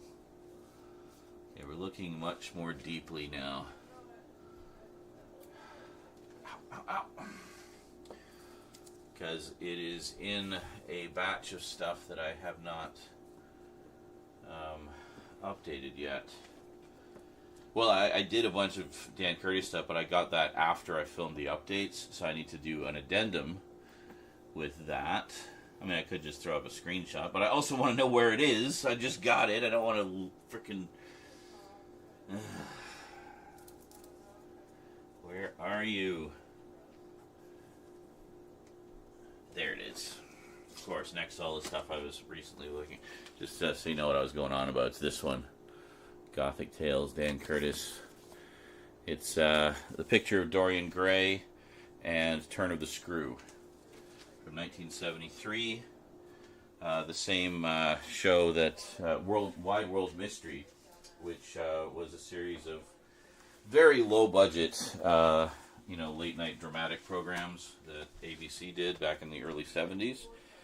And Dan Curtis did a whole bunch for them. So Kino has been putting them out. and it's awesome. I love. They're all shot on video, so like it really has that old school vibe, but very good. He did Dracula was part of that batch, even though that was also done as a film. Frankenstein, Turn of the Screw, Picture Dorian Gray, Strange Case of Dr. Jekyll and Mr. Hyde, which also has Jack Palance in it. And then a bunch of other supernatural mysteries that weren't necessarily based on, classic stories. But really cool. Like, honestly, we'll have to watch. I've watched a bunch of them, but we'll have to watch some of those at some point around Halloween, because I know you guys like the low-budget stuff.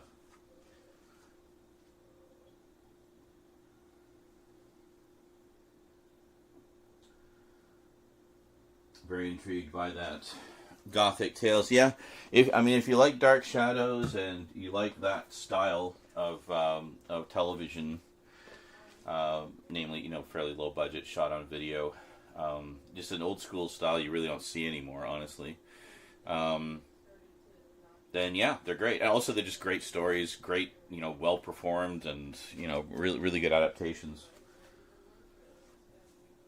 But yeah, I really enjoyed their Dorian Gray story. The guy who plays Harry, if you know the story, the sort of socialite gentleman who takes Dorian under his wing initially. The actor who plays him is Nigel Davenport, who played Van Helsing in Dan Curtis's Dracula movie. So honestly, an awesome choice. He was perfect in that role. Like, well, both of them really, but as Harry in particular, he just nailed it. If you saw the more recent movie, I think Colin Firth played that role in the more recent movie, like 2010, I think is when it came out. That one's really good too. But yeah, Dorian Gray goes surprisingly dark considering it was 1973 network television.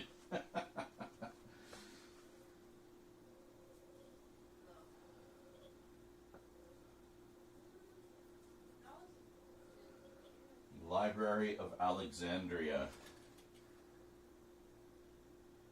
I see. Yeah, Library of Alexandria backrooms type deal. So yeah, so what I was thinking is I've got stacks of box sets over there. I thought bring them all over here so we have just all the box sets, put some on top. And then I can start going through the closer looks. That's going to take a while. Like, for example, you guys see how many... Yeah, so all of these, all of these, and I think that's the main ones. Oh, and Dark Shadows, of course, down on the floor there. So those will all be closer looks and unboxings. As much as I hate that term, an unsurrounding. But looking at the contents for the first time together, which I think is fun. So that's why I've held off opening so many of those. And then over there is okay, picture this, but 3 more of those. So 3 more batches of box sets like this over there. So I got to bring all of that over here and incorporate it somehow. We can put some on top as well, but it's fine. Actually, I want to put some on top because I don't know how well you guys can tell, but this is ever so slightly shorter than the Walmart one by about 4 inches, almost about 3.5 inches. See, I don't need measuring tape. I can eyeball it. Anyway, and it's unsightly. So I like the idea of putting a barrier of box sets, a box set barrier up along the top here. And then we won't see that. And then from the other side, I mean, yeah, you might see the back of a box set, but that's okay. That's acceptable. That's something interesting and attractive to the eye. So, what were we doing?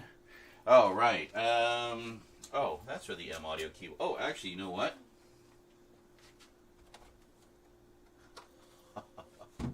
Keyboard storage. Perfect. Did you see that? Could you see that? Yeah, you can see that. So, keyboard storage. Excellent. Finally found somewhere to put it where it is actually out of the way, but at the same time easily accessible, because it's like the only thing that is thin enough to fit comfortably through this nook. That is kind of brilliant how that worked out, actually. I kind of like that. Because now the keyboards aren't in the way. I'm constantly like tripping over it and shit. But now it's out of the way. We have solved a problem. A long-standing problem.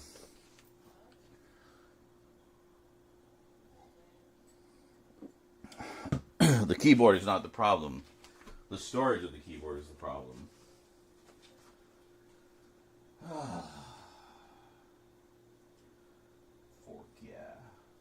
I love attractive things. Don't we all?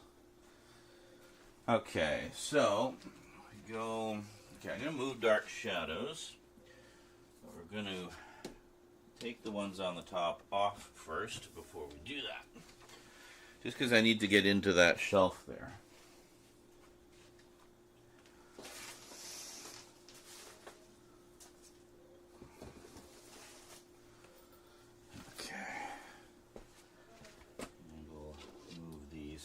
So, yeah, just for anyone wondering, the collections are the Kino ones. We have, where are we? So we have Gothic Tales, which has the picture of Dorian Gray and the turn of the screw. And it's got some extras there about some new or new-ish commentaries and some archival stuff. And then, of course, we have Classic Monsters, which includes 3, actually. Yeah, it's Dracula, Frankenstein, and Dr. Jekyll and Mr. Hyde. So this is definitely a good one to get, because it's got the 3 all-time greats, you know, from the Dan Curtis collection. So that's Classic Monsters. And then we have, this is the other one I was talking about, Late Night Mysteries. So this is mostly like ghost stories and stuff. It's not specifically based on other things. But anyway, there's 4 on here. And from the same thing, Wide World Mystery. And there's commentaries and, yeah, I guess that's it. There's commentaries and some intros. And then finally, we have Dead of Night, which is a movie. So it's not part of that. But there is 2...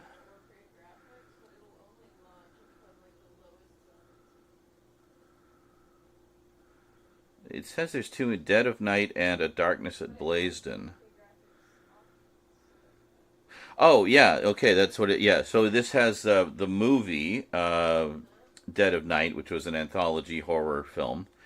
And then A Darkness at Blaisdon, which was a feature-length pilot for, I guess it didn't get picked up. And it also has some deleted and extended scenes. That's pretty cool. You don't see that very often for these types of movies. But anyway, that's Dead of Night. And that's all of them so far. And that's, for some reason, Dead of Night is part of the Kino Lorber Studio Classics line. The other 3 are part of the Kino Cult line. So, yeah, I don't know.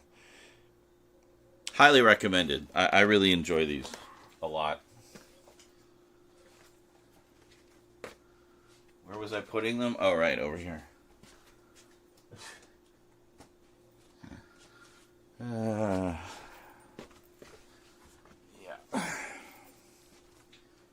Yeah, basically, I mean, if you know his Dark Shadows stuff, you kind of know what to expect. But I think it's kind of cool how he did his own takes on a lot of those classic stories with Dark Shadows. and then just a couple years after Dark Shadows ends, he gets this deal with ABC where he's able to do adaptations of just the original stories. You know, just straight up do the original stories. So, but with his Dan Curtis, you know, special kind of stamp on it, you know.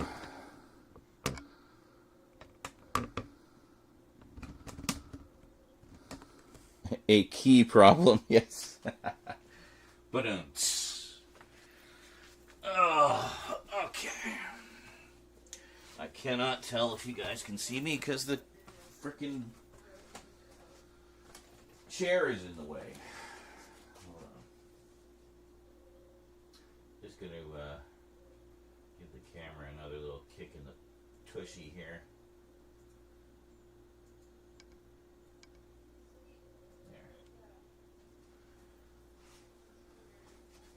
It's like if you were to do a time lapse of this, it'd be like the empty shelves just like shuffling around, and you could set it to some of that cheesy 70s, you know, synthesizer music.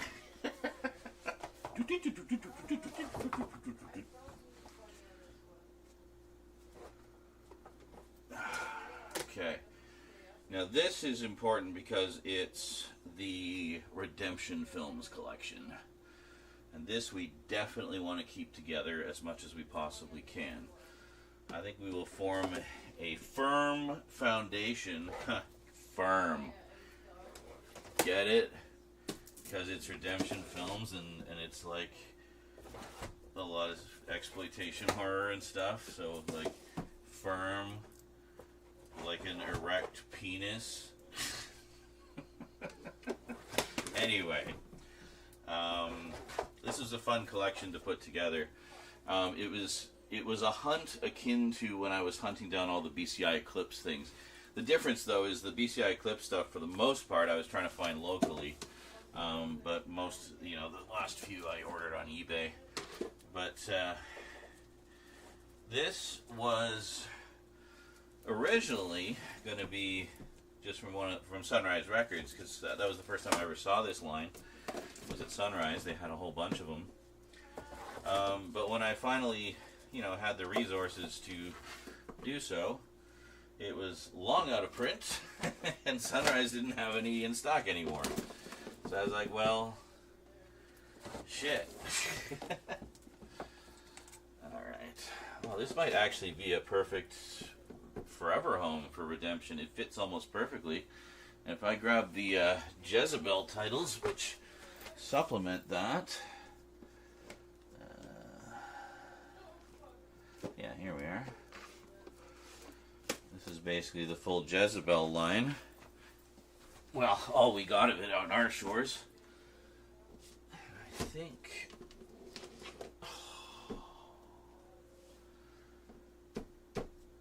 yeah. Like, okay, to the Blu-ray. Redemption Film starts here, and it doesn't even start there. It actually starts here. Can you see? Yeah, you can kind of see. Anyway, you get the idea. So it starts here, like a few Blu-rays in, but there's a few before that which are fills that I got temporarily or alternate editions. So it starts here, and it goes all the way across the bottom, and these are all packed. Like, there's not room for like one more. Maybe one if I really squeeze, but I don't want to do that. So all the way up to here, and it ends here. Then we have Jezebel, which is one of the sister lines of Redemption, and every title that Kino released with some fills from the BFI film library goes here, right to the end, and that's so crazy because this collection took me like literally a year and a half to put together and to get all the fills and to be satisfied that it was complete. And it's like gone from shelf to shelf to shelf to shelf. to finally have it in essentially what is likely going to be its forever home, I think I'm just going to leave it right there. 3 shelves done.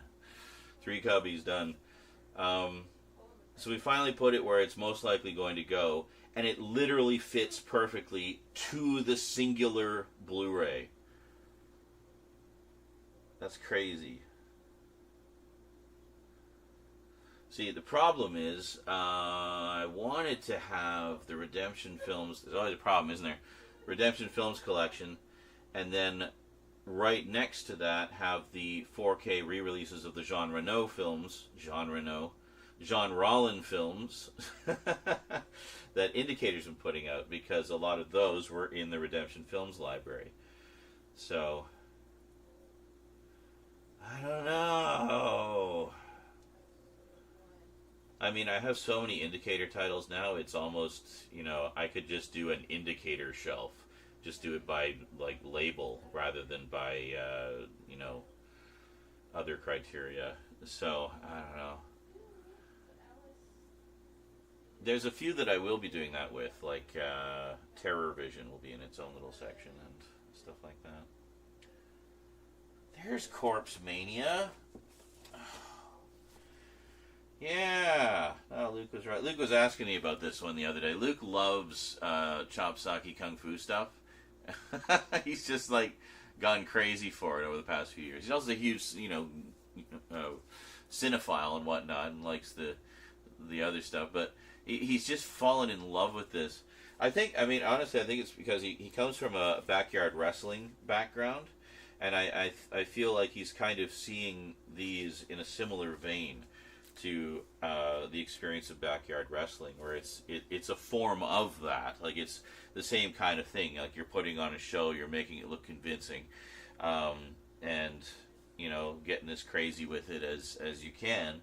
So it's very much like the stuff that he used to do, but like on cocaine,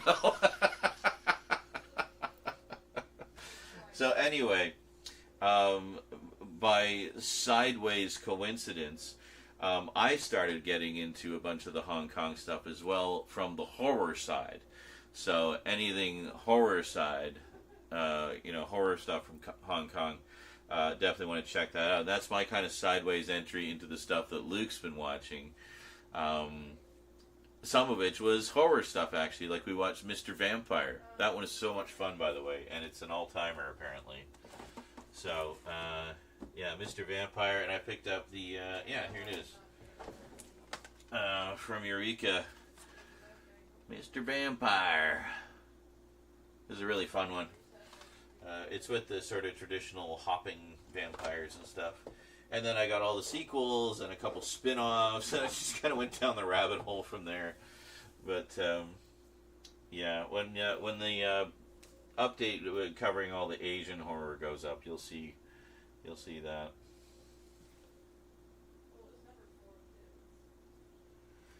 Whew, alright. Well, I don't know if all of the edibles just kicked in all at once, or if it's just the ones I took recently, but wow, we be flying.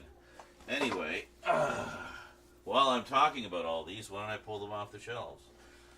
We'll put, and then the other one was Chinese Torture Chamber. So yeah, he was asking me about that, and Corpse Mania, because they were running low on stock, and they're really nice additions.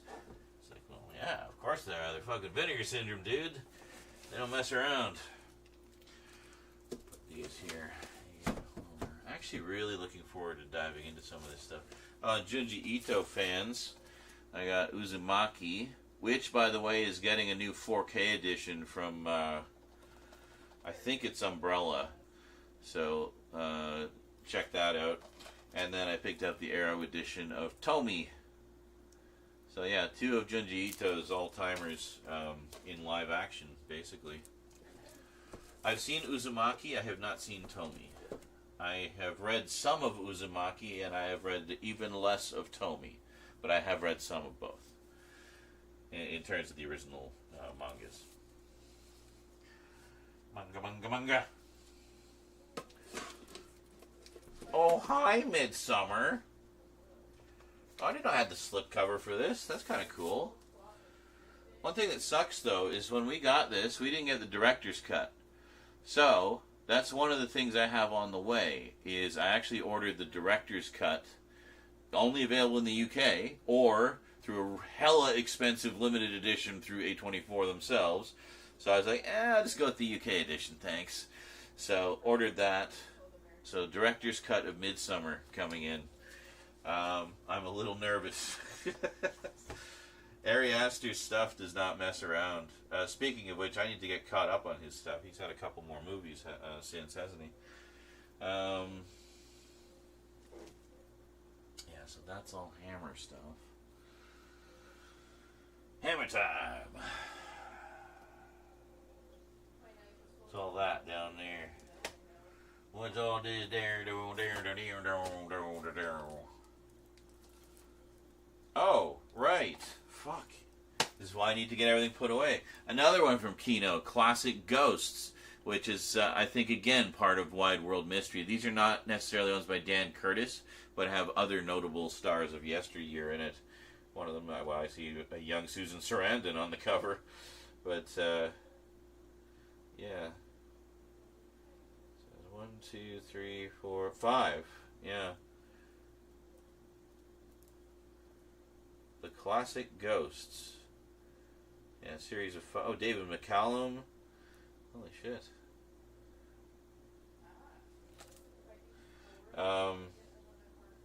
Yeah, so it's 5.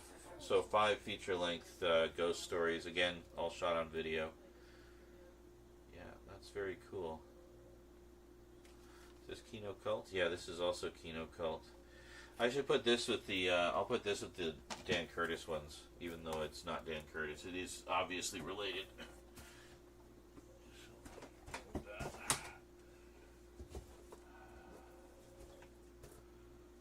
Oh, yeah, I got a whole bunch of stuff here. Oh, this is my ghost section. Oh, and, what is it? Yeah, I should put this with that, too. Burnt Offerings, which I have never seen. And it was also directed by Dan Curtis. It's basically a haunted house movie. So, yeah, that's going over there. See, this is a case where, like, I had it in the haunted house section, but I feel like it belongs more in the Dan Curtis section. Like, yeah, I don't know. It's just... I might put it back in the haunted house section. I don't know. We'll see. 13 Ghosts. Yeah, I have the original and the remake of 13 Ghosts. I hear that's an amazing remake, by the way. One of the good ones. And then I have the remake of House on Haunted Hill, but I don't have the original. All the editions that were out are out of print. So, I did finally pick up Last Man on Earth on Blu-ray, though. Gotta love some Vincent.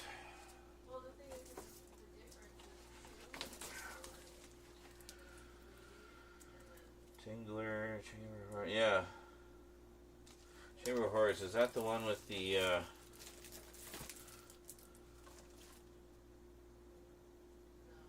yeah, the Fear Flasher and the Horror Horn. I wonder if this is the one where, like, you see a chick's cleavage just as the Horror Horn goes off. And it's like, awooga! I think it's that one. I think that's the one. Anyway, love that stuff.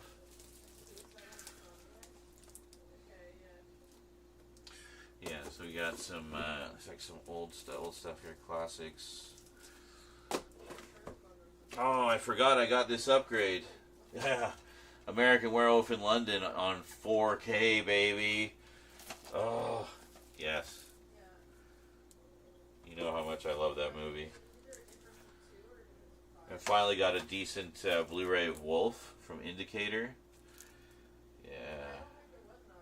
It's great stuff.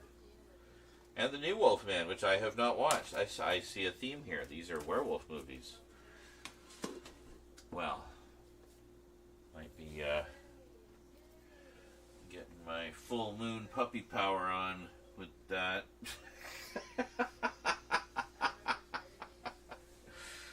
Full moon puppy power! Scrappy's drunk again. Yeah, see, I could put some box sets down at the bottom there because there's, or I could actually put DVDs. I could put DVDs down there because it's currently at DVD height, and there's, I don't know if I can even adjust these.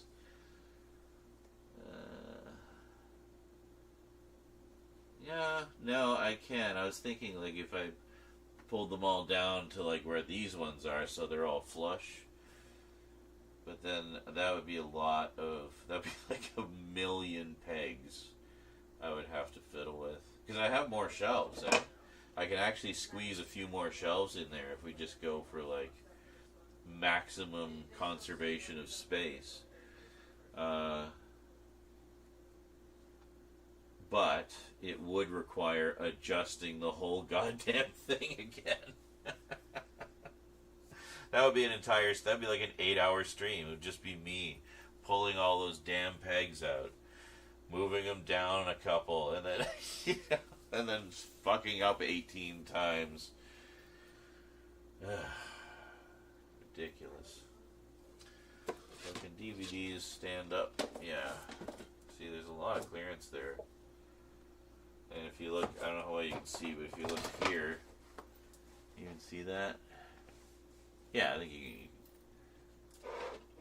Yes, you can see that. Like even more clearance, you know? Because why am I wasting so much space? But I think it's because at the time I had a particular vision for it, and that was to, can you see up top there? Right in the middle next to In Search Of, which you must be able to see, unless you're closing your eyes or something. That's all CDs. So I thought, oh, that'd be a perfect place to put like all my goth and horror soundtrack CDs. So that's what I did. That's what my mama told me.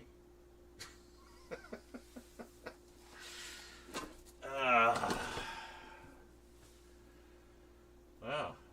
I'm pretty, erectfully delighted about how that whole Redemption Films section worked out. Look at that. It's fucking beautiful. This is actually the first time I've seen it all together, like proper. It is mildly annoying that for a couple of movies, I got a, I guess, re-release. It's exactly the same, but does not have the spine number or the Redemption Films branding on the spine or cover. But otherwise, all the contents are the same. It just has all the Redemption Films branding removed.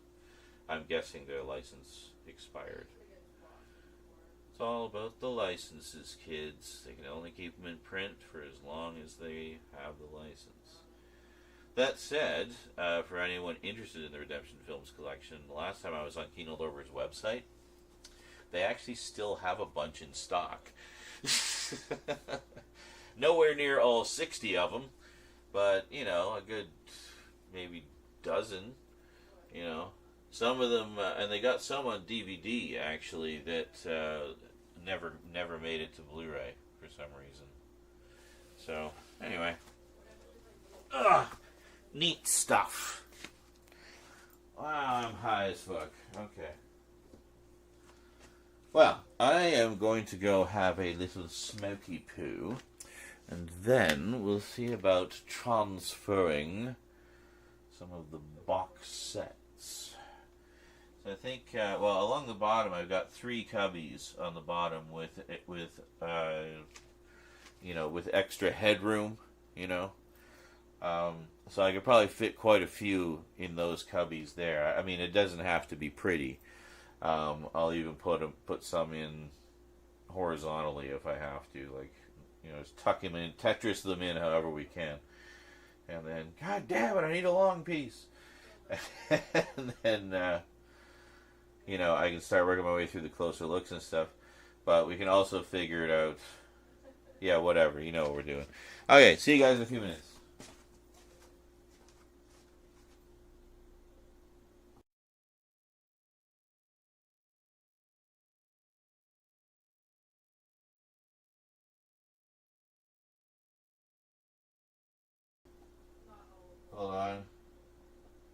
Why is the BRB screen not working?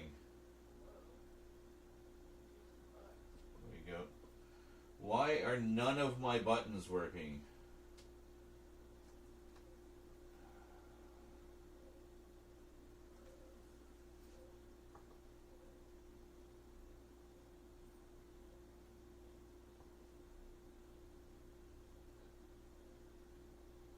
I don't know what's going on. Is the do we have motion? I'm sure. Yeah, no, we haven't frozen. Yeah, my Stream Deck doesn't seem to be responding for some reason.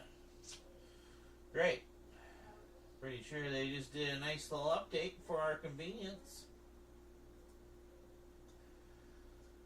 And I guess it broke it again. Hold on a second.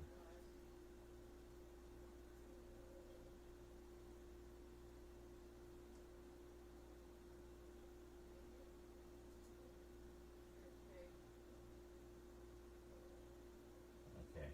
So I shut it down. I'm opening it up again. There we go. Okay.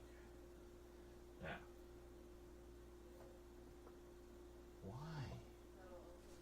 What is the fucking problem? Stupid piece of shit.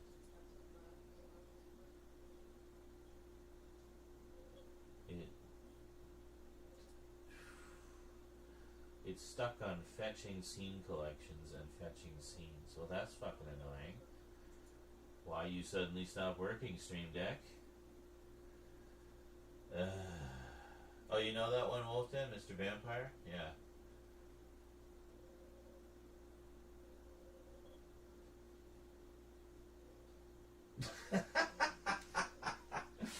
Brian says, it always makes me laugh when people watch adaptations of like movies that are an adaptation and then read the book and realize how gay the book is. It's like, yeah, that was the point.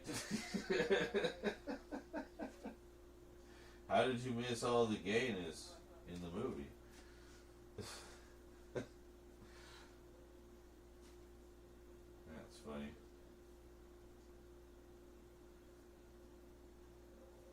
Yeah, and I just realized you guys can't actually see the Redemption Films shelf at all.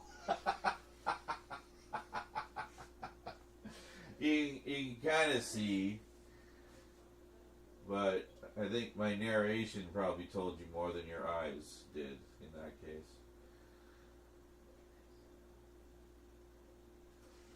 Anyway, hey Stream Deck, you want to fucking work maybe? You were working fine at the start of the stream, you asshole. Marvelous! Oh, you're just fucking mocking me now. So those work, but the ones that actually let me switch scenes and shit don't? Oh, you fucking asshole. Anyway, I'll just manually click the BRB screen like an amateur without a Stream Deck. I'll see you guys in a few minutes. Ugh.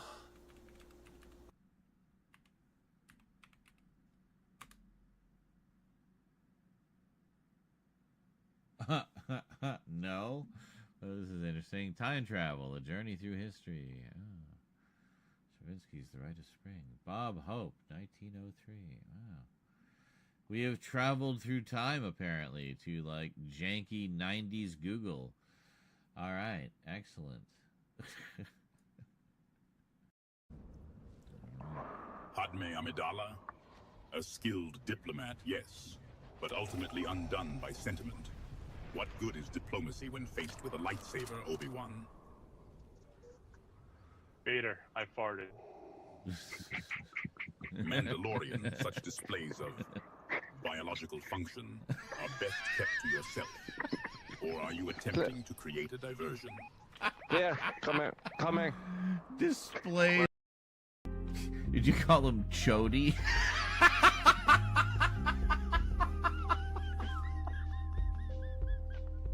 Chody.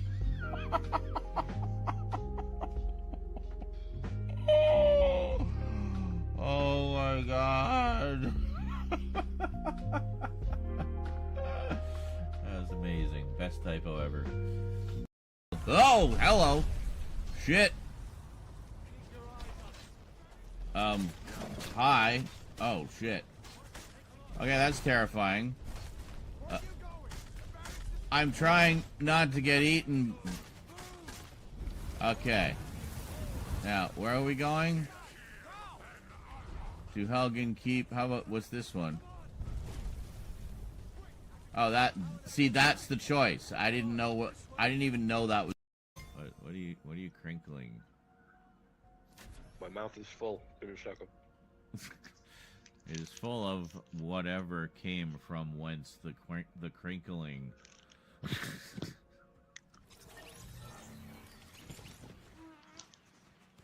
It sounded like a fart.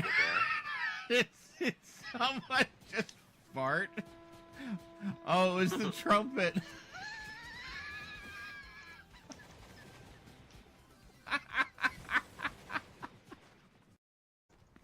Dropped a blue CR2 blaster. You can take that if you want, Jail, or Tough Kid likes them, I know. Okay. Yeah, it's like an SMG. It's very fast.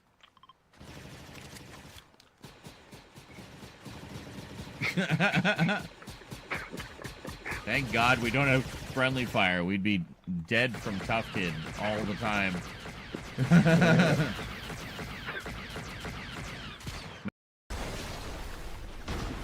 There! Holy shit! Oh hey, I found an R2 and R5D4 here. R2 and R5. There they are. Look at that. Nice. Found him in the basement of the bar. Old. What did he die of, or from, or as a result of? On the plus side, hot deals on Pope mobiles.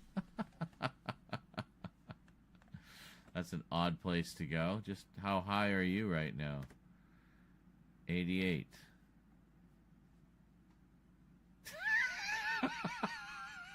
Oh, wait a minute. That's the Pope's age, not the... I thought you answered that very quickly. I'm like, how high are you right now? 88. It's the same on this. Wow, that was a nice waste of ammo.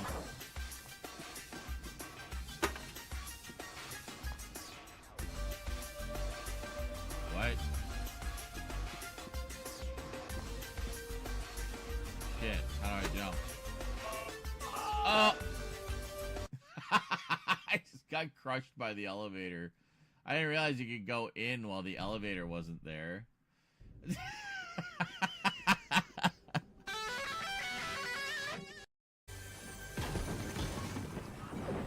Slurp barrel on this roof here.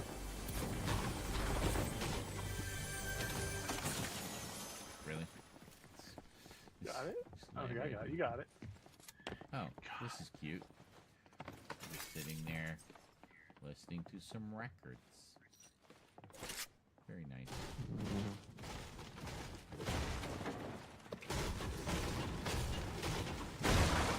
Well, it could never last. Jerk.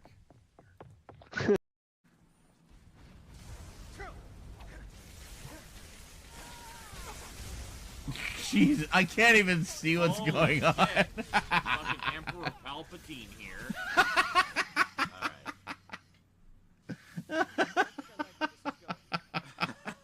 Let me just see what I've got here. Maybe I've got to scroll for something. Something. Resisting electricity would probably be a good one. But I never have any of those. I never use any of them. I usually just sell them.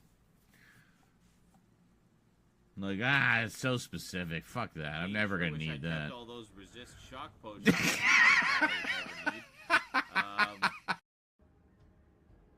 Oh my god. What? Ah, that's so good. Things, you know?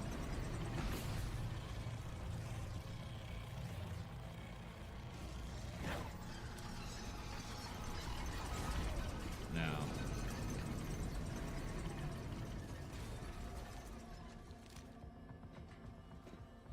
like it.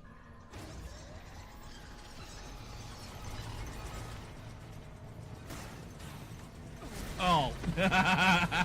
Why were you running so slowly, Jacob?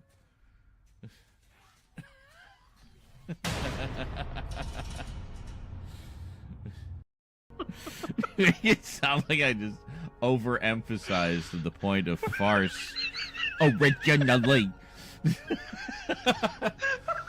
Everything else is said normal. You know, I watched that when it originally aired.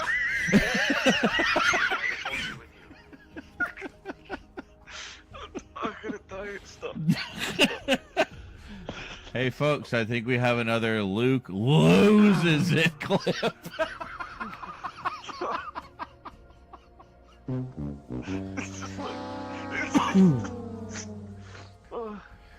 It's just the fact that, like, whenever you talk about Twin Peaks, you just very simply say, I watched it when it originally aired, that's it. It's just become this thing. Originally. Oh,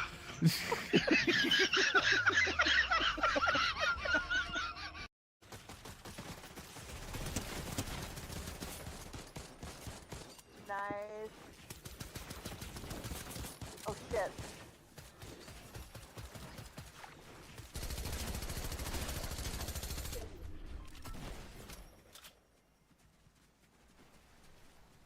Yes, crawl over back this way. up, I y'all. need your shit. Oh. Nice. He died in the They storm. died in the storm. Yeah. Nice. Do you want me to mark it?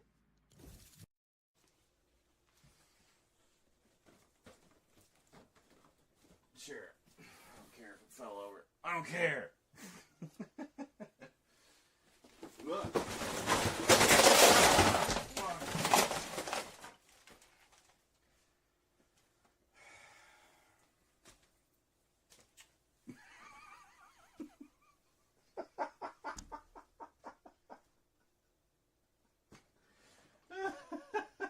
You've encountered...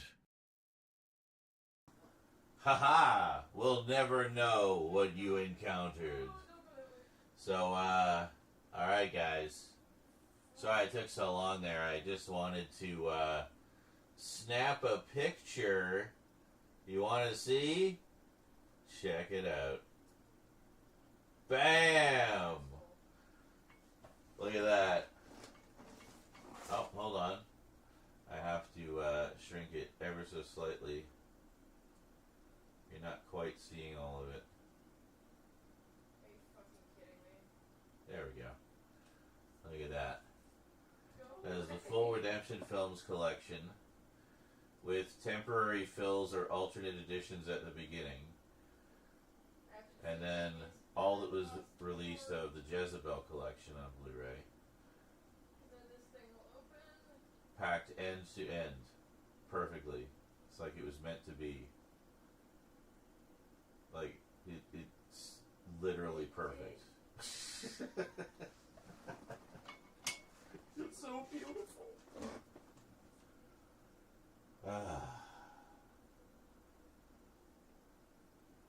Has everyone gazed upon the splendor?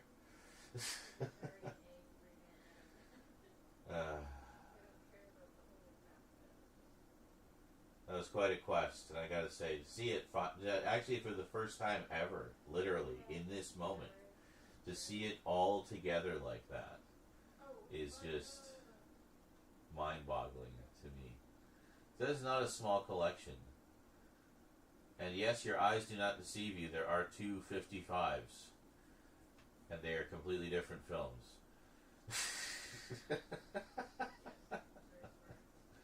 And then they continued the numbering at 56. So it was never corrected.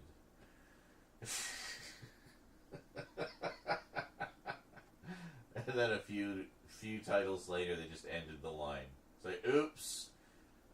We can't dig our way out of this one, boys. We fucked up the spine numbers. Well, you know, I'll say this. Kino's been trying the spine numbers thing again with their Kino Cult line. Let's see if they make it past 55 unscathed this time.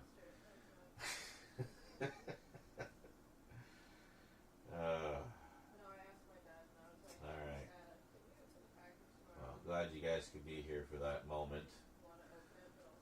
A moment of collector's pride.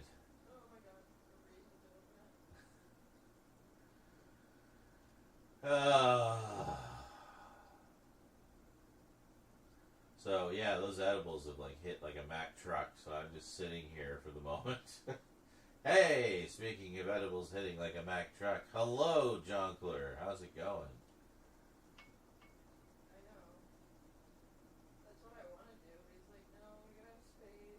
I got cool things from Amazon in the mail today.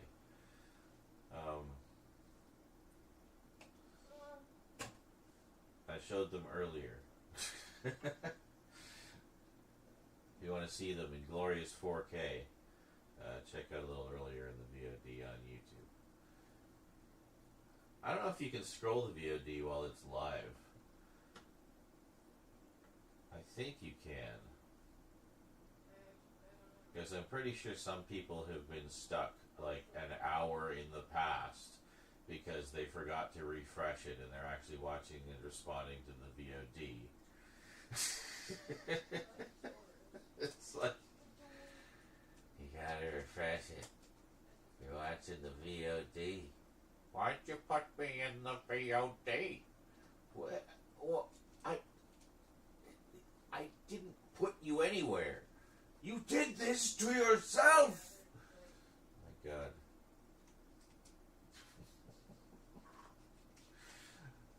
Makes my brain hurt. Anyway, yeah, got some a lot of funny books. A whole lot of funny. A couple of nice big omnibus editions. A couple of volumes of Creep Show. Yeah, good shit. You can, if you believe. I'm actually quite impressed that the camera is picking my voice up from all the way across the room as well as it is. Who's better, Live Zero Nizrak or VOD? That's right. Is it Live Z or is it Memorex Z?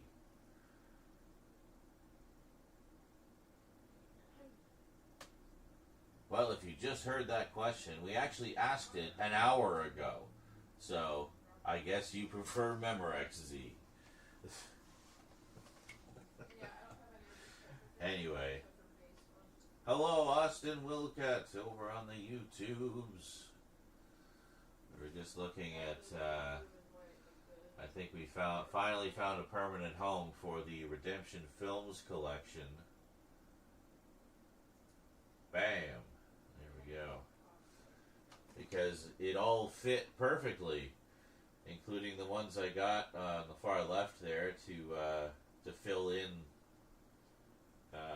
or alternate editions, and then the full Redemption Films collection, followed by all that was released of the Jezebel collection from the same label, and it fit like a glove. End to end, there is not room for a single more Blu-ray in there. It's like it was meant to house that specific collection in that specific form. Your weekly bad movie watches is going to be Friedberg and Seltzer month. I'm going to be doing 4 or 5 weeks of Meet the Spartans. Oh my God. The Starving Games. Disaster movie, epic movie, and date movie. Oh my God. I'm sure there'll be 1 or 2 laughs there. Every Wednesday, an hour or so of misery for me. Why am I watching these? Well, I was invited to watch them. Oh. Well, that's very kind of you to oblige. To put yourself through absolute hell. It's like in 1984 they had the 10 minutes hate. For you, it's the 1 hour's misery.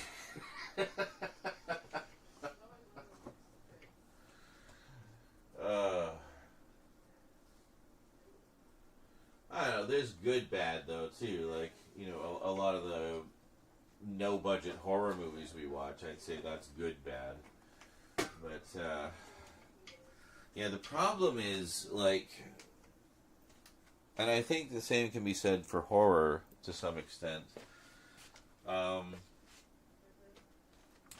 Comedy is very subjective, and when a comedy doesn't land, it, I don't know, offends us more.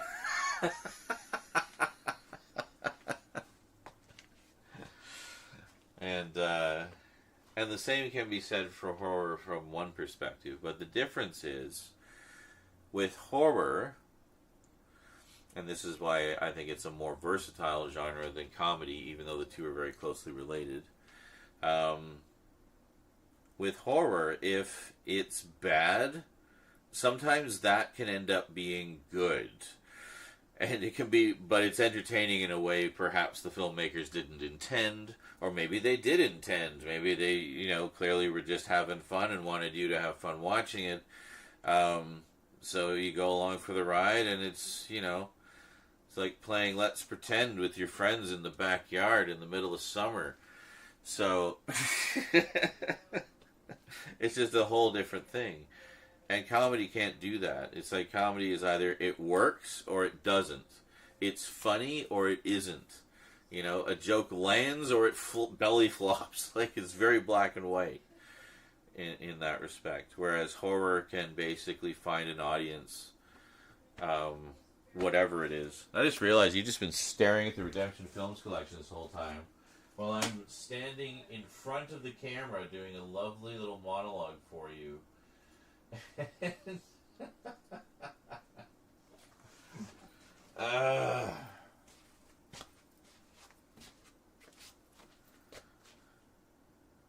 And my face would have been cut off by the fucking dono bar anyway, so doesn't matter.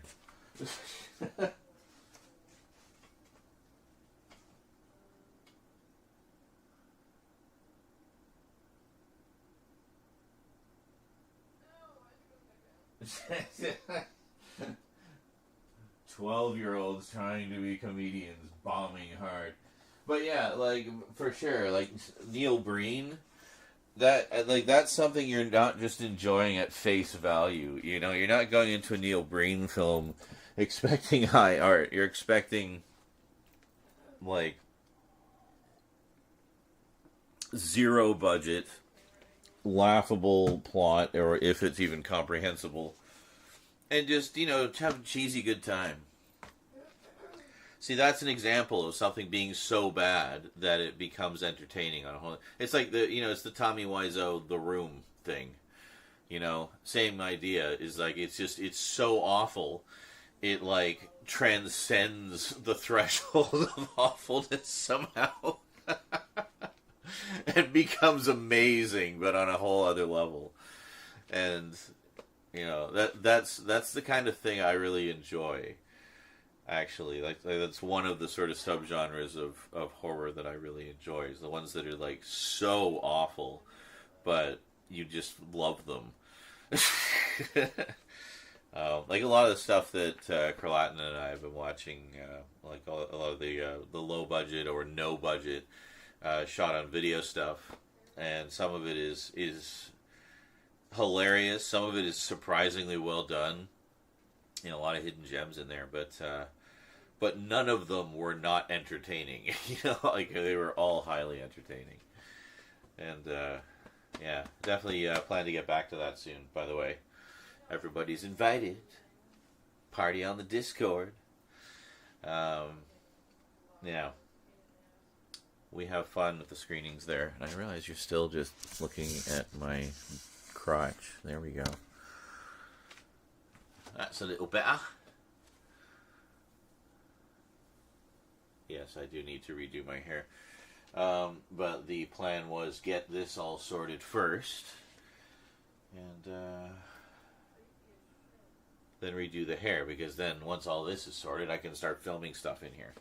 So, it has been a process. Holy fucking shit. Anyway, Yeah, like you can kind of see how it's forming here. Hold on. See. So very library-like. Oh, is this your dream coming into fruition, Carlatin? And of course, you know, being a backrooms level, apparently, we also have a creepy animatronic that may spring to life and kill you at any moment.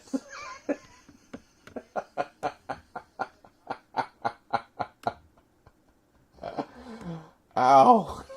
I hurt myself. Okay, I'm fine.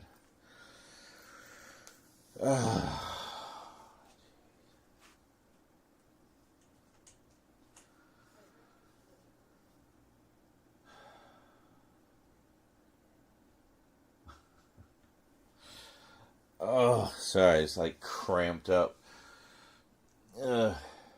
Bending over, like moving the camera and laughing all at the same time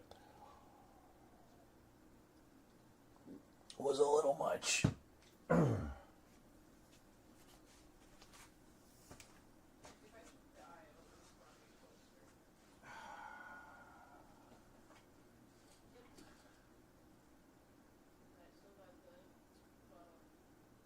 His more recent films have even worse budget. In fact, everything is blue screen. Blue screen overload with Google image default images. You look like bad mid-90s CD-ROM games. Stop! I can't possibly get more erect. I mean, that just makes me want to watch them even more. You're right? Like, that's like approaching incredible bulk level, you know, of passing the badness threshold. But, yeah, fuck, I'm high as fuck. I forgot what we were talking about.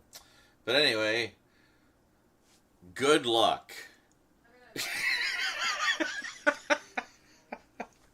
Hold on, let me go back. Oh, Neil Breen, right. There was the one, like, Kane or something, like, find search of Kane or something Kane. But I remember seeing a trailer for that one, and it was much as you described, where it was all blue screen, and, like, even the fight scenes, it was literally like a loop of him throwing a single punch just over and over again.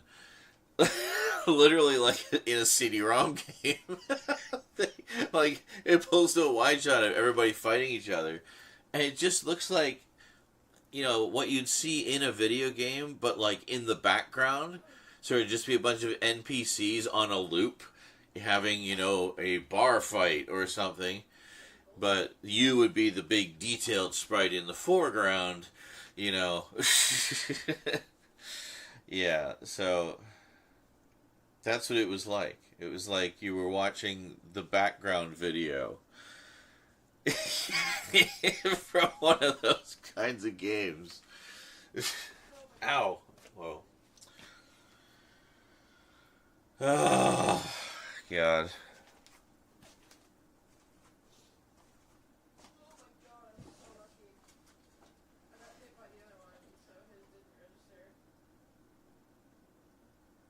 Oh, motherboard's taped to his chest. Oh my God.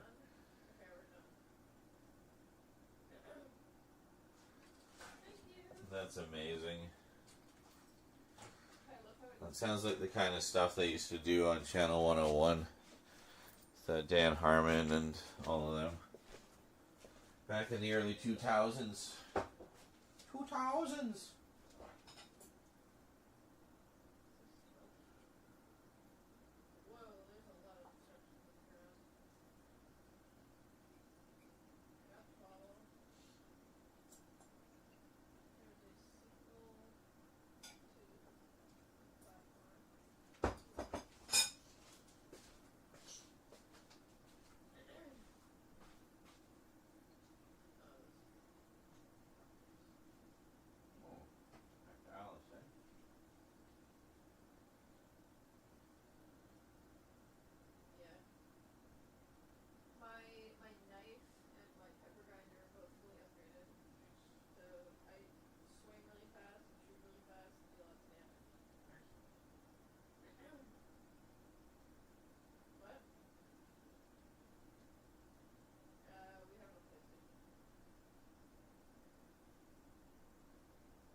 came out here to get water.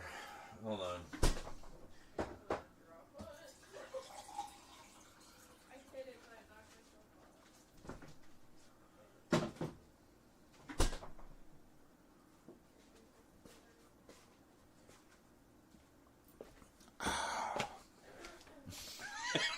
Crash.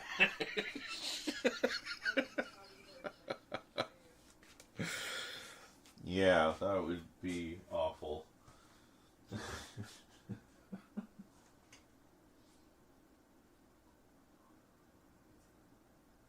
That's the one. Cade, the Tortured Crossing. I mean, even the title sounds like a 90s CD-ROM game.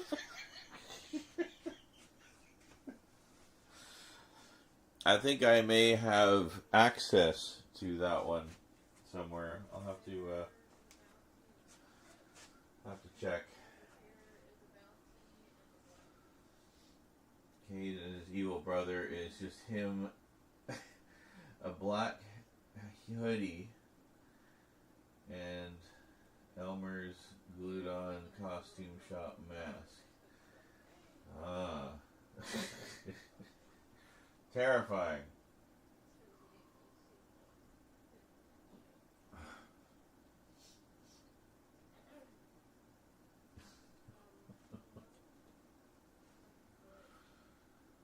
Mush.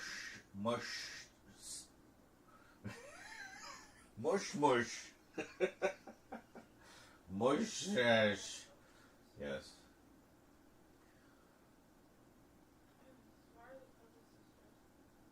A mustache.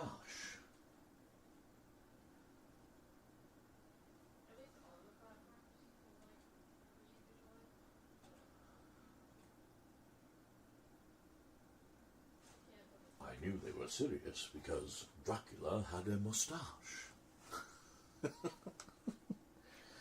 Mustache.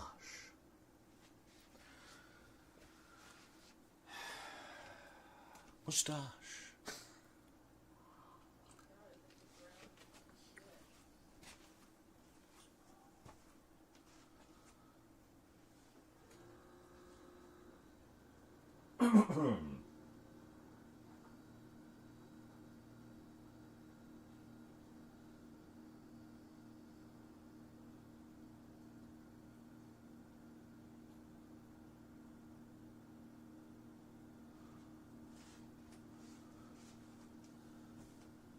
I don't remember what voice it was I did, but I apparently did something, some impression, and my dad was really impressed by it.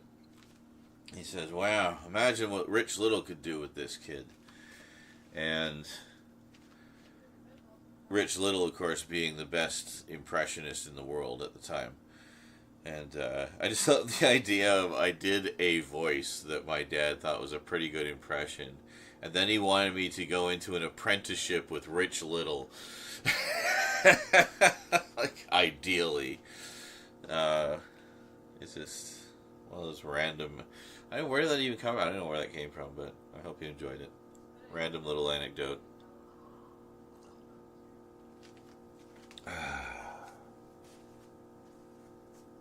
Oh, right, because I just did a Christopher Lee impression. Anyway, I don't know if it was any good. I'm very high. It sounded perfect to me, but again, I'm very high. So...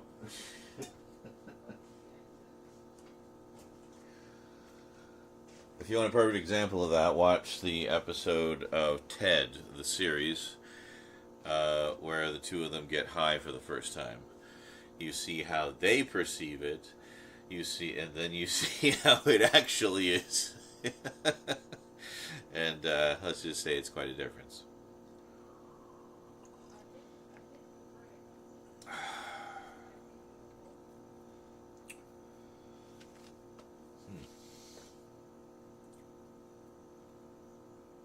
Well, if that... It doesn't need to be the base. I could put that up here. I don't know, whatever. It doesn't matter. It's going to be in here somewhere, and we know that wherever it is, it's going to take up a full row, but it's going to be perfect. I like already having that assurance,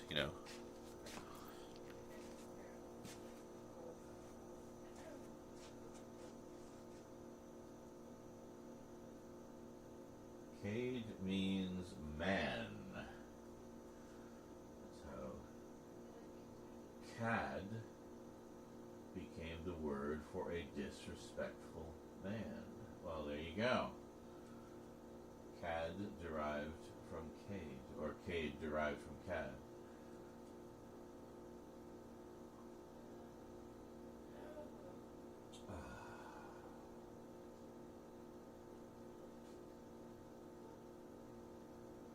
Disrespectful man. I actually have a novel called a novel entitled Cade. And it's kind of a cyberpunky thing, and you know, dystopian sci-fi Blade Runner-y world. Guy gets an android, cop or whatever gets an android partner. Yeah, it's a very classic scenario. It came out from Gold Eagle Books originally. The publishers of Mac Bolan and other pulp, adventure books. And this was one I just happened to grab when it came out because I thought, oh, they're doing sci-fi ones now, and I kind of like to check that out, and I can start right from the beginning, which was rare for those because they tended to go to pretty high publication numbers. But anyway, yeah, Cade was good, and I noticed it has it was actually 3 books. They just did a trilogy, so it wasn't. I didn't know. I thought it was going to be another like million book long thing, like all the others. But no, it was just 3. So just 3 books, and then that was it. And so they recently republished them. So I was thinking I might grab the other 2. It'd be kind of nice. Remember it being a fun one. Very light cyberpunk.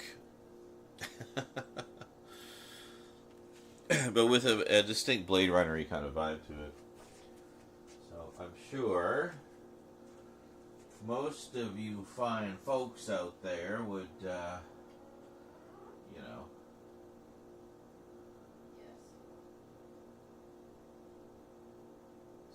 something.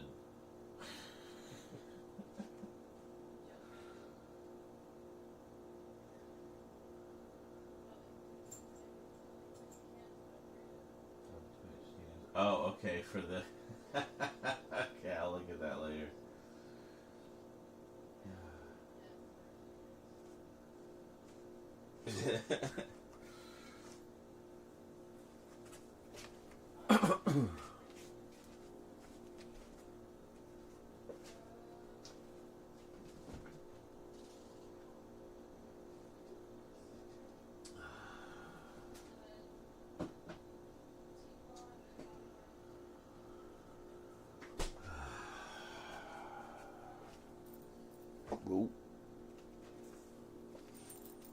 Hi.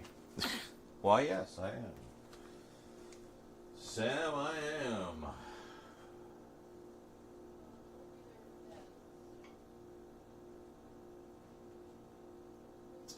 The SF like sci-fi Hong Kong classics, 4Ks, like hotcakes lately. Yes, I think I ordered 1 or 2 of those recently. I've been focusing a lot more on the horror side of stuff, but sci-fi is something that I'll definitely take notice of as well. So I have to double check. I don't remember off the top of my head all the stuff I ordered at my last sort of big round. Yeah, I guess we'll find out. Anyway. But yeah, I do recall there was like some notable... Oh, actually, I did pick up a few already. I was thinking, wait a minute, didn't I just talk about something? It was like their first color sci-fi film or something was one of the ones that I got. And, I don't know where did the Asian horror section go? I could have sworn it was in here. This is why we need to organize everything.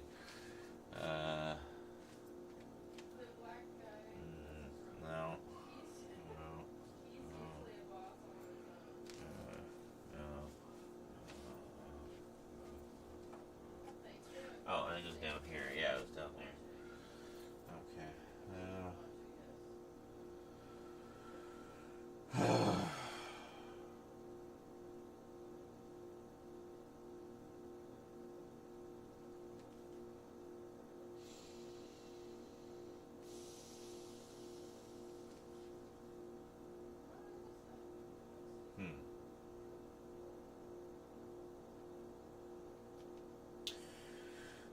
just trying to think of the best step to be the next one.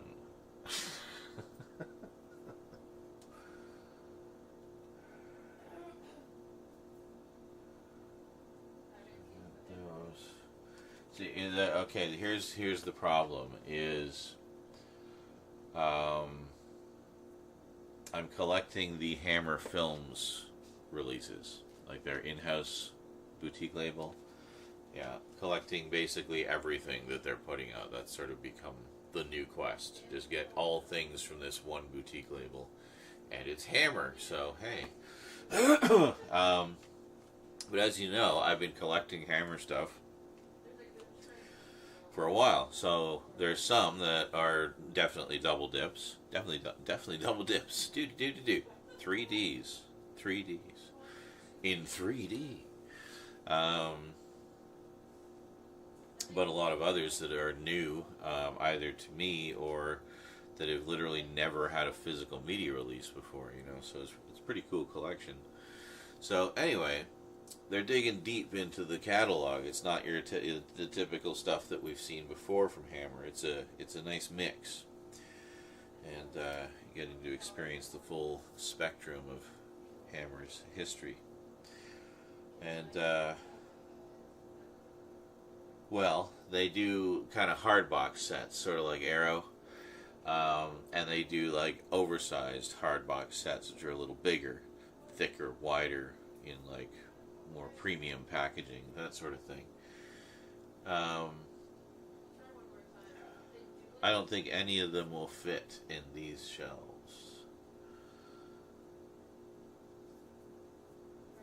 However, I could easily, you know, line them up along the top. Just have to make sure they don't fall off. You know, just have something on either end to hold them in place. Maybe just get some bookends or something. That was, you know, nice horror-y ones of some kind. I'm sure I can find something.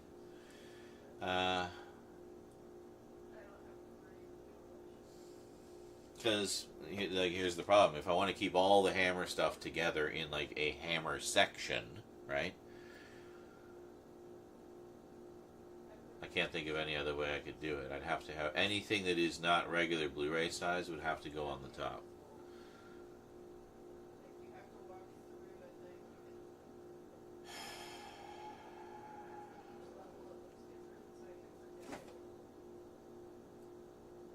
Oh, hey. Speaking of Kino Cult, Lorna the Exorcist, spine number 1. Look at that. Oh. And Sinner, spine number 4.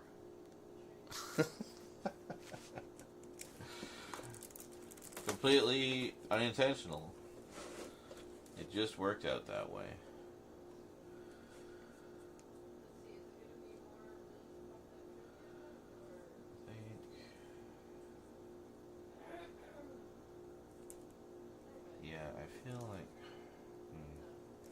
I feel like some of the Jess Franco stuff that's more the erotic films versus the ones that are more the horror films.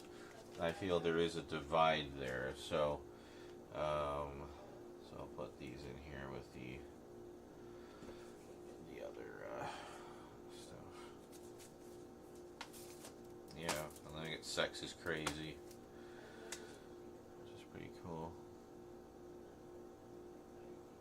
I kept getting this one mixed up with Sex World, so I just got both of them. Not really.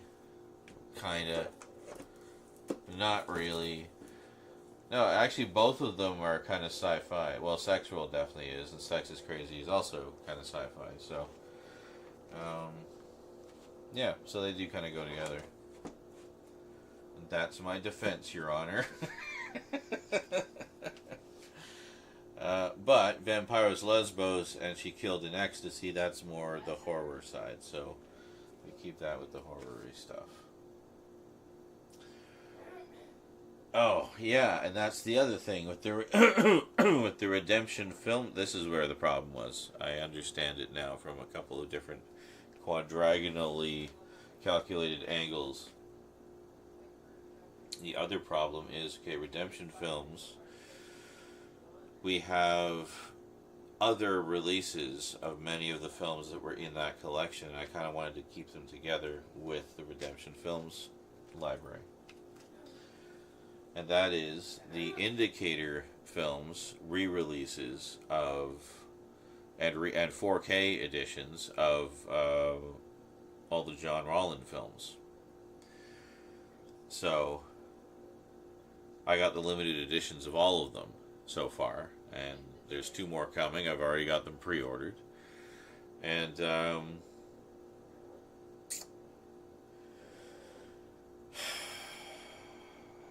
they're very nice, but they're in hard boxes that I am sure would be too big for this. Now, this hard box fit quite comfortably.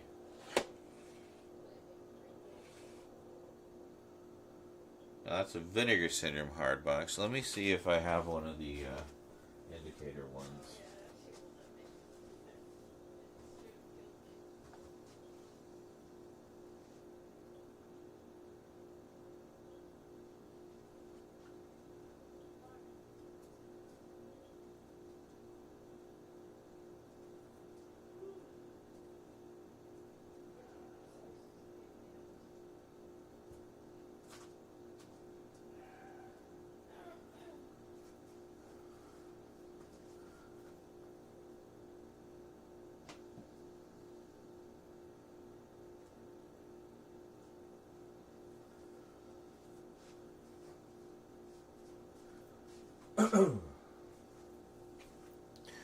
Okay, so just by means of figuring this out, I brought one of the Indicator films hard box sets.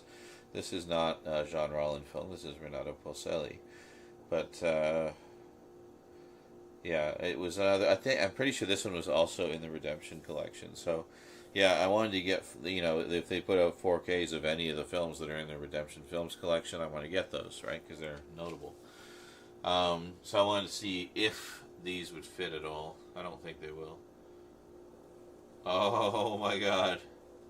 Oh. It actually does fit. I was not expecting that. And very, like, loosely, comfortably. It can even, like... You see that? Kinda. You can kind of see it. You can even, like, lean it. You can lean over. And wow. Okay. Alright. And next we have one of the Hammer hardbox sets. I don't think this is going to fit.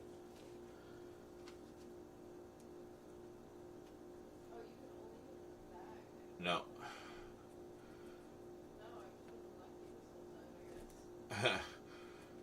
That's the closest we can do. Is it has to be leaning over. It will not fit perfectly vertically. Perfectly vertically. But the Indicator ones will. That changes everything. I think Indicator just solved our problem by having sensibly sized boxes. Okay, so what that means is we can have the Hammer stuff, the big stuff along the top. So that'll be the library of the big boxes until we run out of space there. They're putting out, like, 18 a year or something like that. So they've really stepped up their schedule lately. I wish they'd slow down a bit. They just dropped 2 pre-orders on the same day the other day. 2. And I'm like, I just caught up on all the pre-orders with you guys. Like, fuck. It's like, be careful what you wish for. You just might get it, right? Damn, I wish they just released everything Hammer, its own individual special edition in 4K, loads of extras, and blah, blah, blah. And then they do exactly that. And it's like, fuck, this is too much. I can't handle it. And anyway, it's fine. I'm enjoying it. I just want to get the closer looks out of the way so I can actually start watching some of them. I haven't watched any of them yet because I have to do the unboxings and closer looks first. So the curse of being a content creator. Sometimes you have to wait before you can enjoy things until you do the thing about the thing that you want to enjoy. So anyway, it's good to know that these will fit. That solves basically every problem. So here's the thinking. Working it out, right? So we got hammer along the top. Now hammer, I thought, originally it's, in terms of the shelving logic, Hammer was a direct offshoot of the Universal Monsters horror. So it was, you'd have all the Universal Monsters stuff, and then after that you'd have all the Hammer stuff. Because Hammer is also a bridge into the erotic horror. Because towards the end of Hammer's tenure, they started doing the exploitation horror, the more, sexy stuff. Way more boobs in the later ones. and that just kind of leads us right into the next section. So I mean, we could even have Redemption Films right after that. We'll see how well Hammer fits. Then we put Redemption Films in, and then we can actually fit all of these hard boxes in. And I think the whole collection of them won't even take one cubby.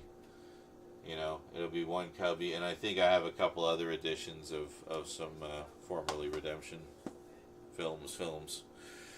Redemption Films. Yes, if you're wondering what this one is, it's Whispering Smith Hits London. Probably not one that you're familiar with. It's an old crime film. It's one of their earlier films. So rarely seen. I don't think it's actually ever had a physical release. Did it say what year it came out? 1952. Yeah, so it's fairly early on. It was still black and white. But yeah. And then this one, Black Magic Rights, which was part of the Redemption Films library. Limited edition, number 5383 of 6,000. Check that out. Very nice. Damned for all eternity. Alright, let's put these back for a moment. Okay.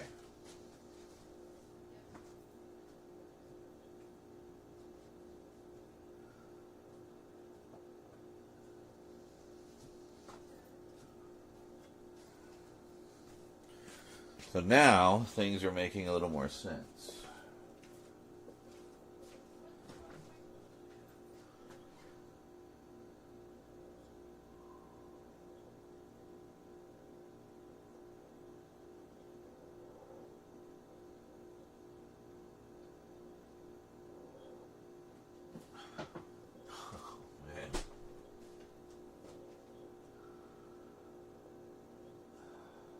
Holy shit. Okay, it's so trippy. When I come in from the kitchen over there, from where I just came from, before I fully round the corner, just looking into this space, it just looks like it's a self-contained room. Like there isn't anything beyond this room. It's like just a dead end that ends in this massive collection of stuff.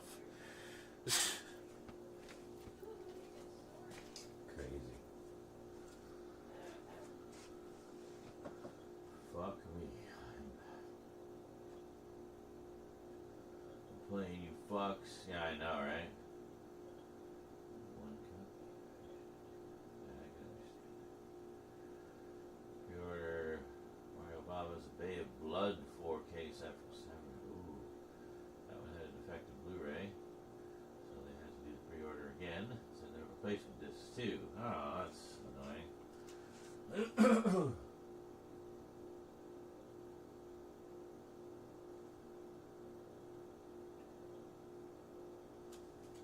But, yeah, most of the Hammer stuff you can get just direct from them. Sometimes they may run out of stock, but if you go on to Amazon UK, they usually have them there as well. So, same limited editions. Their limited editions aren't like website exclusives. They're just, I always get them directly from them, just to more directly support the label, I guess.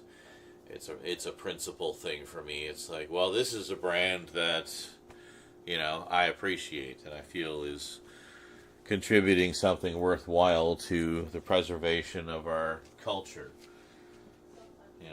Preserving the Hammer library, a not insignificant library, so I support them very directly.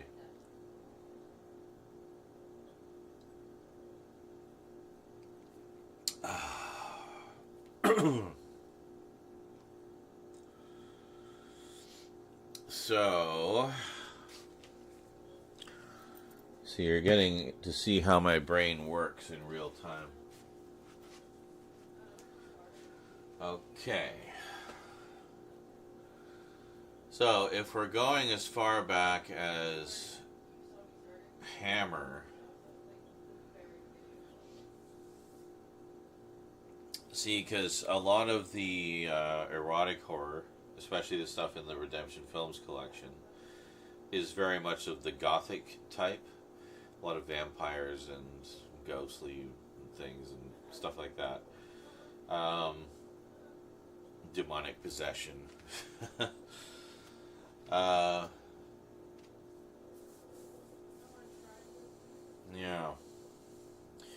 Well, it would connect to like the gothic horror stuff as well. So, but then we'd have to interrupt the flow. That was originally just going to go straight from Hammer into Redemption. Hammer, Redemption. That would literally be how the collection was organized. But if we were going to include everything, we'd have to interrupt the flow a little bit because there'd be a few things to slot in between.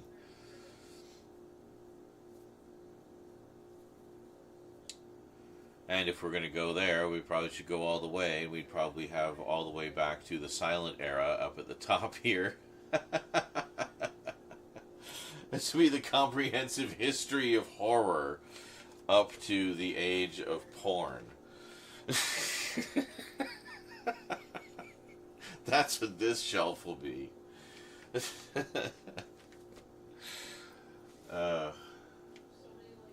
Yeah. See, this is why you can go crazy when you're like me and you like to organize your collection thematically.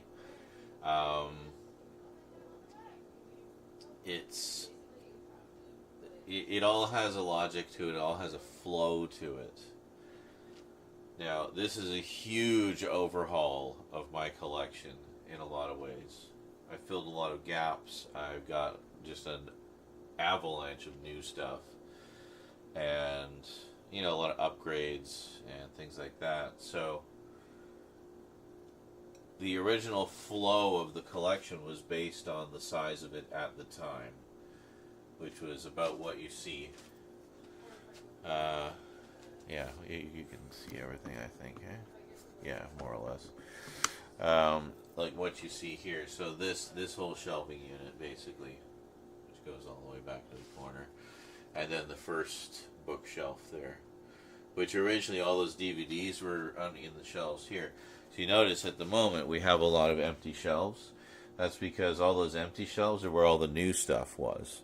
So all those empty spots there were originally filled by the DVDs, which I moved over to the other bookshelves when I got those, which opened up a ton of space here, which I immediately filled up with a shit ton of horror updates.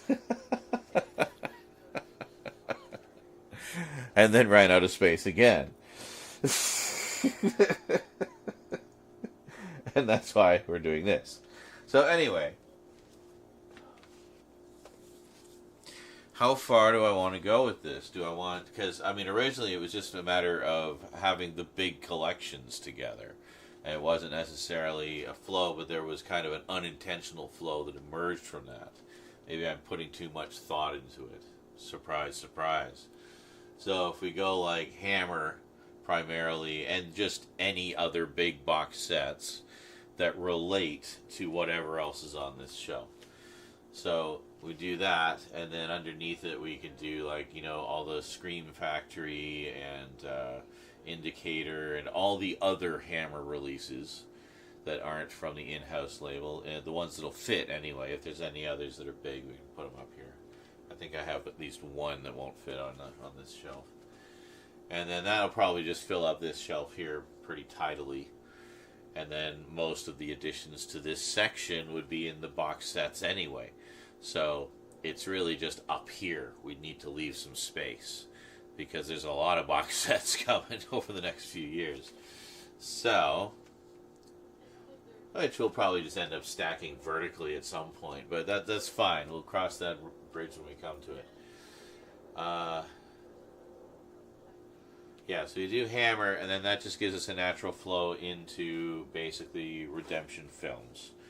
So then we put Redemption Films in theory on the second row here.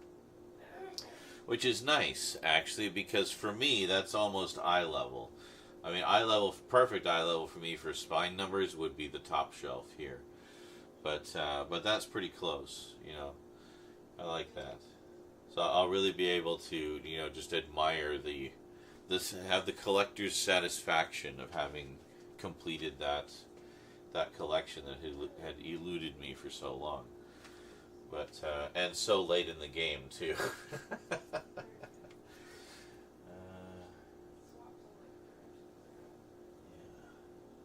Yeah, because see, there's other types of horror, right? Like there's more sort of the more overground horror, I guess, like, you know, the George Romero stuff and whatnot. That it's, I don't know if you want to call it the more commercial horror than the other stuff, but I mean, I don't know what I'm talking about. So I can have like a modern horror section. That's easy.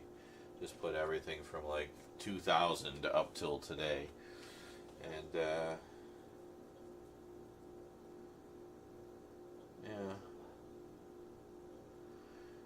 Because I know, like, within the Hammer section, for example, I had it more or less in release date order, like, unless it was part of a series. So I did, you know, I put all the Dracula movies together, I put all the Frankenstein movies together, and I put all the Mummy movies together, even though they're not even though that one is not a continuing story, they're all individual Mummy movies, but, you know, they're the Mummy movies that they did, right? So it's the Mummy movies collection. They don't have to be related. Doesn't matter. They're Mummy movies. It's an accurate description. God damn it. Anyway.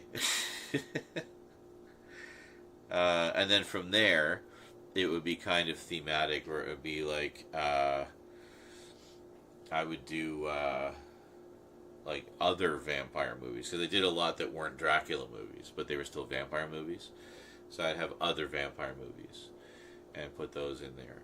And then that would kind of... And then we kind of go through, like, the crime stuff and everything else. But for the most part, it would be just release date order. Unless I was going for, like, specific themes, which sometimes I do. It's like, I kind of want to have a, you know, crime and murder mystery section here for the Hammer stuff. And... you know, like, you got to put all the Robin Hood movies together, for example. There's like 4 Robin Hood movies. Every time I turn around, it seems like there's another Hammer Robin Hood movie that I didn't know about. So far, there's 3. I knew about 2 of them. I didn't know about the third one until Hammer announced a newly restored 4K special edition of it. And, yeah, and it was, I think it was actually Hammer's first ever color film. So, you know, it's a historically significant movie in the history of the studio, right? So, and it's fucking Robin Hood. Like, come on. I feel like Robin Hood has always been the go-to to showcase, hey, we're in color now. Like, you go and watch the old Errol Flynn Robin Hood, which is in, like, blazing, burn your eyeballs out Technicolor. It's beautiful. But it's the same thing. You know, like...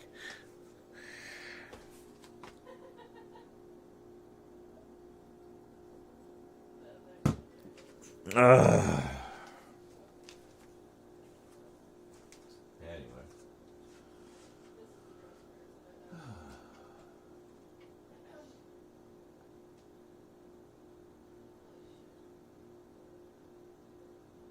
Backrooms collection lore, yeah. The Friday the 13th set, yeah, I think they were saying it was going to go out of print because well, I mean, the license ended. That's what happens. And you know, in the middle of all of that, I think is when Disney bought Fox. So, who owns? Or no, they don't own any of them. No, so why am I thinking Fox? CBS Fox, maybe. They might have released some of the videos at some point. Or I might just be hallucinating. Who knows? Anyway, it stayed in print a long time, is my point. Like a really long time. Unlike the Halloween set, which seemed to come and go like the wind. Like, I'm so thankful I got it. You know, and glad for anyone who missed it, because it went out of print like that. It was just gone. I was so lucky to even get one. And for those who missed it, that the 4K editions apparently carried over all the extras from that Blu-ray set. So, that's pretty cool. As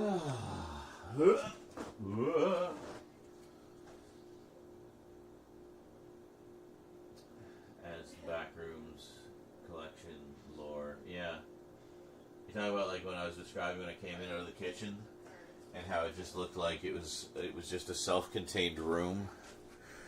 Like if you try to turn like that, so like I walk. This is pure Backrooms shit. Like I just walk in, you know, like.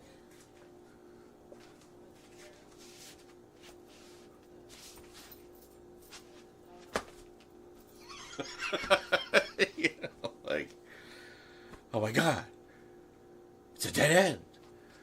Where do I go? What do I do?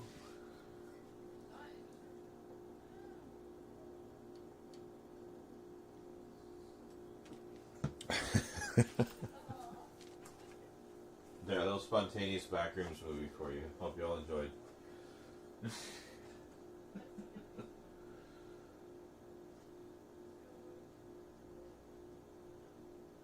Yeah, Wizard of Oz definitely is a big "we have color" movie with just blazing, burn your eyeballs out Technicolor. Gone with the Wind was another one, came out the same year as Wizard of Oz.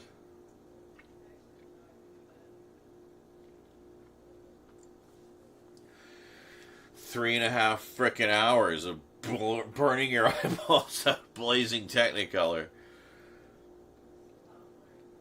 Take our color, you bastards!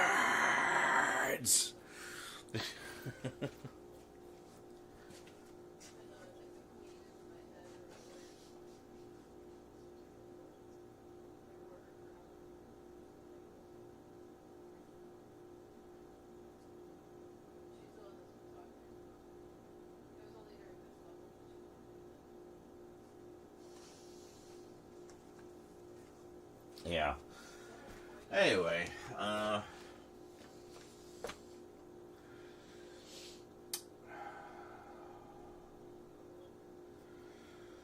by my estimation, mini box sets, Hammer, Redemption, re-releases of Redemption films, and then, I mean, the natural progression from there is to get into the adult stuff, really, if we're just going to skip over all the Gothic things. Skip over that whole fucking genre. Fuck. So then, yeah, so do the Redemption films. And then any, like, supplementary stuff that's kind of peripherally related to the Redemption films, such as She Killed in Ecstasy and Vampiros Lesbos, right? So those would be thrown in there. And then from there, I guess just, porn. And that'll fill up the shelf.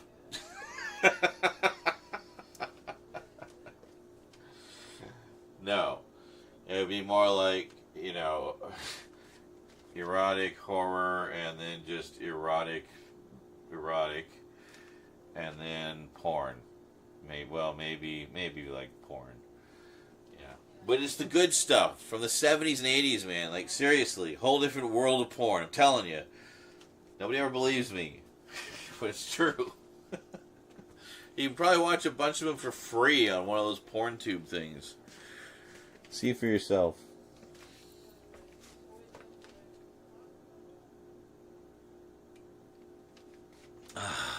But I tell you, there's nothing like seeing Sex World in 4K.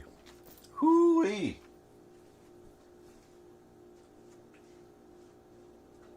You could almost smell the cocaine. It was incredible.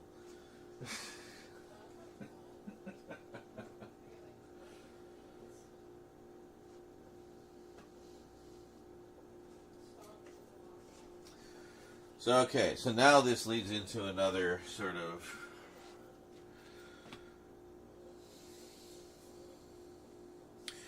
So what did we figure? So yeah, Hammer, easy. Redemption. Re-releases. Miscellaneous. Yeah, and then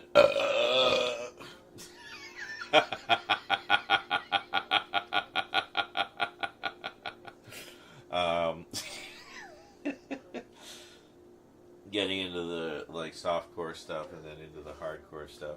I don't even know if to go this far. And then that's pretty much it. Like, there's no further threshold to pass after, once you hit that. It's like, well, we have reached porn. Like, there's nowhere to go from here.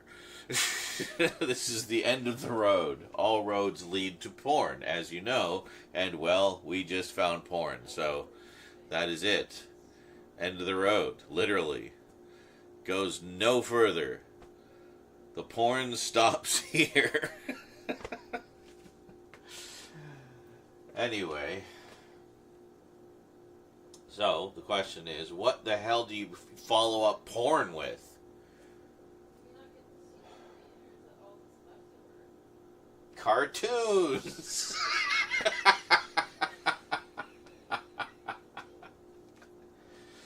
For when you get really high while you're watching the porn, right? Come on.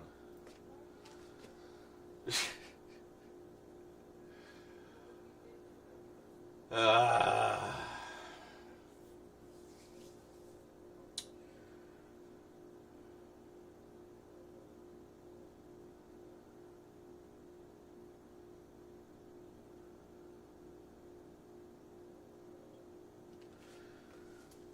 just trying to think.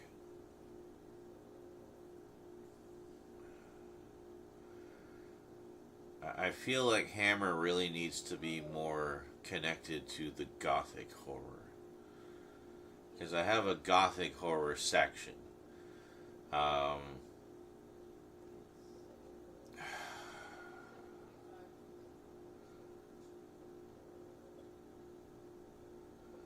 So, basically, I don't know what I'm agonizing over. I mean, basically, we just break the immediate jump from Hammer to Redemption. Even though I like that. Hammer, Redemption. It's got something He-manular about it, Hammer, Redemption. And I like that. I'm like, got a half chub on right now. Can't you tell? Just pitching that tent. Not really. Anyway,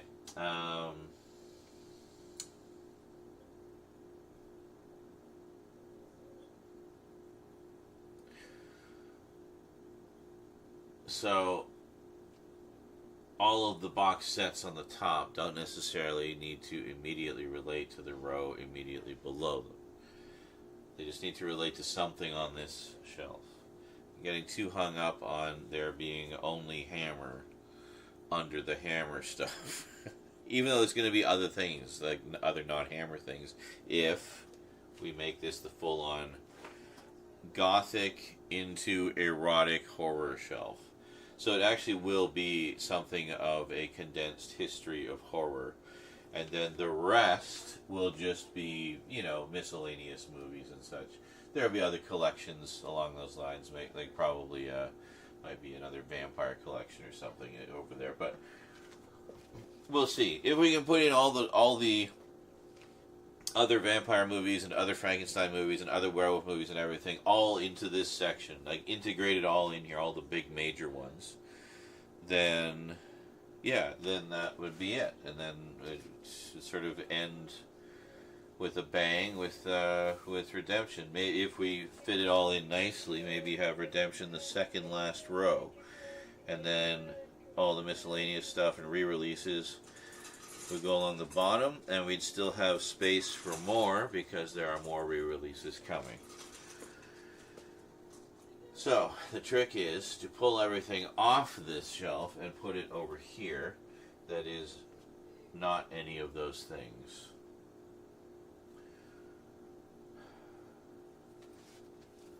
And put things on this shelf that are those things. So it would be things like the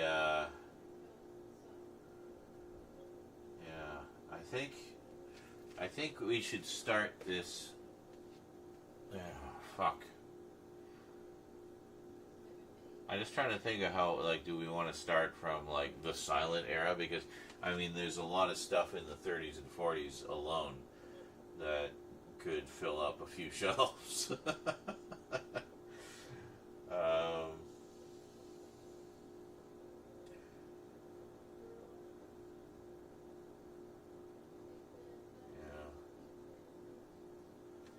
Because basically I had one of the themes is monsters, so like classic monster types.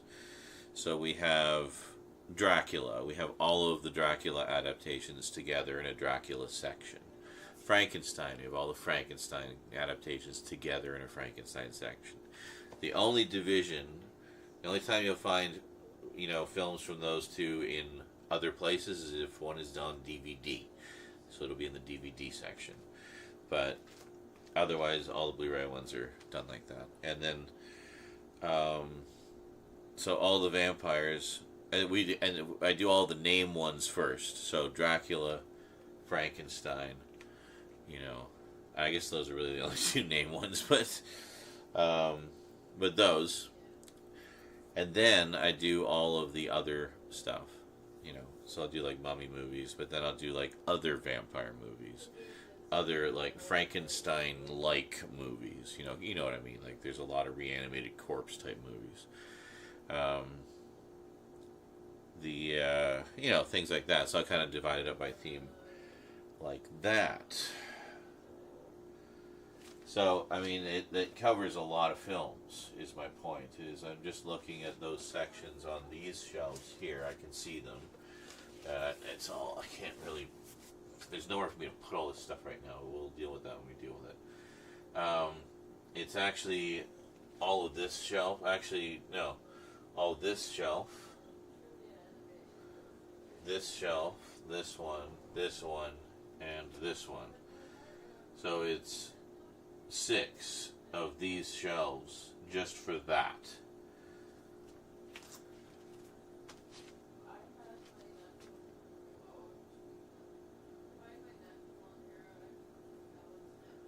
I'm not sure how much. Hold on. Let me look.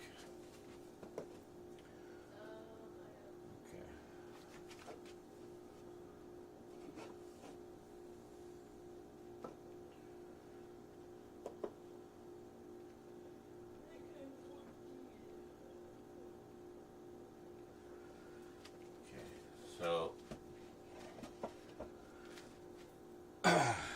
So this one can hold 8 more Blu-rays per shelf than this one.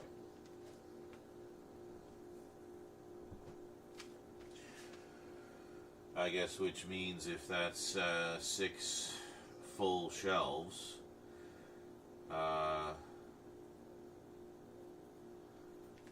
well, I mean, I can count one of them. So 1, 2, 3, 4, 5, 6, 7, 8, 9.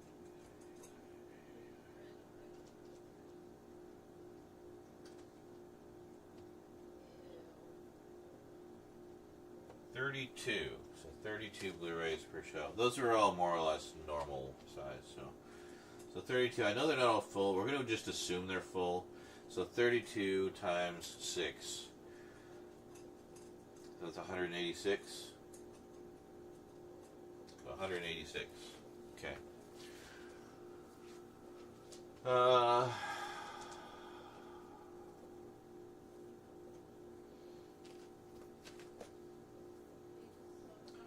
how many can we fit here?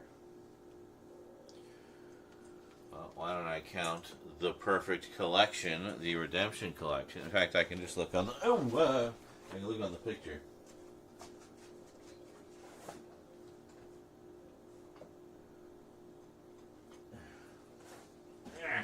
Get over to it. Hold on.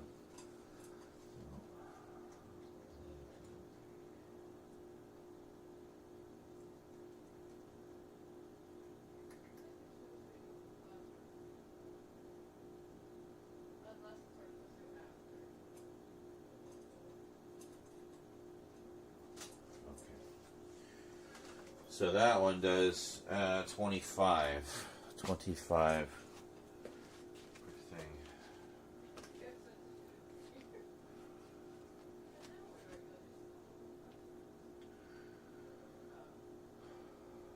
So it's 186.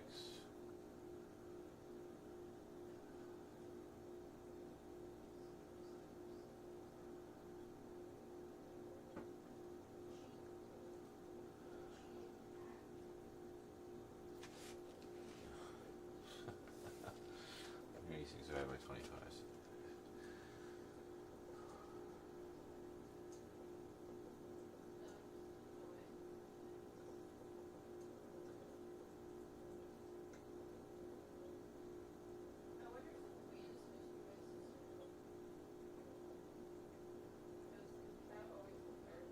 4.75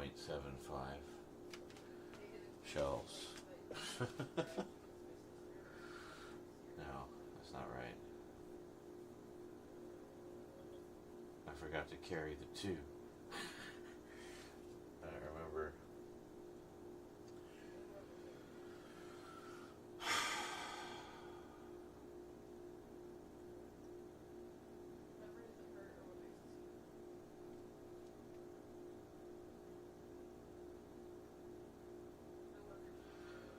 I don't know.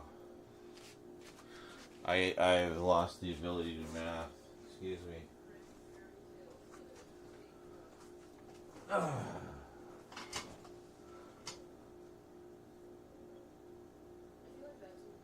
Calculator. 186 divided by 25. Huh. So I said 4.75. It was 7.44.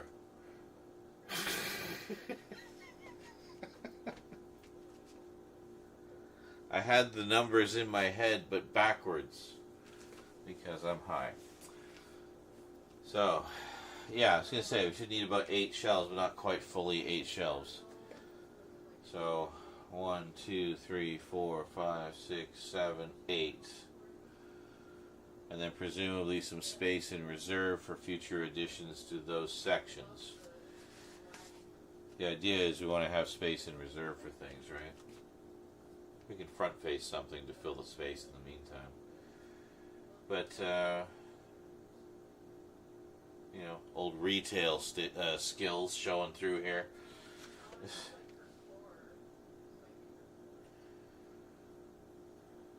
Okay, so just for argument's sake, we'll say it needs 8. But we'd probably give it 9. We give it like a full grid here.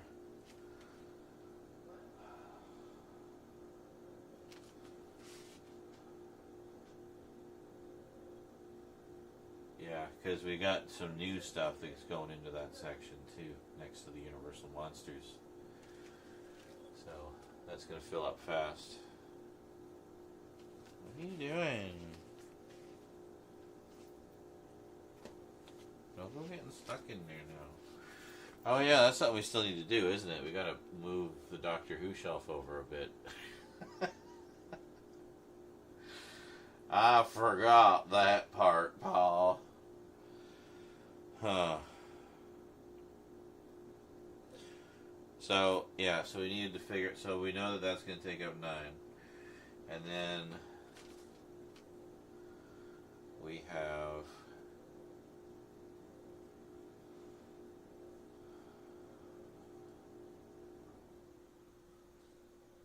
we have 9. So...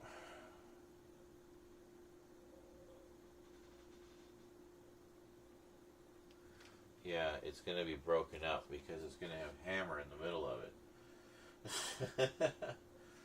Oh, no, I see what I'm just looking at how I had it organized before. It's been a while since I've looked at it. I see what I did. I just went straight from Universal. I know what I was doing now. It was Universal to hammer, and then from there it was going to be to Paul Nashi. And then Paul Nashi would be the bridge into the erotic horror.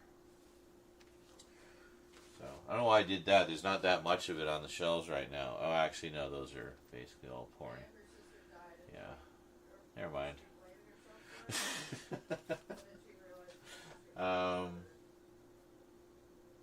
So that could still work. We'll do the...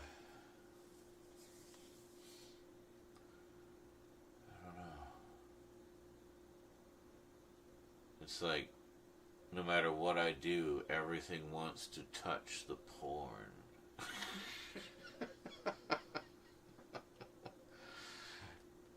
The porn keeps making me want to find ways to connect it to things. Connect the porn. Got another Kino Cult one. Ilsa, She-Wolf of the SS. I did pre-order the others, by the way. Oh, sorry, Emily, didn't mean to step on your toe there. Well, I'm dead. Sure she'll murder me in my sleep later. But, there's some great fucking stuff on here.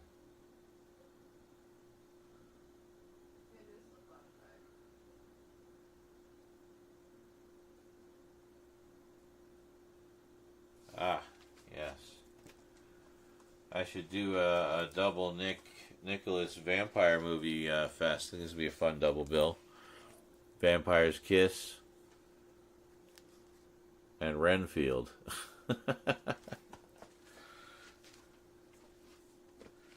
That'd be a good one to do in a screening. What did you say, Colin?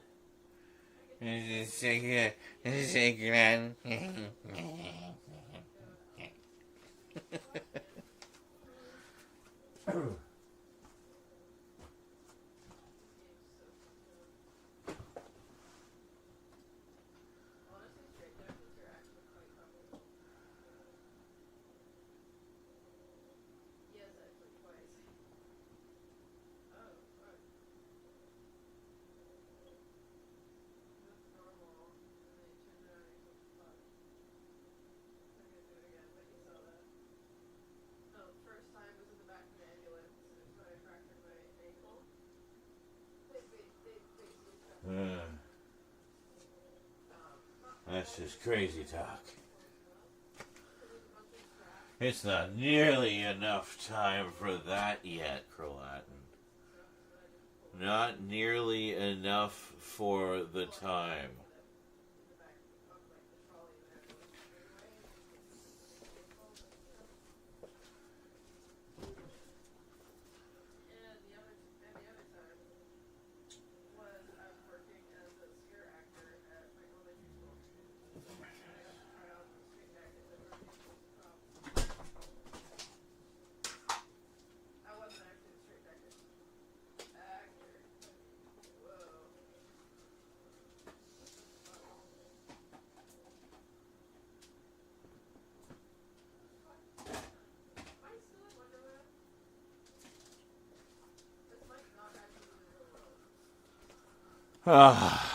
Sorry,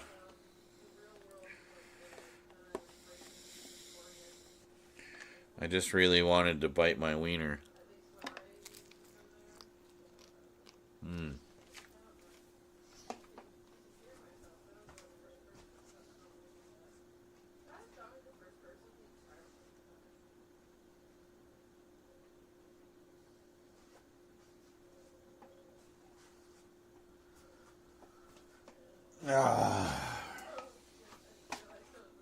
Rose is playing Alice, Madness Returns on PC.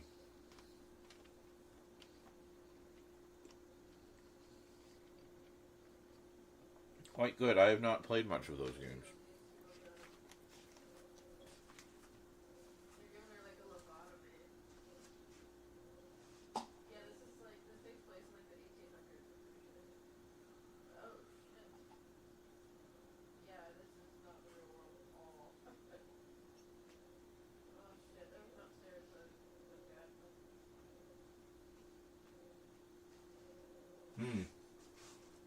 Yes. Well, I think when your collection gets to this ridiculous state and size, you have to become something of a visual thinker. It's literally like the Sherlock Mind Palace thing. You're doing a visual diagram in your head, shifting things around. That shifting puzzle block thing again.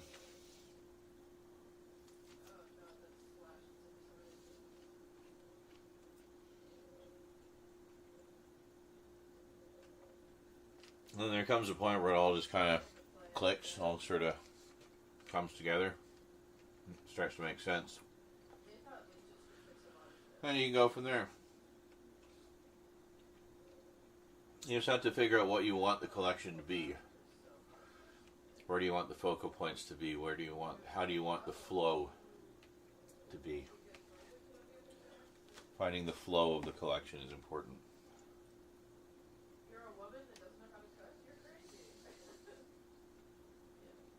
And that is not something that can be taught, because everybody has a different flow.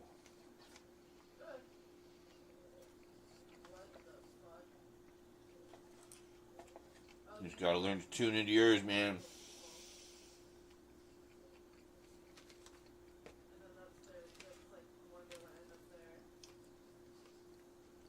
Go with the flow.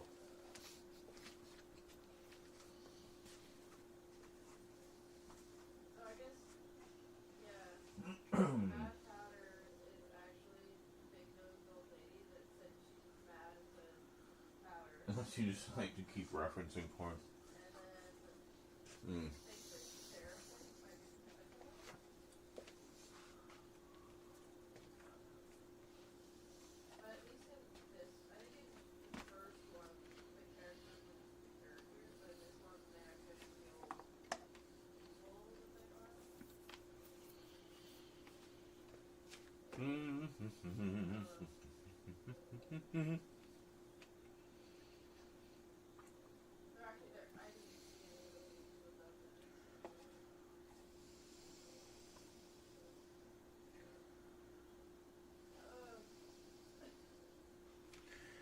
There's bits of cheese in here. I'm trying to get the bits of cheese, you see.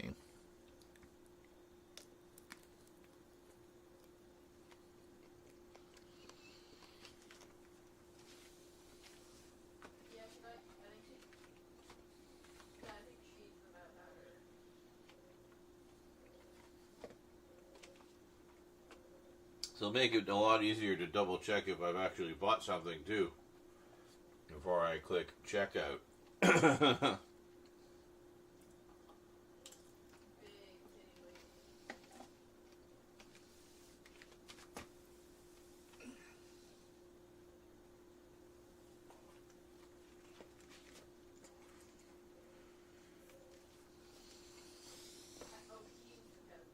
That was not food. It was a random sticker. I guess a Halloween sticker. It was a smiling candy corn.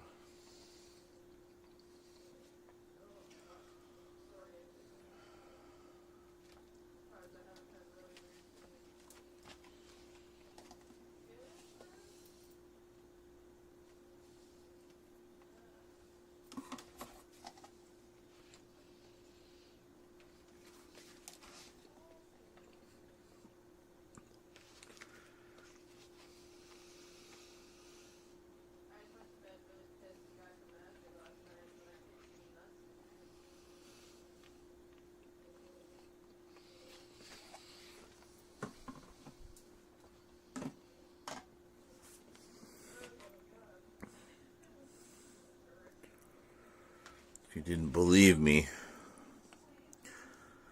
there it is.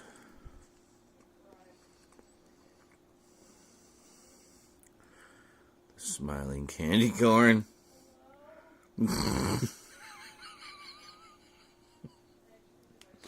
So slowly crushing the life out of him before your very eyes.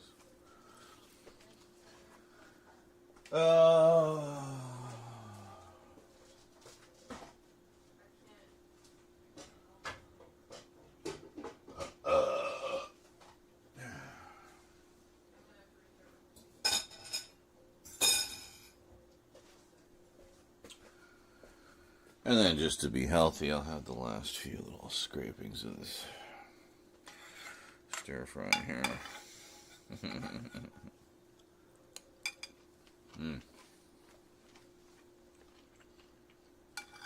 Whoa.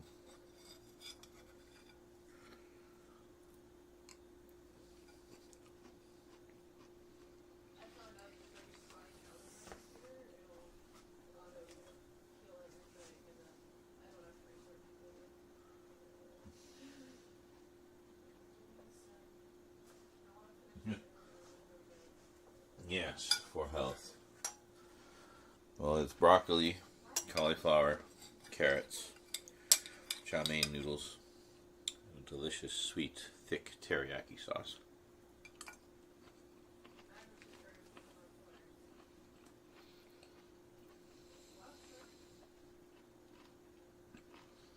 It also had chicken, but Rose appears to have eaten all the chicken and left all the vegetables.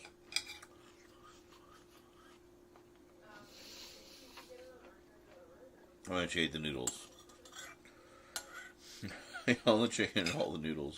And left 90% of the vegetables.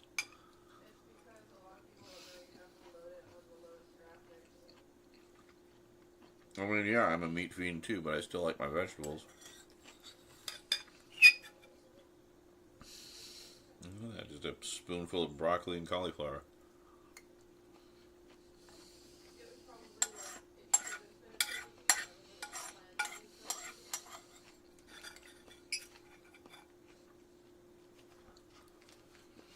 Mmm.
Huh.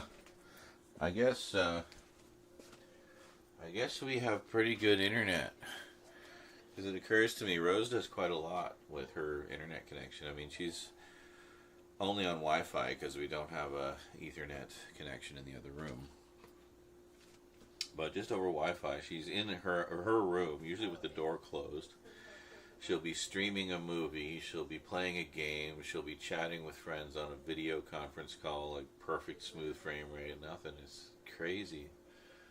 Crazy how far Wi-Fi has come from basically just being a radio signal.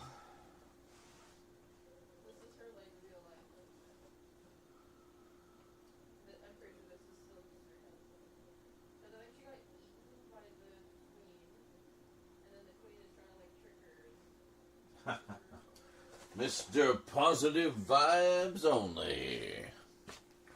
Well, glad you finally got it to work.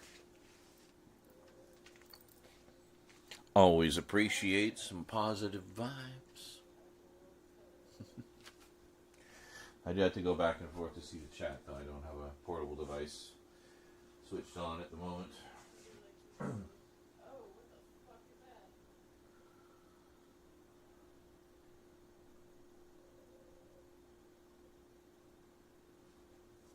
2018. So probably around the time I went full time. Oh, what a roller coaster ride that has been, but oh. We're almost out of the tunnel. What is that one? Trick or treat. Okay.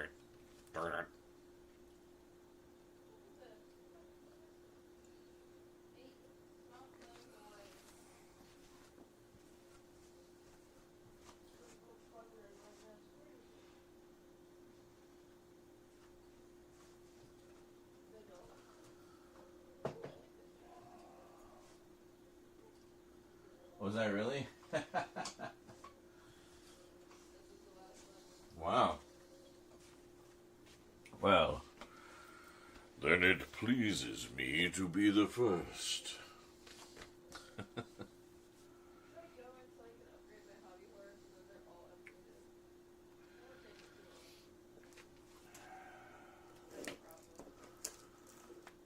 Oh, by the way, for anyone who was really hoping they could get their hands on Bat Pussy, sorry to say it's apparently sold out now. Sold out. And that's it. It's done. That's all she wrote. No plans to reprint. Locked away in the vault forever. The Chastity Vault for Bat Pussy. You know, like a chastity belt.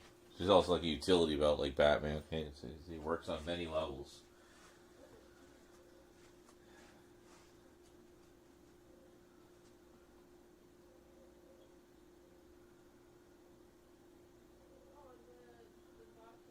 Have you seen that? Have you seen Bat Pussy? Oh my god.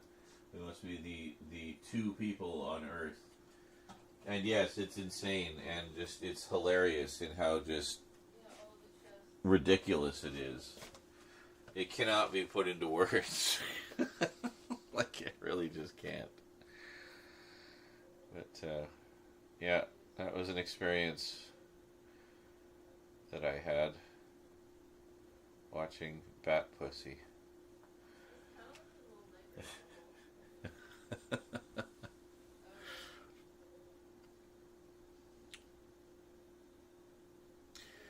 Well, I was going to go for a break and have my last half smoke before I am forced to pretend to not be very high and go to the convenience store to get smokes. Actually, it should be fine. I think I'm past the peak of it, so yeah.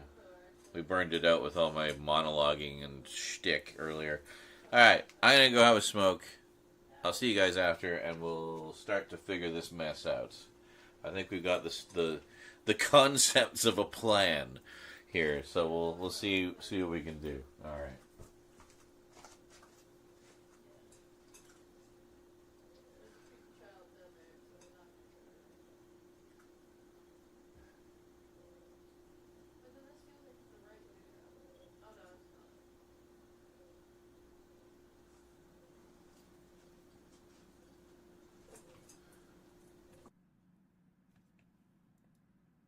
Make your browser fast. Jesus. Didn't even mean to play anything when I came in. Just fuck off. Fuck off. Everything fuck off. Jesus. Hold on, can we see that?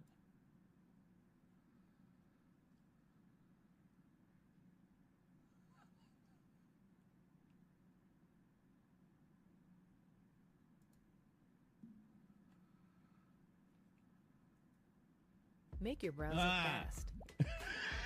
Jesus. Didn't even mean to play anything when I came in. Just fuck off. Fuck off. Everything fuck off. Alright, we gotta go back this way. Oh, hold on. Is there an item over here? Thought I saw green. Clearly just hallucinating. So we'll get as far as chapter 2, and then I think we'll call it there. But definitely, I can see having some fun with this, just wrecking house Especially through these early levels, eh? Oh, Jesus. I just walked right into him. Do. Tiny usable marker replica, yeah.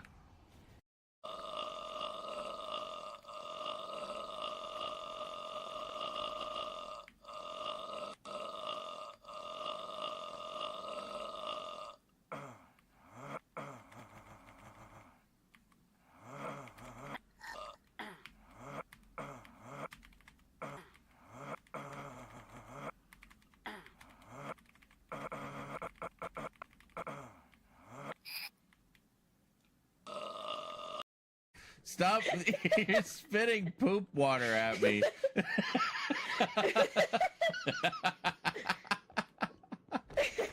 Oh my god.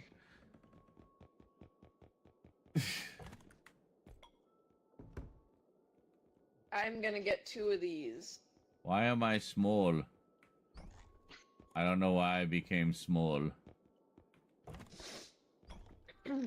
Oh, You is just it? face planted out of the door. I don't know what. It's the.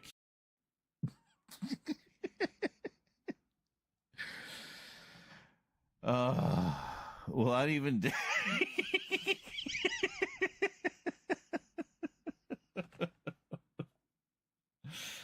So anyway, the point to that was, it always favors clips that are in the current category.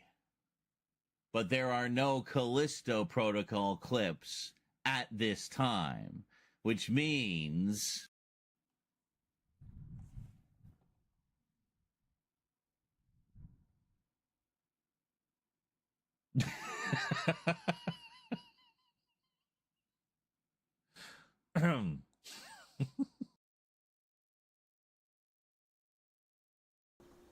Hey, the stream deck's working again. The fuck? Why did it just randomly shit the bed earlier? That was so annoying. Anyway, I reset it, so hopefully it'll be fine.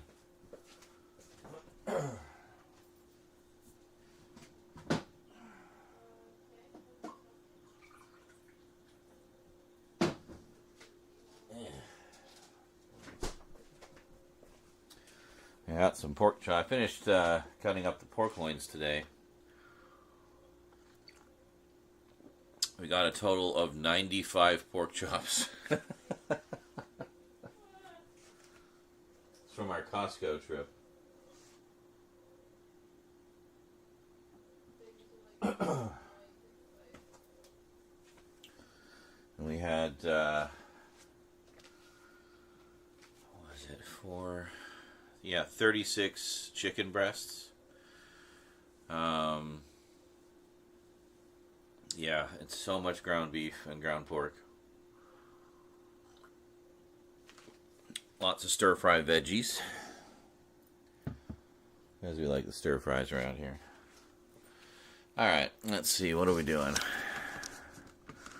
So I think one of the first things we need to do is, well, this is hammer stuff down here, so I'm just going to get it where it's a little easier to reach. My randomly spasming back. Fucking hell, man. So what I guess we should do, see, like this one's gothic horror. Fuck, some of these are gothic horror. How many of these do I want to include is the question, because we still have all of this to consider. And, okay, so if we're doing our big, comprehensive history of from Lugosi to porn,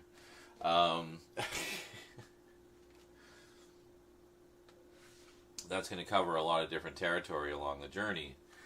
So, what's going to be left for here? I mean, we're gutting these 9 central sections right here. So that would leave... Okay, so we got like found footage, and we got ghost stories, we got post-apocalyptic stuff, we got modern horror, haunted houses, Yeah, Scream Factory, just general Scream Factory releases, so we can have like some of the label releases and stuff. Yeah, so I guess that works. We can work on that. And I see some Arrow hard boxes over on the far left. You probably can't see it from where you are. Sitting quite comfortably in any of these shelves, so that is very helpful because I got a bunch of them. All right, so.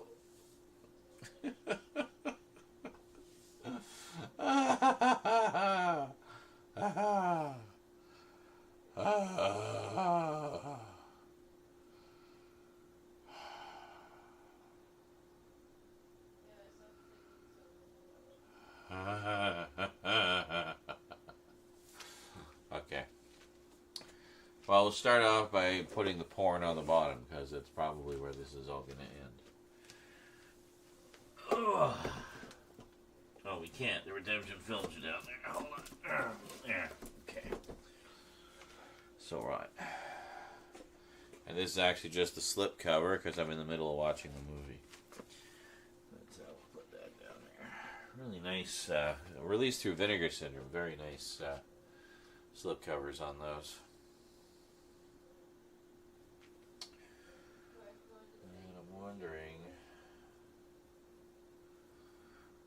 Why? I wonder. Why? I bought so many movies.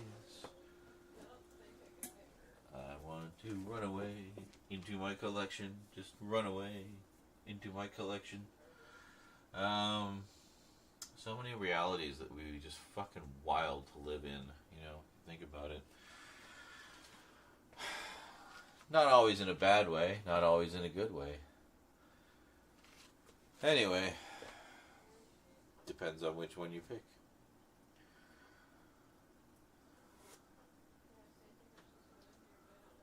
Suspiria, you get a school full of hot witch chicks. Like, come on. There are benefits to be had, is what I'm saying.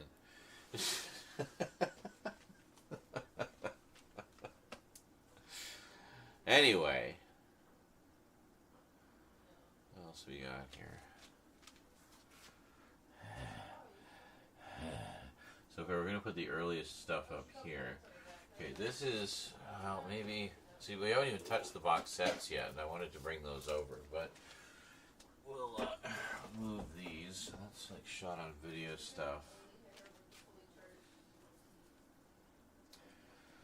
This is more shot on video stuff. What was this one again? Doom Asylum?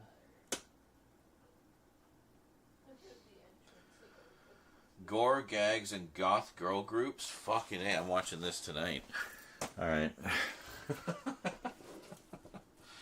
Got my movie sorted for later.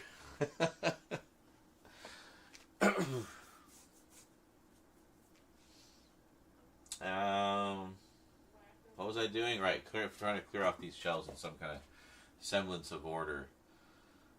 So we got a handful of 3D movies. I don't know, I'll just do like a little miscellaneous shelf here for now. This is all 80s stuff. Yeah, I kind of had like an 80s section, and I think that's what this is. Yeah, for the most part, anyway.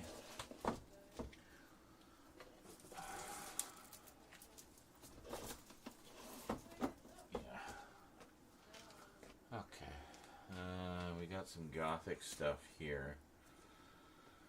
Question is it more gothic or is it like haunted house? Because sometimes the two can intertwine. This all kind of looks like haunted house stuff, but yeah, no, it's all gothic. Actually, this is all gothic. Gothic. All right, then I guess we'll see how it goes. Like, we might have our gothic horror section in here. And I do kind of like the idea because we do, let's face it, fetishize the whole goth aesthetic to quite an extent. We're just a bunch of naughty, horny boys. it makes a kind of perverse sense to me to have essentially the history of gothic horror and classic gothic horror monsters and their various variants ultimately lead into erotic horror and just erotic films. So it's like the romance leads into the sex. You know what I'm saying? That's a fucking flow, man. That's a flow.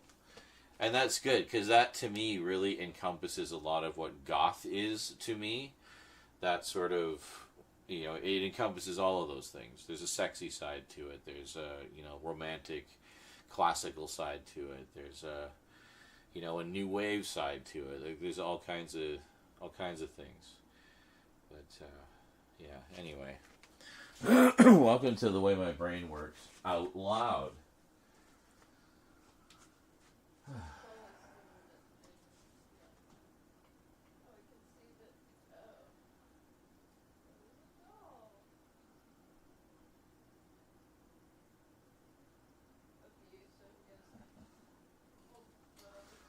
The evolution of man. Yes. Should be playing the 2001 theme right now.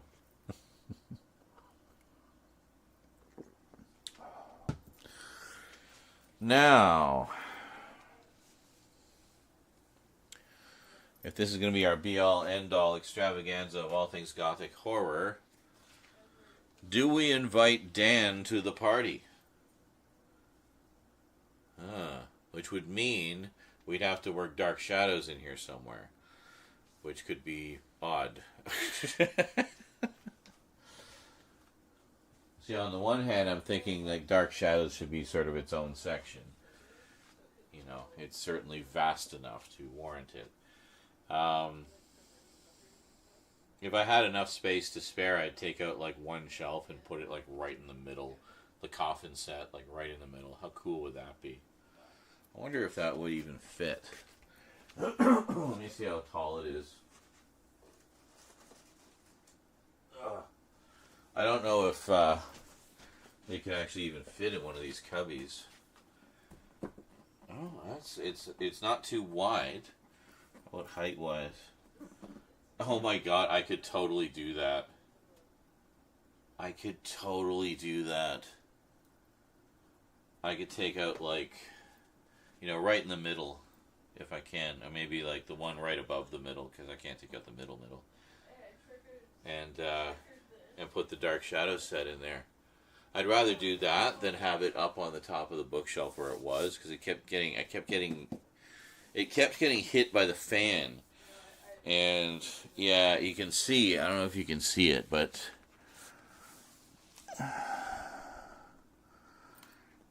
Right through the D and the A. See that? There's like a little slice. That's from the fucking ceiling fan.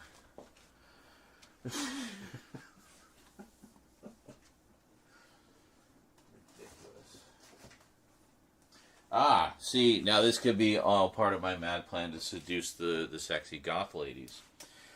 I come over to show them the horror section. They're like, oh, cool, you know, Freddy and Jason and, you know, all the usual stuff. It's like, and check this out. It's like, oh, Bela Lugosi, and, you know, and getting the hammer stuff. And then she'll see the big coffin set right in the middle. It's like, oh, you have Dark Shadows? I want your babies. And, you know, that's it. Done.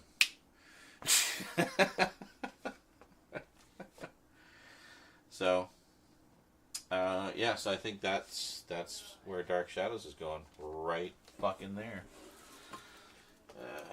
What is all these ones? Franchise stuff. Let's put it here. Okay. What's this one? This is, see, this is Romero and Argento. That's something I'd put in its own section. Giallo, because Giallo is such a massive thing of its own. And that would tie into slashers and proto-slashers. That's something that's not going to be in this section. Right? See, that's going to be a big section. Just funny, slashers is something I wasn't really into as a kid. I got into them more when I got older. I just got more violent as I got older, I guess. Yeah, what are you doing? I don't know which thing fell, but anyway. Yeah. So just move these. Pardon my butt. Pardon my butt.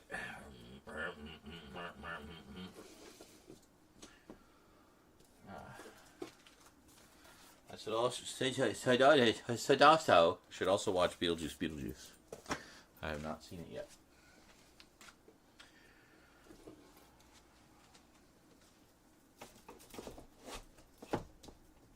Actually, it's quite good. Yep. Okay. This is documentaries and stuff. Actually, these will keep. Stuff.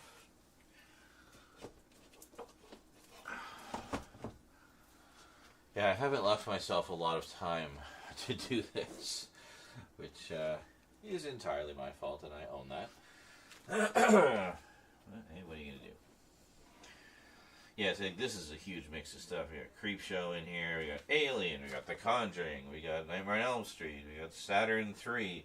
Oh, wait a minute, I know what this is. This is, yeah, this is something else. This is something very specific that I need to set aside. Hold on. Yeah, I forgot about that one. I'm glad to know where it is now. Mysterious enough for you. Good. Yeah, I don't know. I'm just going to get things out of here, so then we can start doing everything the way we actually want to do it. Okay, see now here we got a bunch of Dracula stuff. Dracula and other vampires. And, yeah.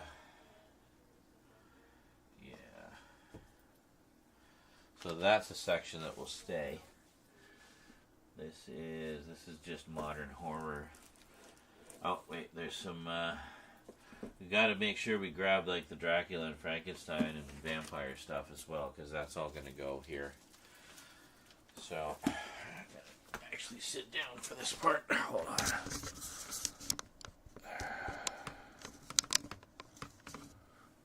Whoops. Stay. I'm gonna do this.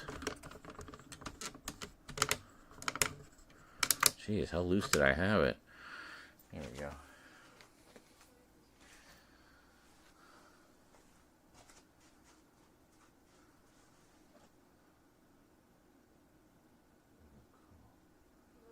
What is it doing here, the ceiling fan? Well, it's just where the, yeah, hold on a second, I'll show you. And boom, done, deal, yep. Hell yeah. That's how it works. I know. I read about it on the internet, so it must be true. Let me try to illustrate here.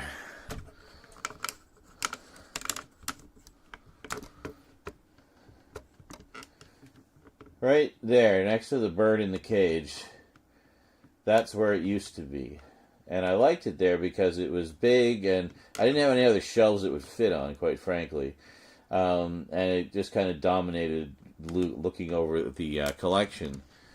But a couple of times when I took it down, I accidentally bumped the ceiling fan, and it was running at the time because it was summer.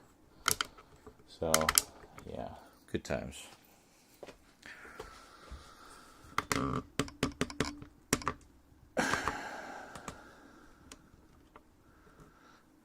Yep. Maybe we'll. There. You can see a little more. I don't know why the jar's there. Oh, because of the chat. That's why. No, the chat's on the other side. Why the fuck is the jar like in the middle of nowhere? Like there's no other elements in that area of the screen. I don't know. Anyway, make it explode, everybody.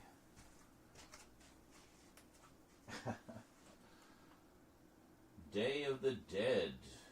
Yeah, that'd be cool. Yeah, I picked up the 4K of Dawn of the Dead. I still need to upgrade Night, but that's okay. I did get the 4K of the remake of Night. That's on my watch soon pile. I have not seen that one. Directed by Tom Savini. Yes, the Tom Savini. Alright, so here we got like werewolves and shit. That goes with all of those as well. So here we're actually just going to double check that we don't have any Dracula or... Oh, here's one. Here's a vampire movie. I Vampiri. Revenge of the Blood Beast. Is this vampires?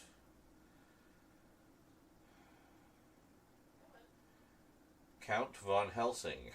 Played by John Carlson. I thought it was Carlin. Oh my god, I almost lost my shit. Willie as like a vampire or something?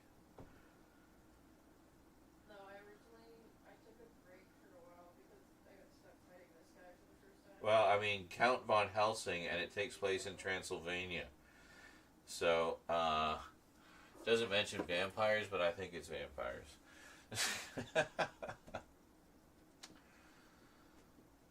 We got, yeah, I'll put these in here too. We got some silent stuff, some early Lugosi. Dr. Jekyll and Mr. Hyde, Frederick March. Yeah, this is the shit right here. That one's so good. Highest possible recommendation. Highest possible.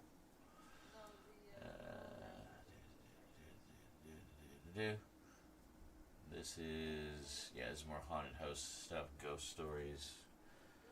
Okay. What else? That's all mostly modern horror. Yeah. Oh yeah, The Love Witch. That's what I need to watch too. I'll get around to them. That's the fun thing. We're getting, see, that's what I'm getting excited because we're actually getting to the part where I can start watching everything. All the things that I bought over the course of a very long time,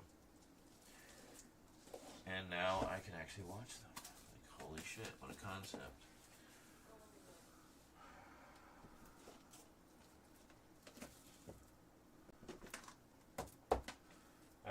I'm not caring about how I'm stacking these in here.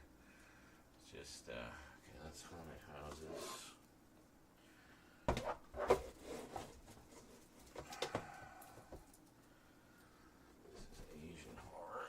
Oh, actually, I won't do this. This is more modern stuff.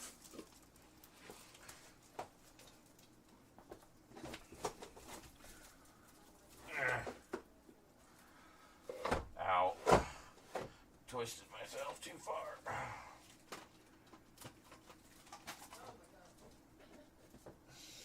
So I twist myself more, like an idiot.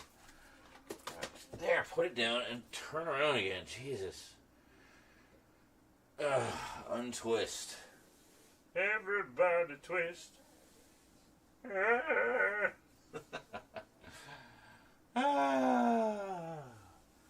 This is all dirty stuff. This is all, see, Asian horror, that'll be its own section.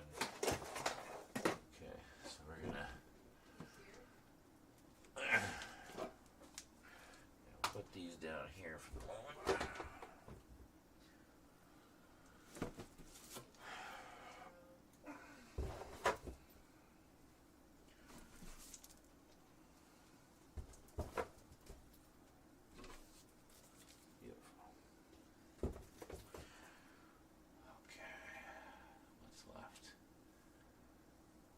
All things that are staying.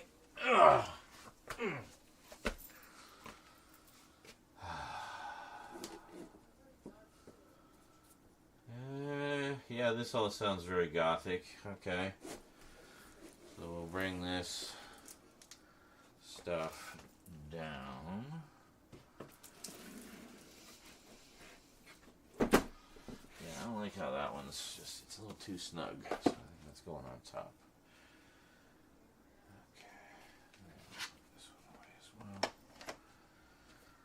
Okay. first? We gotta...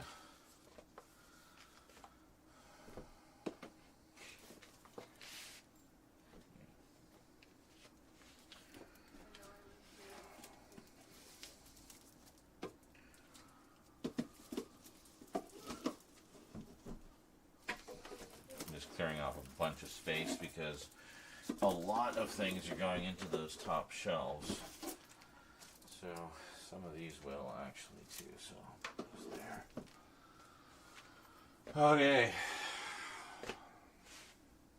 There's stuff over there that needs to go as well.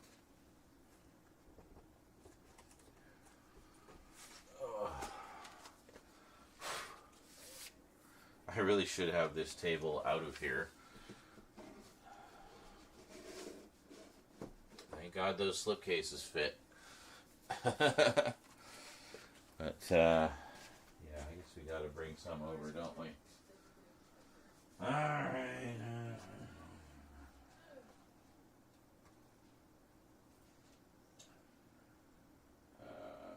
Yeah.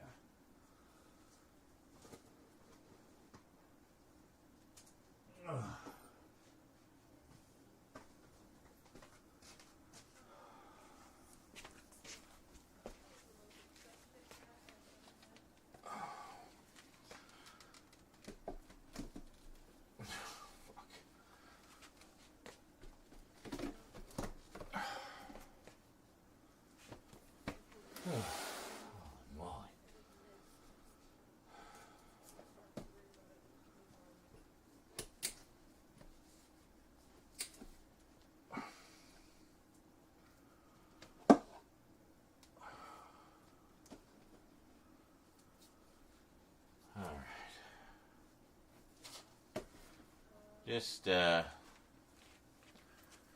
you can't see what I'm doing at all. There. Hammer. So far.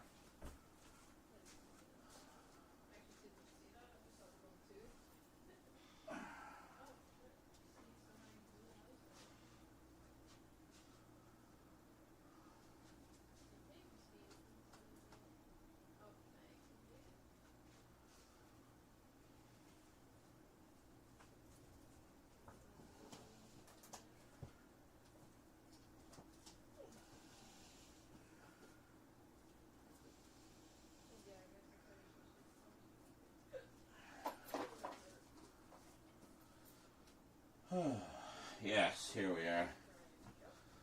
This is what I was looking for. So I have a few things, all the Danza Macabre Gothic horror collections.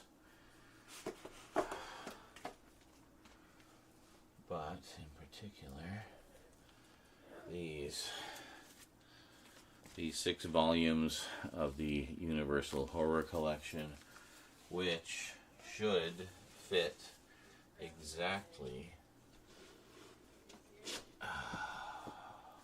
next to the Universal Monsters collection. Holy shit, that is perfect. So the 6 volumes of the Universal Monsters, 6 volumes of Universal Horror. There we go. That's beautiful. Beautiful.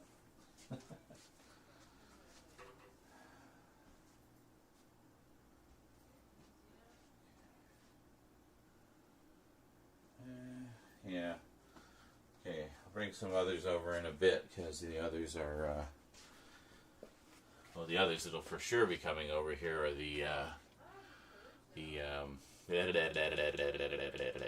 you know, those ones.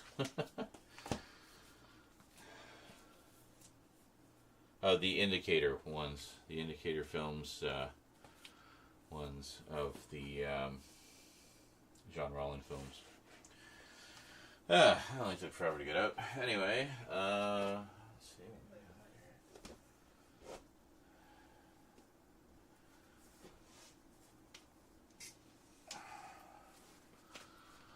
have here. Okay, what is going on here exactly? Hold on. This doesn't seem like it would be. Oh, for fuck's sake. Can we just stop? Stop. Just stop. Knock it up.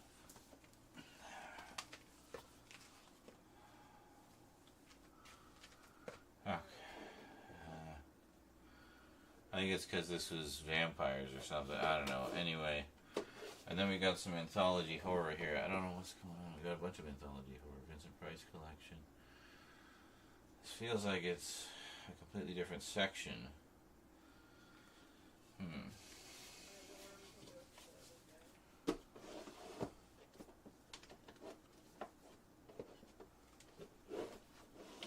I don't think this belongs in this section. So we're going to put it over here for now. And then, oh, yeah, we can put this up here too. Okay. And let's see, yeah. So we have a few things here like the Mummy, Van Helsing, Invisible Man, Shape of Water, stuff like that. We'll put those down here. See, that all counts.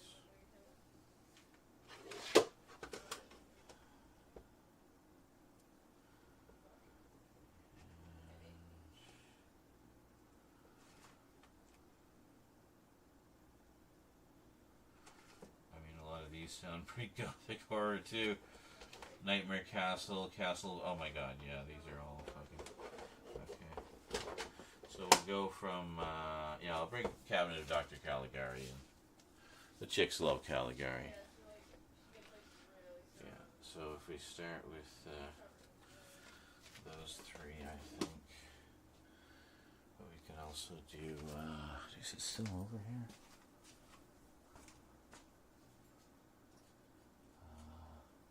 No. I have the 3D House of Wax with Vincent Price. But see, I also have the Blu-ray of Mystery of the Wax Museum. Now, that Blu-ray does include Mystery of the Wax Museum, but only on a DVD. So, so that was a nice upgrade. But a while back, I pulled House of Wax 3D off the shelf to rip it so I could watch it in my VR helmet. And, well, I don't know where I put it. We're going to slide these in here. My old Blu-ray of the old Dark House, yeah, probably just going to replace that because I got the 4K recently. So I know there's two things missing from this section, so I'm going to, fuck, can I even pull anything out? It's packed in so tight. Jesus. Hold on. No.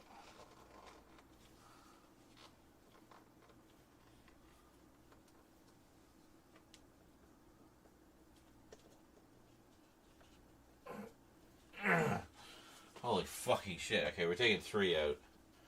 3. God damn. Alright, I don't think these are even supposed to be in that section anyway. So, anyway, so we'll leave some space there for the ones that are MIA at the moment. And then we got these ones. Yeah, so these can go a little later. We'll put them maybe, I don't know, we'll see. Maybe, might be the bridge. It's so some random gothic horrors and other monsters. So, yeah. Another phantom.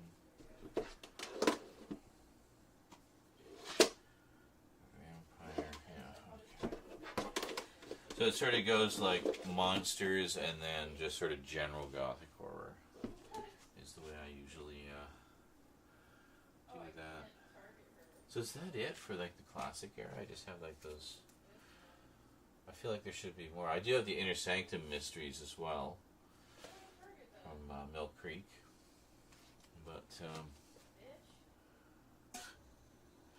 I don't know. All right, so I guess we're into the Hammer stuff then.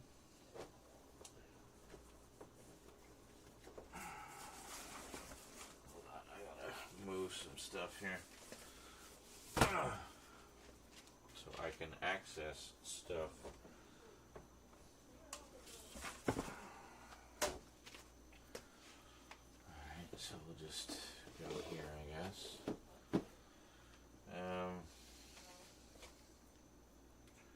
Where's that other one? Yeah, this one. Can we slide this in as well? Yeah, perfect. So the funny thing is, a lot of the Hammer stuff is redundant now because of the re-releases. But that's alright. You know how it goes. You end up with 18 different editions of everything. Yeah, so try to leave it, I guess, a little loose, just enough to get a finger in. Otherwise, you're gonna be fighting with it.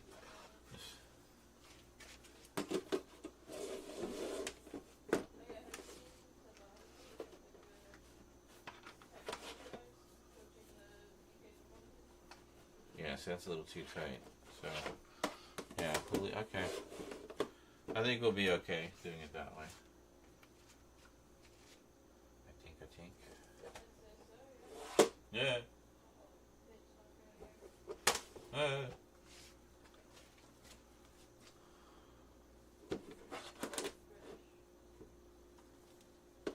Ah! Fuck. What is even going on? Ow. I'm fine. Thanks for the concern.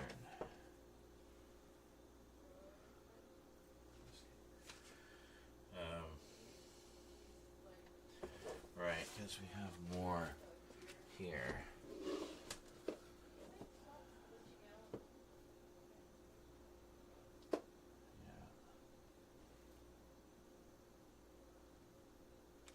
Yeah, so with the Hammer stuff, I put all the Draculas together, put all the Frankensteins together, put all the mummies together, and just kind of went by monster from there, like Werewolf, Phantom of the Opera, and then other monsters, and other vampires and stuff like that. And then just kind of went chronologically from there. So I think I did like all the monsters and demons and anything supernatural or, horror-y. And then I have a section of like the crime ones, which they haven't actually been as many released. There's a few, like Fear in the Night and Straight On Till Morning, and that's pretty much it. But I think the Hammer collection that Mill Creek put out has more of the actual crime films. But then, of course, there's all the re-releases that Indicator's been doing, which is amazing. So, put those in there. Yeah, it's funny because I didn't have any Hammer for the longest time. And, not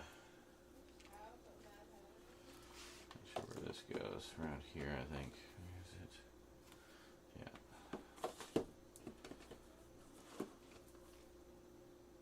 Yeah. Yeah, 74. Okay.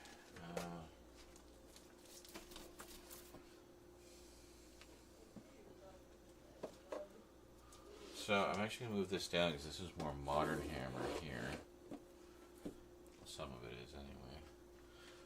And then,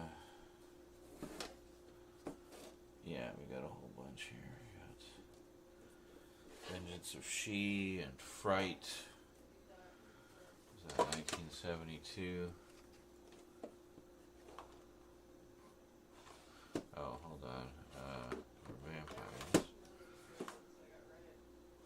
Yeah. Then we got Demons at the Mines. Okay, and then we're just going by the dates of the crime ones. That's 1974. This is 1972, so that goes before. And Vengeance of She, that goes later because that's a cave woman kind of thing. And 1 million years BC, same thing. What else we got here? Dracula. Well, this is the Region B 3-disc set of Dracula. That goes next to Horror of Dracula, which means we've got to move all these down. So we're going to put that right there. That's the definitive version. Move this down. Of course, a lot of these have slip covers, which means they take up a little bit more shelf space. Just a tiny, teeny tiny bit. Nitwit. 1966 and 1967. Alright, good. There's still more Cave Woman movies. That I know. They did like 5 or 6 of them, I think. We only have like 2. We want our cave women, damn it. I need Mama Ugg.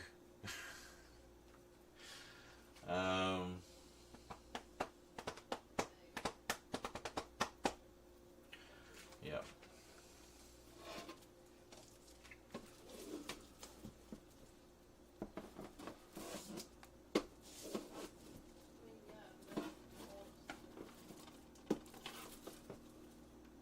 Yeah.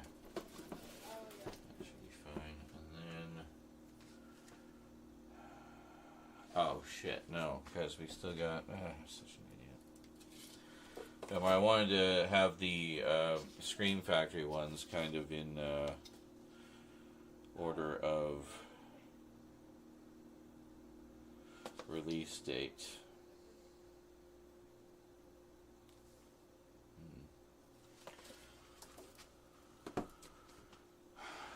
Are these all crime ones?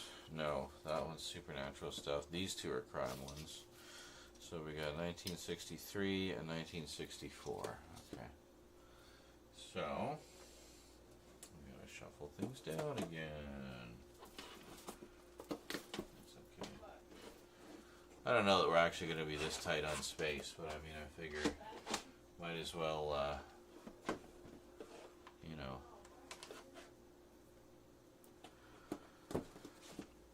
preemptively try to prevent any problems. 63, 64.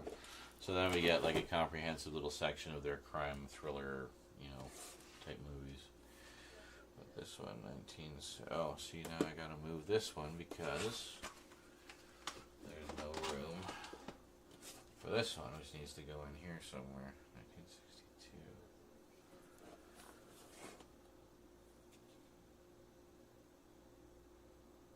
That's 1962.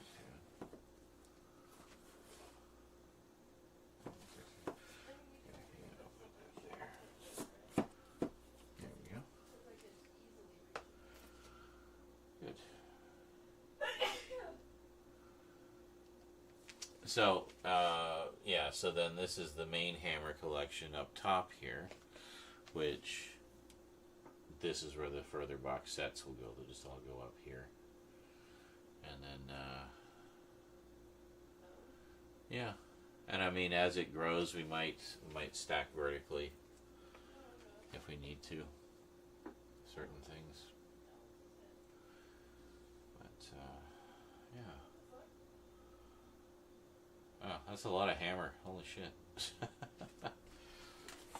I don't know if you guys knew, but I did finally get the Hammer House of Horror, the anthology horror series, on Blu-ray. This is a re-release from ITC. Spirit Entertainment. Anyway, great anthology horror series. I love it. Okay, The Ugly Duckling. When did this one come out? 1959. It's like a comedy Jekyll and Hyde, basically. 1959. So that's going to be way back here. Hold on.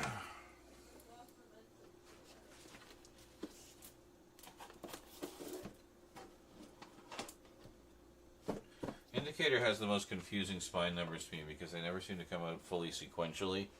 Some of them seem to come out in a different order, I guess, if that makes sense.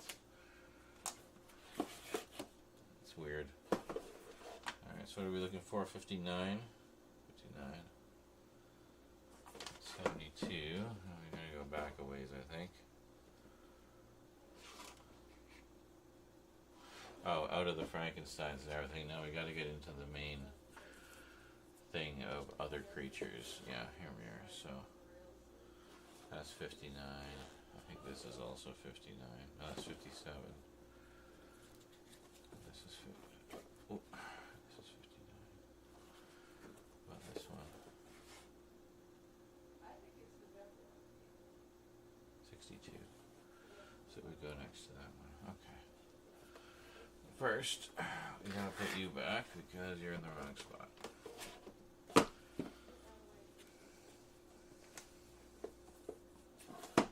There we go. Good.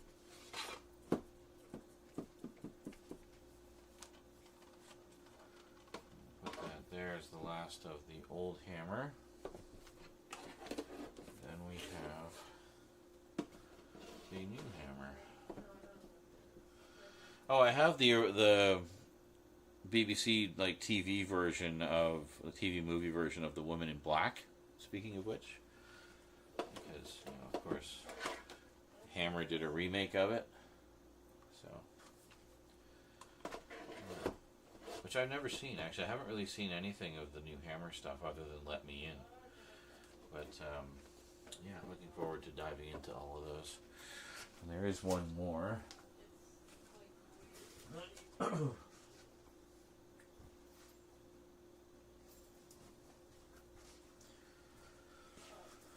Which is, of course, the Eddie Izzard version of Dr. Jekyll. Very nice. Slide that in there. It's the only in-house Hammer release I have that's basically just a regular keep case in a very nice slipcover. All the others have been hard boxes at the very least. I don't think there was a limited edition before that, so yeah, pretty sure.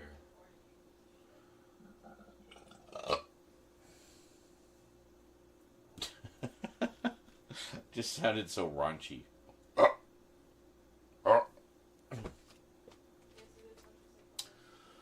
So we have to remember, we got to keep this center area free. I don't want to pop this out just yet until we kind of have, reasonably full shelves to have sufficient weight to keep it stable.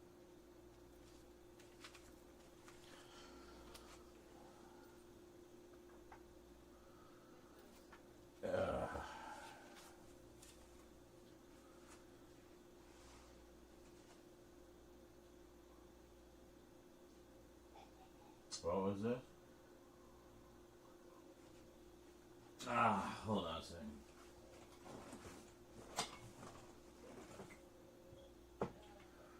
Verminar giving goth dating advice is something I never want to miss.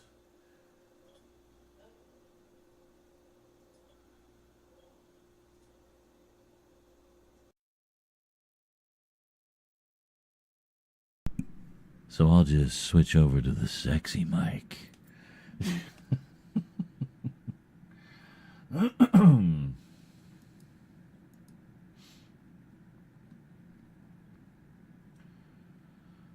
House of Wax 2005, possibly, yeah.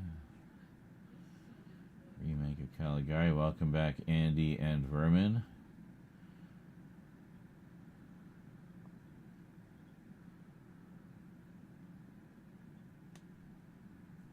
The case rocking back and forth is giving me anxiety. I'm sure it's just natural wild. Now, bear in mind there is another full bookcase behind it. Like, it's not going anywhere. At most, it could lean back about half an inch. Curse of Frankenstein does have a 4K from Hammer. Yeah, there's also a release here from, I think, from Warner Archive. So I had to pull some strings to get the Hammer version because they wouldn't ship it to Canada because we have a domestic release. It's like, yeah, but the Hammer release is better. I want that one.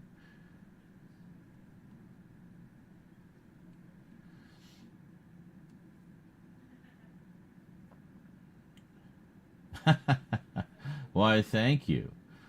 And he says, I mean, look at Sean. He's goth as fuck and nerdy as fuck. The perfectly seasoned combo of identity existence. I don't know. I feel like I need a little more time in the oven myself, but thank you. Totally agree. What was this? Hold on, I missed some. I missed like a whole story in here apparently. Okay, speaking of goth, I was goth shamed some time ago because I display other interests like TMNT or other nerdy stuff. It was so. Oh God. Yeah, I follow a few folks in the goth tube community who address a lot of things like that. And they also, just by pure coincidence, also happen to be absolutely smoking hot. But, you know, they often talk about gatekeeping and stuff like that, and some of the experiences they've had, and what good gatekeeping is, i.e. protecting the community, versus bad gatekeeping, i.e. shutting people out for petty reasons. It's like, oh, that's not goth enough. You know, which is bullshit.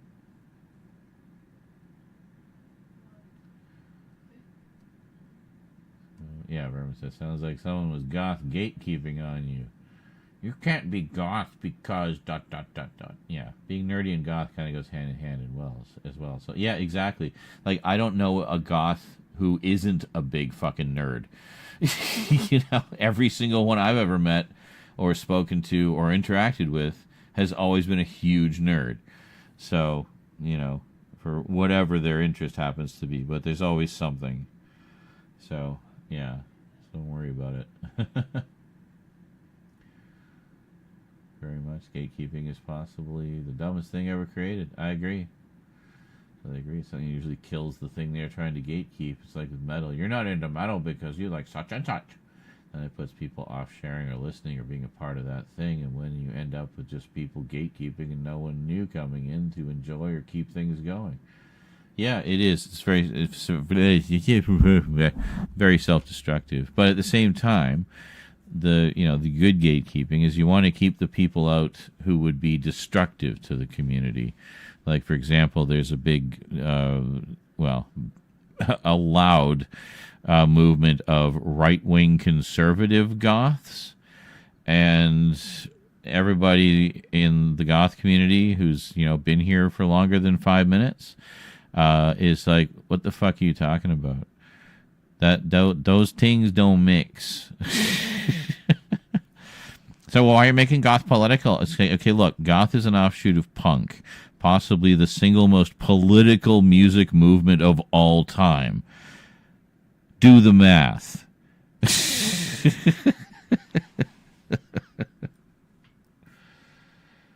So, yeah. People like that, who are just there to be disruptive and try to, stomp all over you within the confines of your own community. Like, that's a snake in the grass as far as I'm concerned, People pretending it's like, oh yeah, let's make goth less woke. It's like, do you even understand what goth is? It's like the most woke thing imaginable. Vinegar and coffee. Extra vinegary. Just the way I like it. Just the kind of pick-me-up I need in the morning. Here, you guys want to see something beautiful? I don't think you were here for it earlier. This is the bottom shelf of that shelving unit right now. Look at that. That's the complete Kino Lorber Redemption Films collection. Missing a couple of spine numbers because I could only get the re-releases that came out later, but it's all the same contents on the discs. But yeah, check it out. And yes, your eyes do not deceive you. There are indeed 2 number 55s, which they never corrected. Instead, they just gave up on the line 3 titles later. And then next to that, well, we have a couple of collected editions like the Pete Walker stuff and whatnot. Oh, and there's a Mario Bava one in there. I don't know why. I know why that one's in there. Yeah, it's part of all that. So, and then we have the Jezebel collection, all that was released here or that was going to be released here, with Phil's courtesy of BFI. And there you go. Pretty cool. The numbers, I know.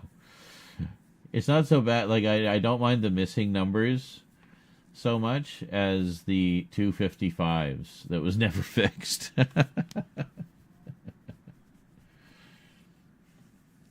There is also no number 13. That was always so, which I thought was funny for essentially a line of horror movies.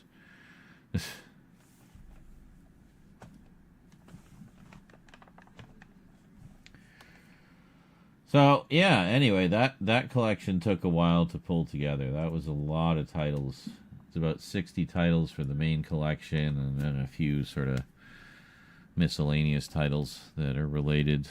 And then all the Jezebel ones. They released 5 of the intended 7, I think. Why is 15 not numbered? Because it's probably a re-release. Is that a re-release? Yeah, that's a re-release. Burke and Hare, that one's actually been re-released several times. It's apparently quite popular. They just put out yet another, like, even more special edition of it recently. So, I think it's also the most, I don't want to say family-friendly, but the least, like, raunchy of the movies you typically find in the Redemption Films collection. So, it tends to be a little bit more accessible and thus gets re-released more. But stick a red sticker on it. What else? Yeah, Justine, this was a re-release. Had to get that. And Virgin Witch, re-release again. I need to pop those discs in and see if they actually still have the Redemption branding in the programming on the disc. And then they just changed the labels. I don't know. That'd be hilarious if it was. It's like, yeah, it's literally the same disc. But, yeah. Anyway, I see a lot of titles that have been getting re-releases, which I have been getting because I'm crazy that way. But yeah, no, it's pretty cool. Pretty happy with that. Look at the box sets, just like multiplying like rabbits. I've got a box of box sets to do as well.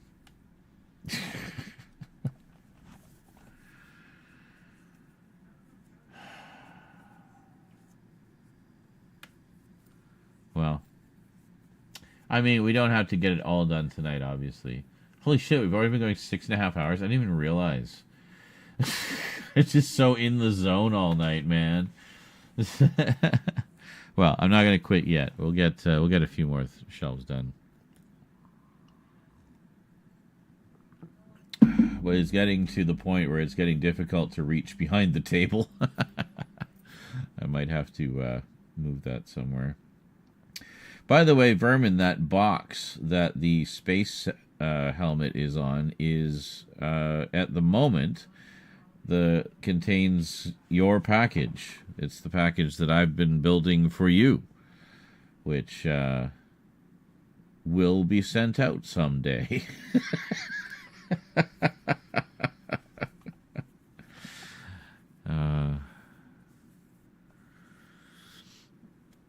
Yes.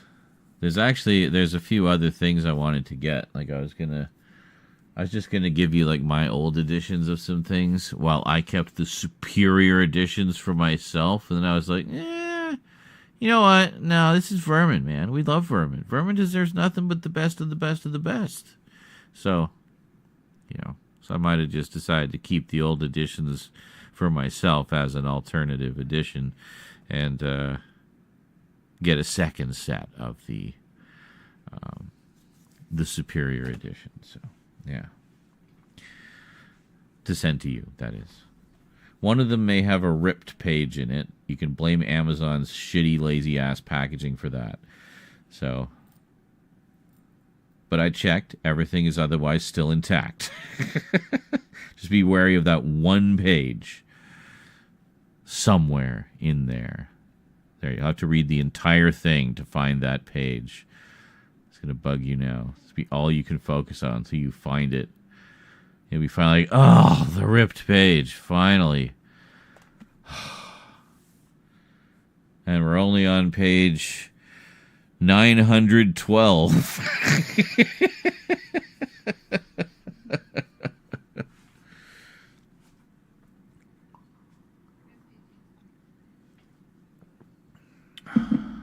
Yeah, well, and generally they aren't, Brian.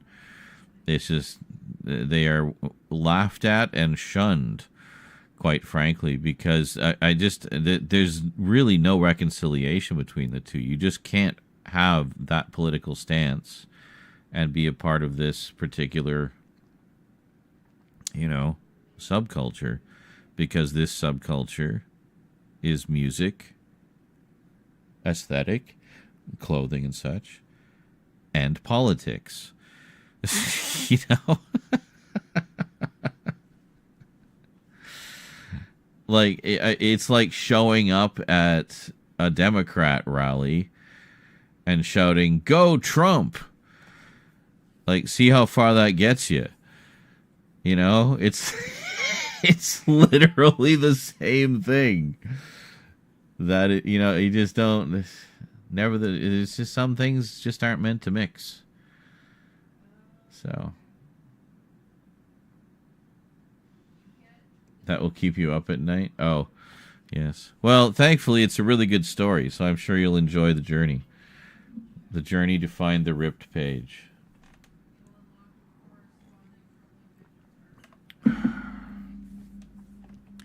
I'll at least tell you which volume it is in the note, if I remember.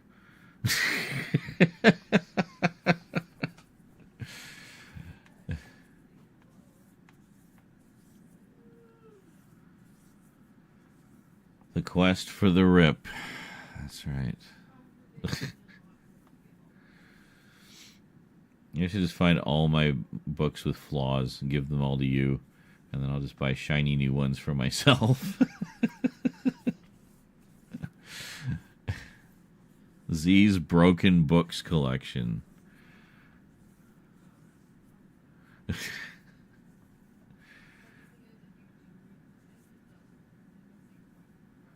Enjoy, bro. I'm pretty sure most of the pages are intact. Yeah. Slightly misprinted, or like only like just on a diagonal crease, like only half the page is printed.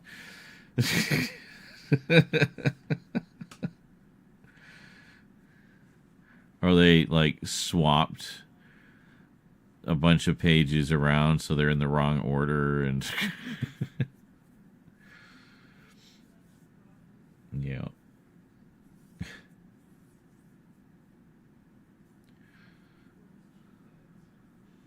Books on acid.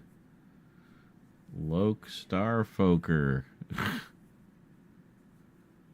Oh, did you see? I got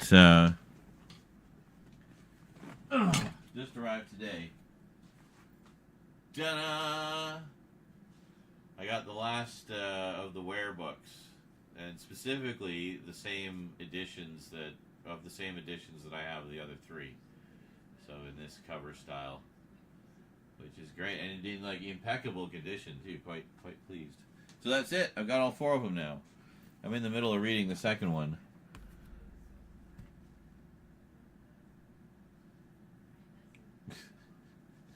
Just once. But yeah, enjoying wetware so far. I've just been too tired to really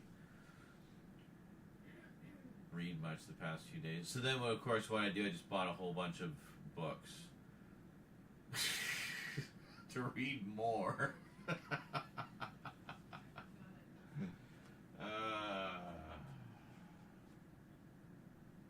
good, though. I do like this. It's finally bringing the new stuff out in the open. It's been hidden in like piles and stacks and heaps for months.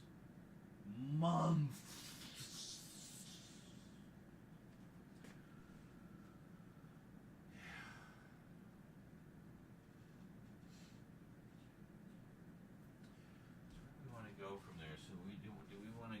How did we do it before? We went Universal, and then we went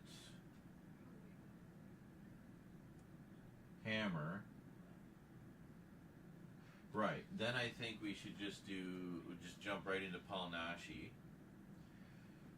And then, because he's like 60s, 70s Gothic, he kind of picked up where Hammer left off. And then we can go into our monster-specific section. Because he's a perfect bridge for that. So really, I mean, this whole first section is touching on Gothic horror, but it's mostly, classic monsters type stuff. But, and other things, just Hammer. There's a lot of Hammer films in here that are not horror films, but I put them all here because Hammer, right? So, Yeah, and then right at the end, after we get to the end of all the releases of the movies, we have the Hammer House of Horror, which originally came out in the early 80s. When did that come out? 1980, yeah. So it was like 4 years after their last movie. When was their last movie? Was that Shatter? No, Shatter was not the last one. 1974. No, I think they went until like 1976, and then kind of closed their doors. And then they came back on television 4 years later with the Hammer House of Horror. And then a couple years after that, they did the Hammer House of Mystery and Suspense. And then that was it. They were gone. And we didn't hear anything more of them until, I think it was MySpace Video had, where is it? I don't have it in front of me, but, I'll have to find it because it needs to go into this area somehow. But it was like a vampire rave miniseries on MySpace TV. Yeah, there's a streaming service that lasted. Very nice. Yeah, what do you think so far? This isn't Alice, is it? No. No, definitely not. Fucking porn. Yeah, it's literally a porno. Stars, beautiful packaging though. Like, Yeah, just very freaking fancy. gorgeous. Yeah. It's really funny when Ryan and Callum came by once they saw like your Nazi hookers from hell or whatever. Which, Ilsa, She-Wolf of the SS? Yeah, I think so. Or It was is that something. one? It was some Nazi porn thing. Where is it? Hold on, it's like, I have it like right around here somewhere. Fuck. Nope.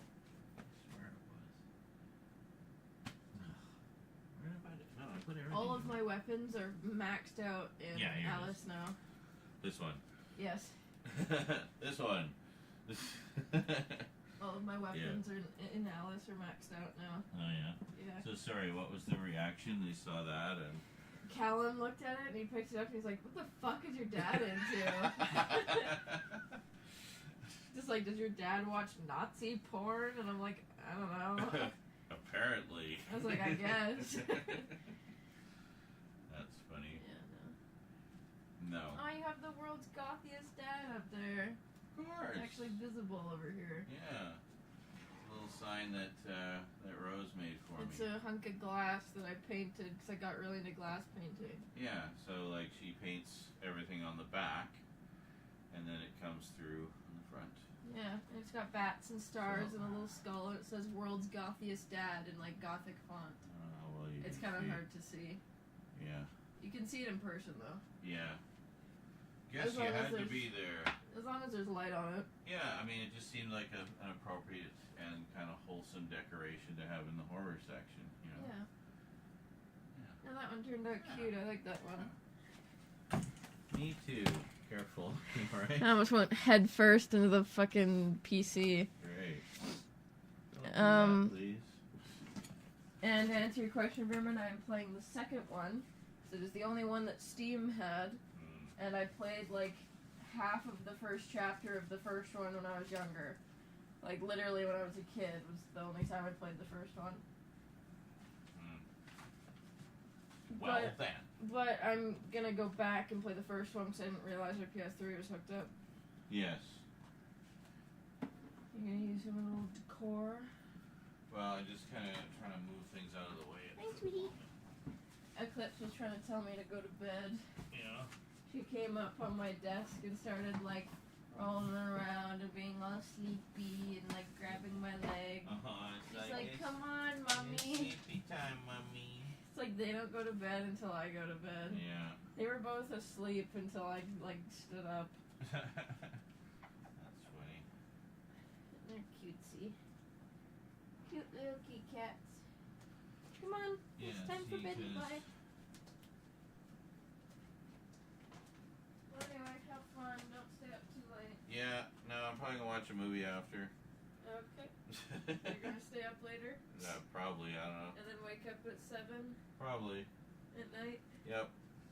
Okay. Anyway, so I feel like the flow we found was, okay, what's the best way to arrange it in a small area that will have maximum impact in impressing the hot goth chicks. And I think we're onto a good formula because it's going to include all the vampire stuff, you know, very popular part of the aesthetic. And so we'll put that there. And yeah, I have a few other vampire movies here. Yeah. That's it. That's the ticket. So generally, I would sort these chronologically. So that's 53.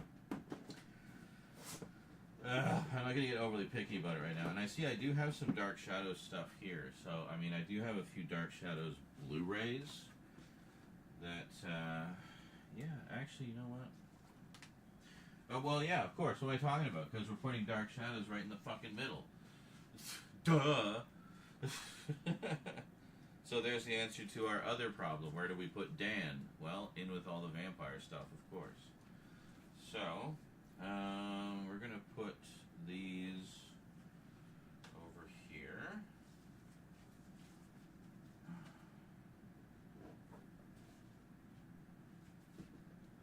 Move these down actually a little bit. There. So this will just be our little Dan Curtis, you know, shrine. And then what? So we got some vampire stuff here. I'm sure there's more vampire stuff than that. What else we got? Oh yeah, we got a bunch. Holy shit. Okay. Oh yeah. Hold on. I gotta kind of fish them out. Behind here. Oh shit, yeah, yeah, we got a lot more vampire stuff. Okay, right, I forgot. It goes right to the start. Okay, there we go. Okay. Alright. Okay. Well, these aren't going to be any kind of like super duper semblance of order, but we'll at least kind of get everything together here. And we'll leave a little bit of space in each one. So that means we're going to have to move these.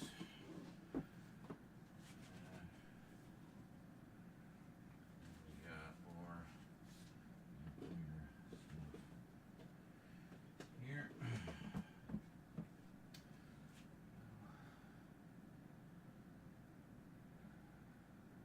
Yeah. Okay. And more vampires? Nope. We're into Frankensteins now. Okay.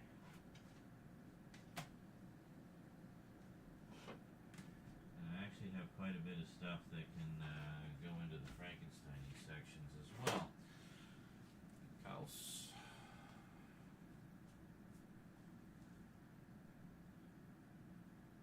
Oh, gosh. Because the wonderful things in house. Oh! Sorry. I'm fine.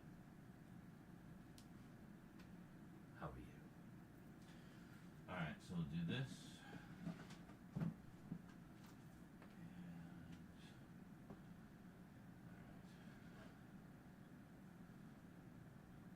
So, essentially, for the most part, we have Draculas, and then we have other vampires. Then we have Dan Curtis, that might move. We got Frankenstein here.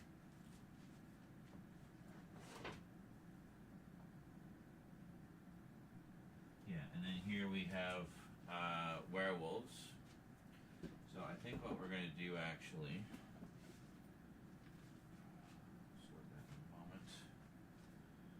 We're going to move Dan down here. And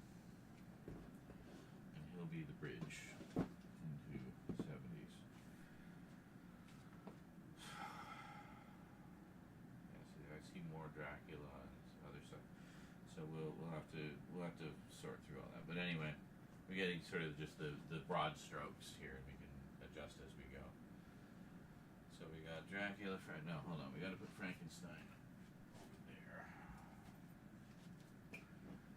There's a logic to things. Largely established by the Universal Monsters and the order that I've always had the sets in. Dracula's the first because he's the king. Frankie's second because he's my boy. Wolfman is the rest of the trifecta. The Mummy is his own thing. Invisible Man is his own thing. Creature's his own thing, so they go last. But Dracula, Frankenstein, Wolfman, they are the trifecta. They connect together, as you know, and they're pretty decent continuing sagas. They're fun. So anyway, so I always go Dracula, Frankenstein, Wolfman, Mummy, Invisible Man, Creature from the Black Lagoon, and then you also put Phantom of the Opera in there. So, but because we're separating by era, we do them in the Universal era in that order. Then we do them in the Hammer era in that order, and then anything further beyond that, and then you kind of do it like that with the other versions of those classic stories and such.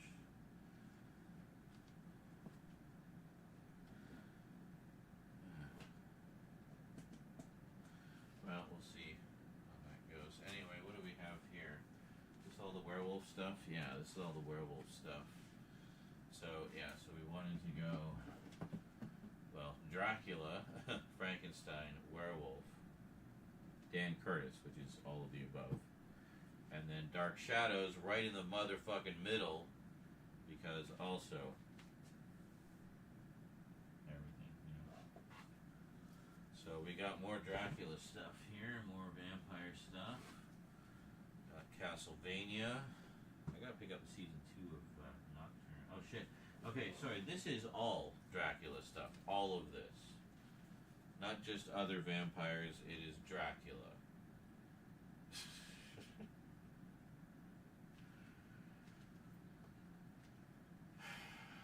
Okay, which ones are Dracula, which ones are other vampires? Okay, Dracula the Dirty Old Man. Dracula Sucks. Dracula Prisoner of Frankenstein. Okay, Fangs of the Living Dead, that's other. Nosferatu is Dracula. Nosferatu in Venice. Billy the Kid versus Dracula. Well, that's not going to be an adaptation of... No, hold it a second.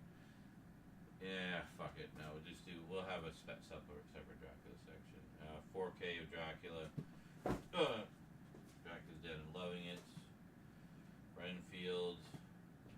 Vampire's Kiss. Last Voyage of the Demeter.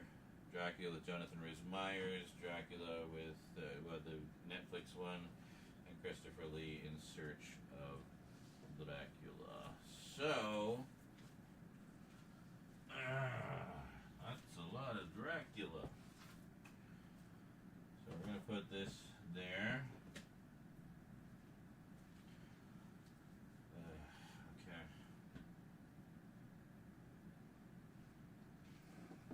Where are we even going to put this?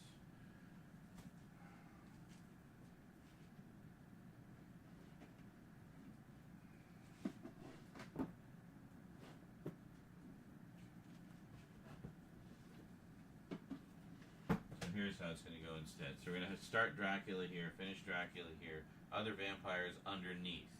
And then we have Frankenstein, Wolfman, Dark Shadows, everything else. Go fuck yourself. What you doing, church?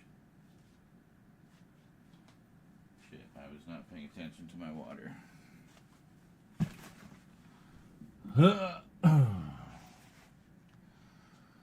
Holding out hope for a third one.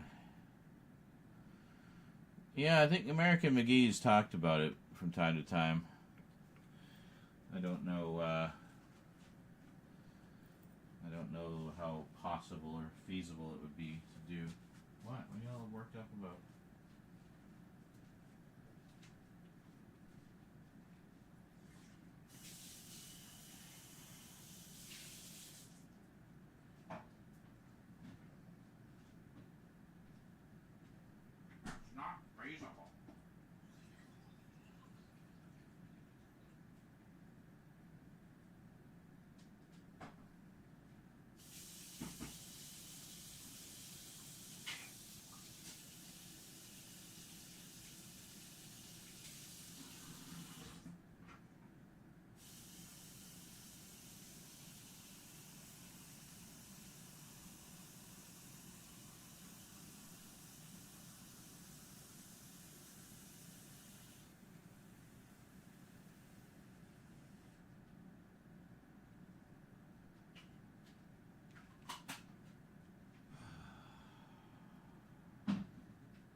shelf a little bit, don't we?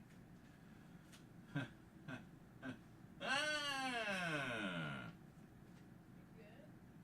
Mm-hmm. Peachy. That's alright. You know, I think maybe we'll call it here, because we got pretty much right to where I wanted to be, which was to get into the guts of the gothic horror stuff. We found, we know Redemption is going to be very comfortable here. And we just got a little bit more flitting stuff around. So I guess after we get through all the sort of breakdown of the monsters, we'll just do like a basic, like just straight gothic horror, like non-specific, like supernatural entity specific gothic horror. Let's put this here for the moment. Okay, so this is Dracula.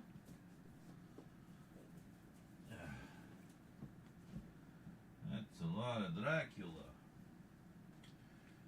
It says this is all different monsters, eh?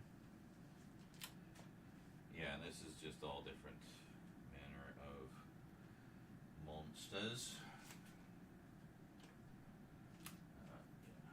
So I'll just put these here, I guess. And where do we want to put? Yeah, we'll just put Castlevania in here. It actually fits. Good. And then I guess Dan will go down here. That works. Okay. Excellent. Is that all of them? Yes. Good. Oh, there is some Dracula stuff here, but those I gotta do closer looks at them, so I can't really move them yet. Might do that anyway, because I know in my head which ones I need to do closer looks at. I mean, just look at which ones aren't open. What are you doing in there? Church. Church. Out of there. Psst. Come on. Psst. What? There's nothing in there.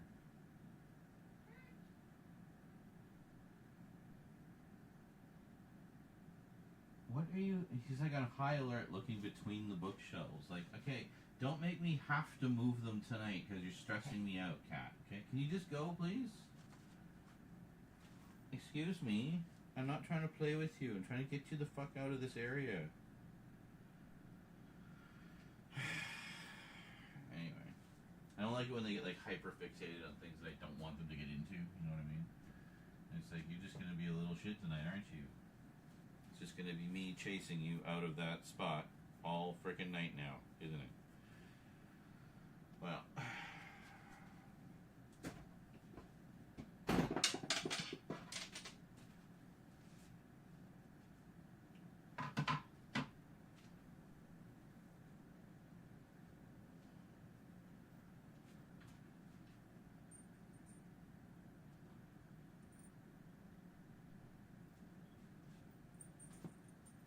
Church, there's nothing in there. Come on.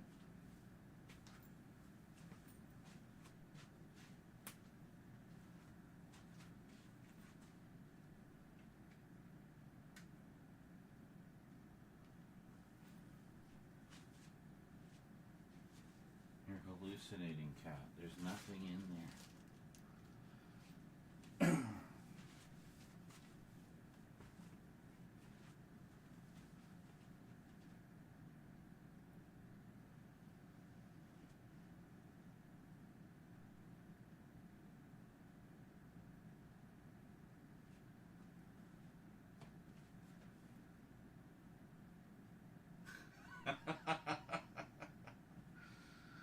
Holy shit, man. This is a thing of beauty. That is like the perfect centerpiece to this whole thing, you know? It really is.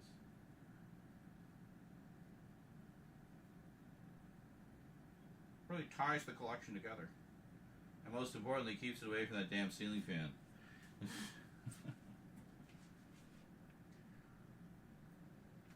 Uh-huh.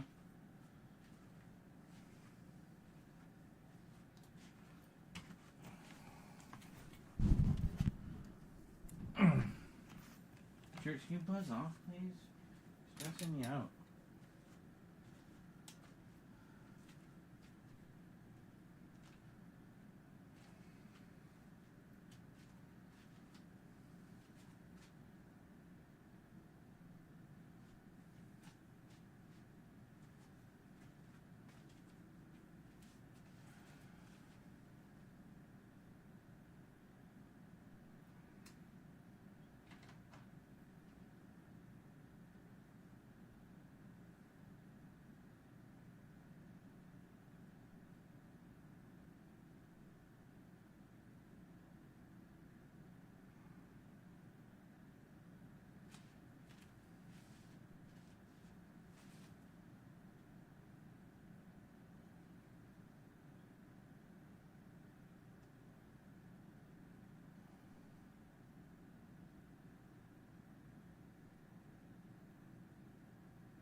Church is totally photobombing in the corner.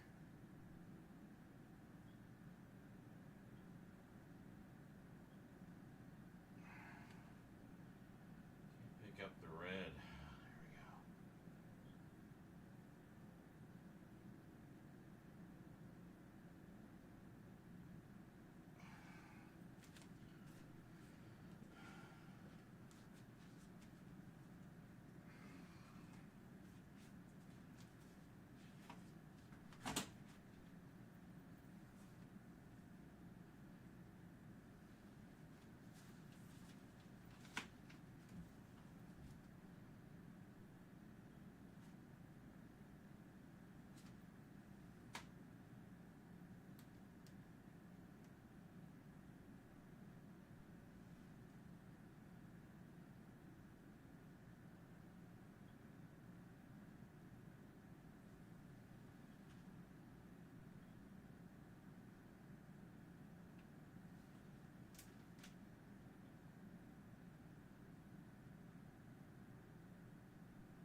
There.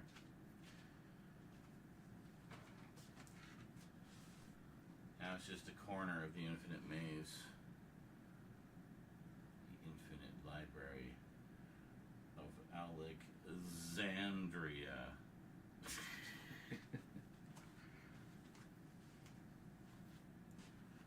Church, why are you on high alert? Just chill, dude. There's nothing between the bookshelves.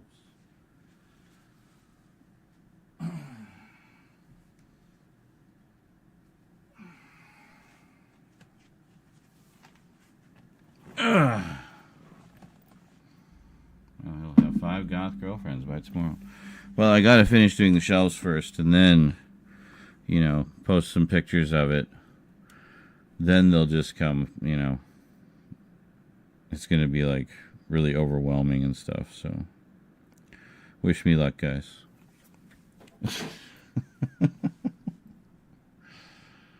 Did I leave it? I left. Oh, it was because we were just talking. Never mind. I think there's something between the bookshelves. Maybe there is. I don't know. Well, it won't be there long because I'm going to be moving the bookshelves. But if he wants to be all paranoid all night, and I mean, he can't get in there.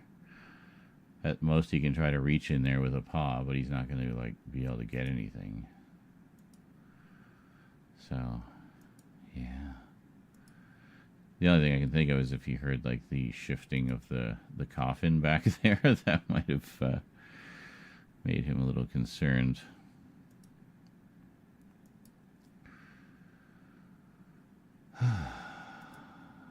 What did I even come over here for? I don't even remember. I haven't even. Oh yeah, I was gonna watch that movie. I kept wanting to say Dead End Drive-In, but no, not that one. The other one. Hold on. Doom Asylum. That's what it was. Yeah, where he's sitting right in the traffic zone, buddy. Yeah, Doom Asylum.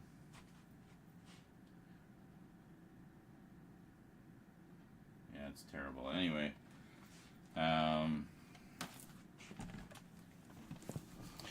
which sold me with this one line. Doom Asylum combines outlandish gore and a wisecracking villain to create one. No, that's not it. Hold on. Yes. 1987's Doom Asylum, a riotous mix of gore, gags, and goth girl groups galore. Sold on every conceivable level. You definitely had me at goth girl groups galore.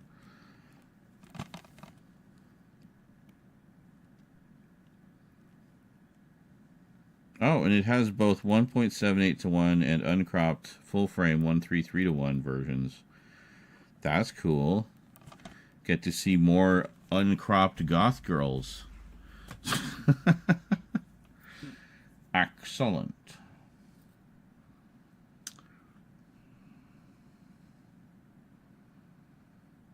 I don't know where the fuck I can put these ginormous omnibuses in a temporary home. I could put them on the bookshelf that they're ultimately likely going to be on, but that bookshelf is not in place right now, and the cats use it to climb all over and sleep on and scratch themselves on and stuff. So I kind of want to give it a, just the once over before I put books on it. And I certainly don't want to put books on it when it's still in the, the cat zone where they just have their way with it. So I don't know where to put them in the meantime. I can't leave them on my desk. They're literally blocking my computer. To be fair, if I saw a coffin shift, I'd be on high alert. True. Fair comment. Well, hey, I've been going for 7 hours. I think that's a stream, guys. I think we put in a day's work today, and I'm gonna. I'm going to knock off a little early and just tell the boss to go fuck himself. But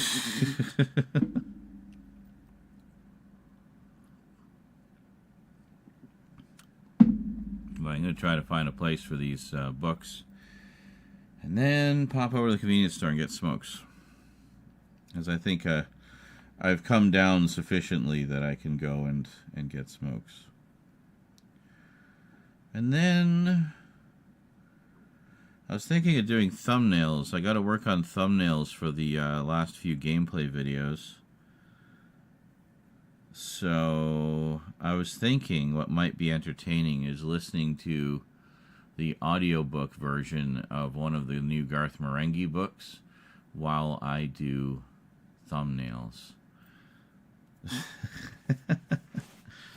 Terror Tome. Read by the author.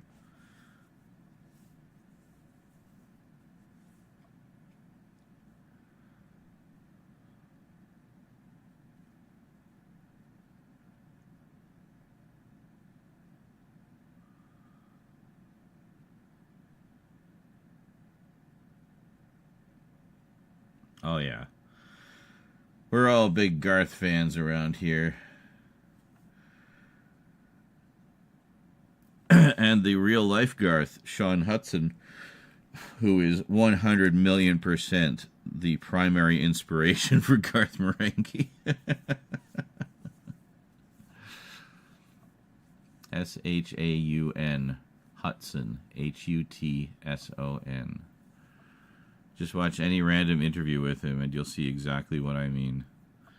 Especially anywhere he's describing his books. Hilarious. Unintentionally hilarious. But no, hilarious because it's just so damn Garth Marenghi, you know. Anyway, I'm going to skedaddle. Maybe grab some grub. Head over to the convenience store.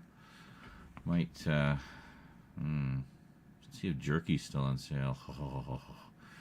Oh, jerky. Oh, yeah. And not made from the corpses of people. Yeah.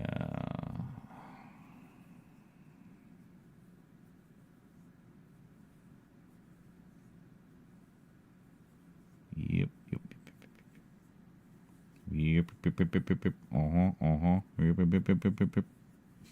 Sorry, I'm just like zoning out here.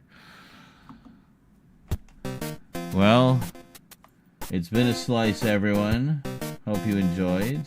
We're making pretty nice progress. I mean, look at that. It's already looking a lot more organized than it has in a while. So, yeah, so we'll probably continue tomorrow. We're making good progress. And, yeah, we'll see how late I sleep in today. Because I'm about to watch a movie. Anyway, I may or may not watch a movie. I don't know. We'll see how I feel after I get back from the store and wolf down a bunch of jerky. Anyway, have yourselves a good day or night, everybody. Thanks for coming out. Big thanks to the resubs today. We got JL with 88 months and Samuelson 3 with 50. Very nice. Appreciate the support, guys. Anyway, I will see you next time. Until then, thanks for watching, and sayonara.